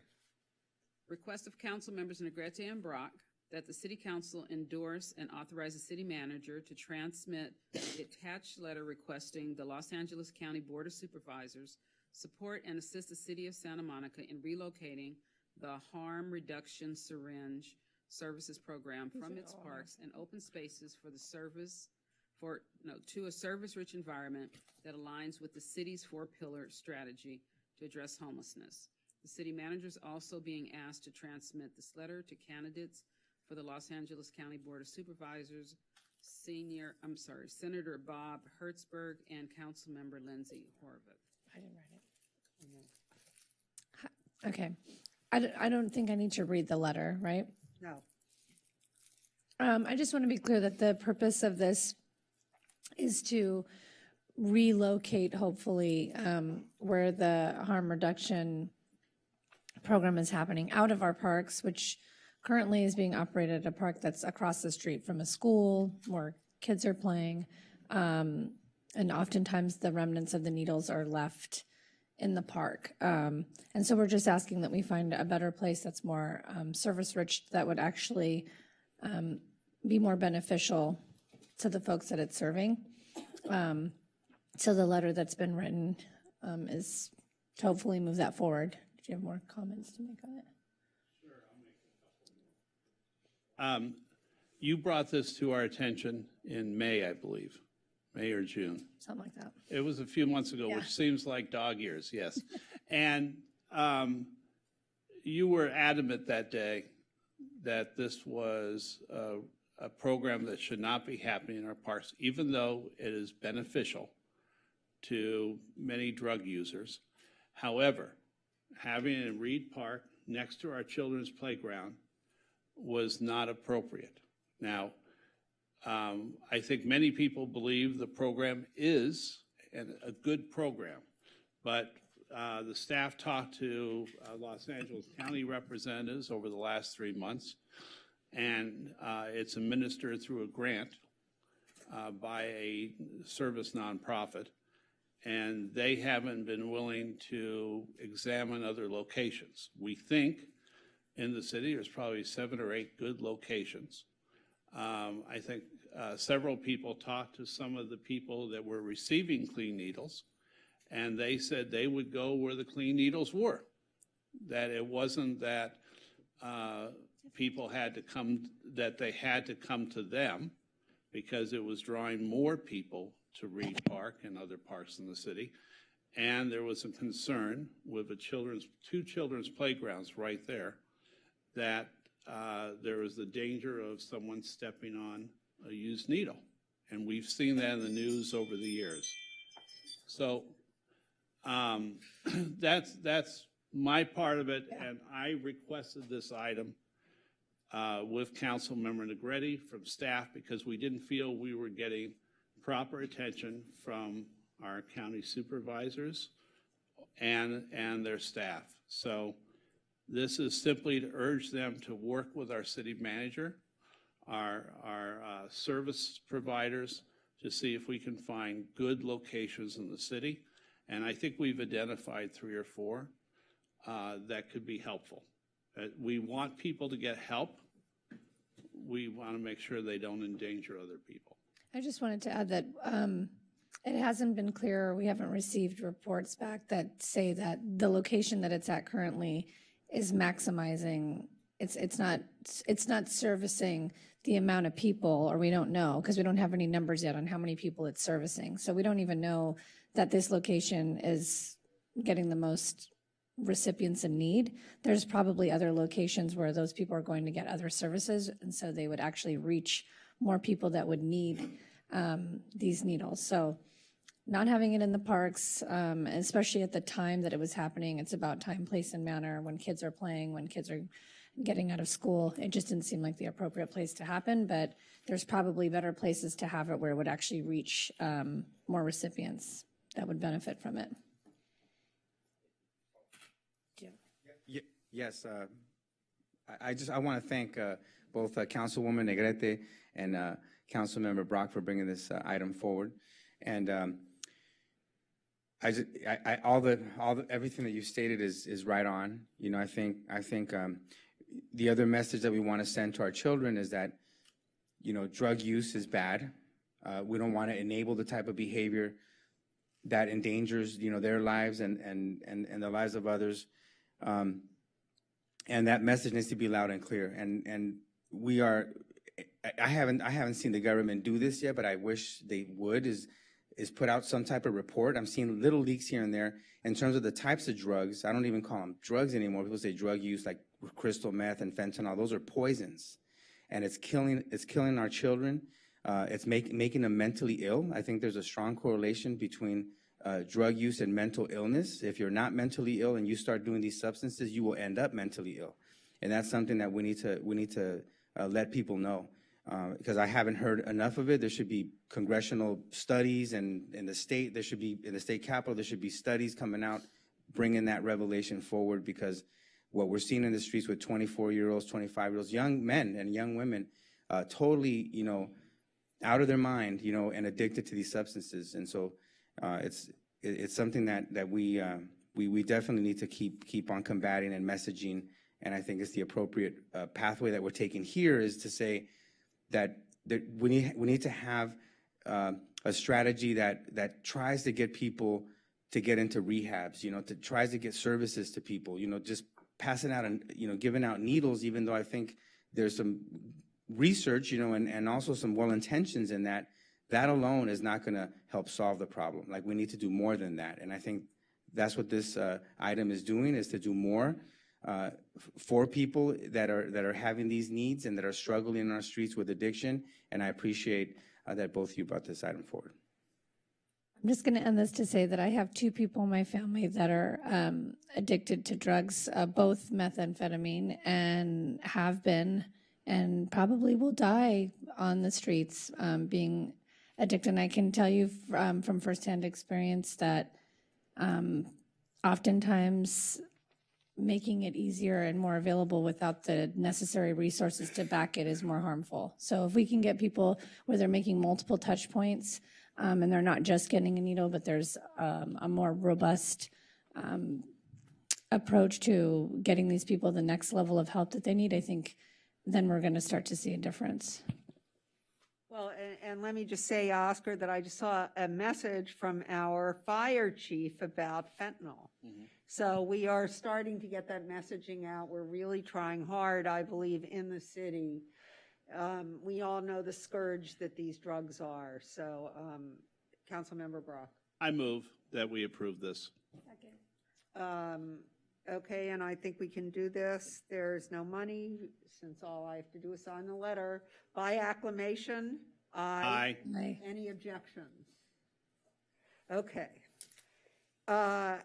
Now, do we have any adjournments tonight? Thankfully, none. I'm so happy we don't.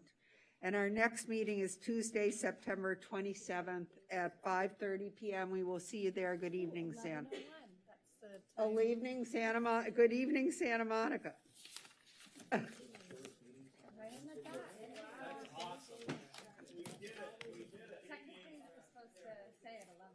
Continue. No, we don't want to continue.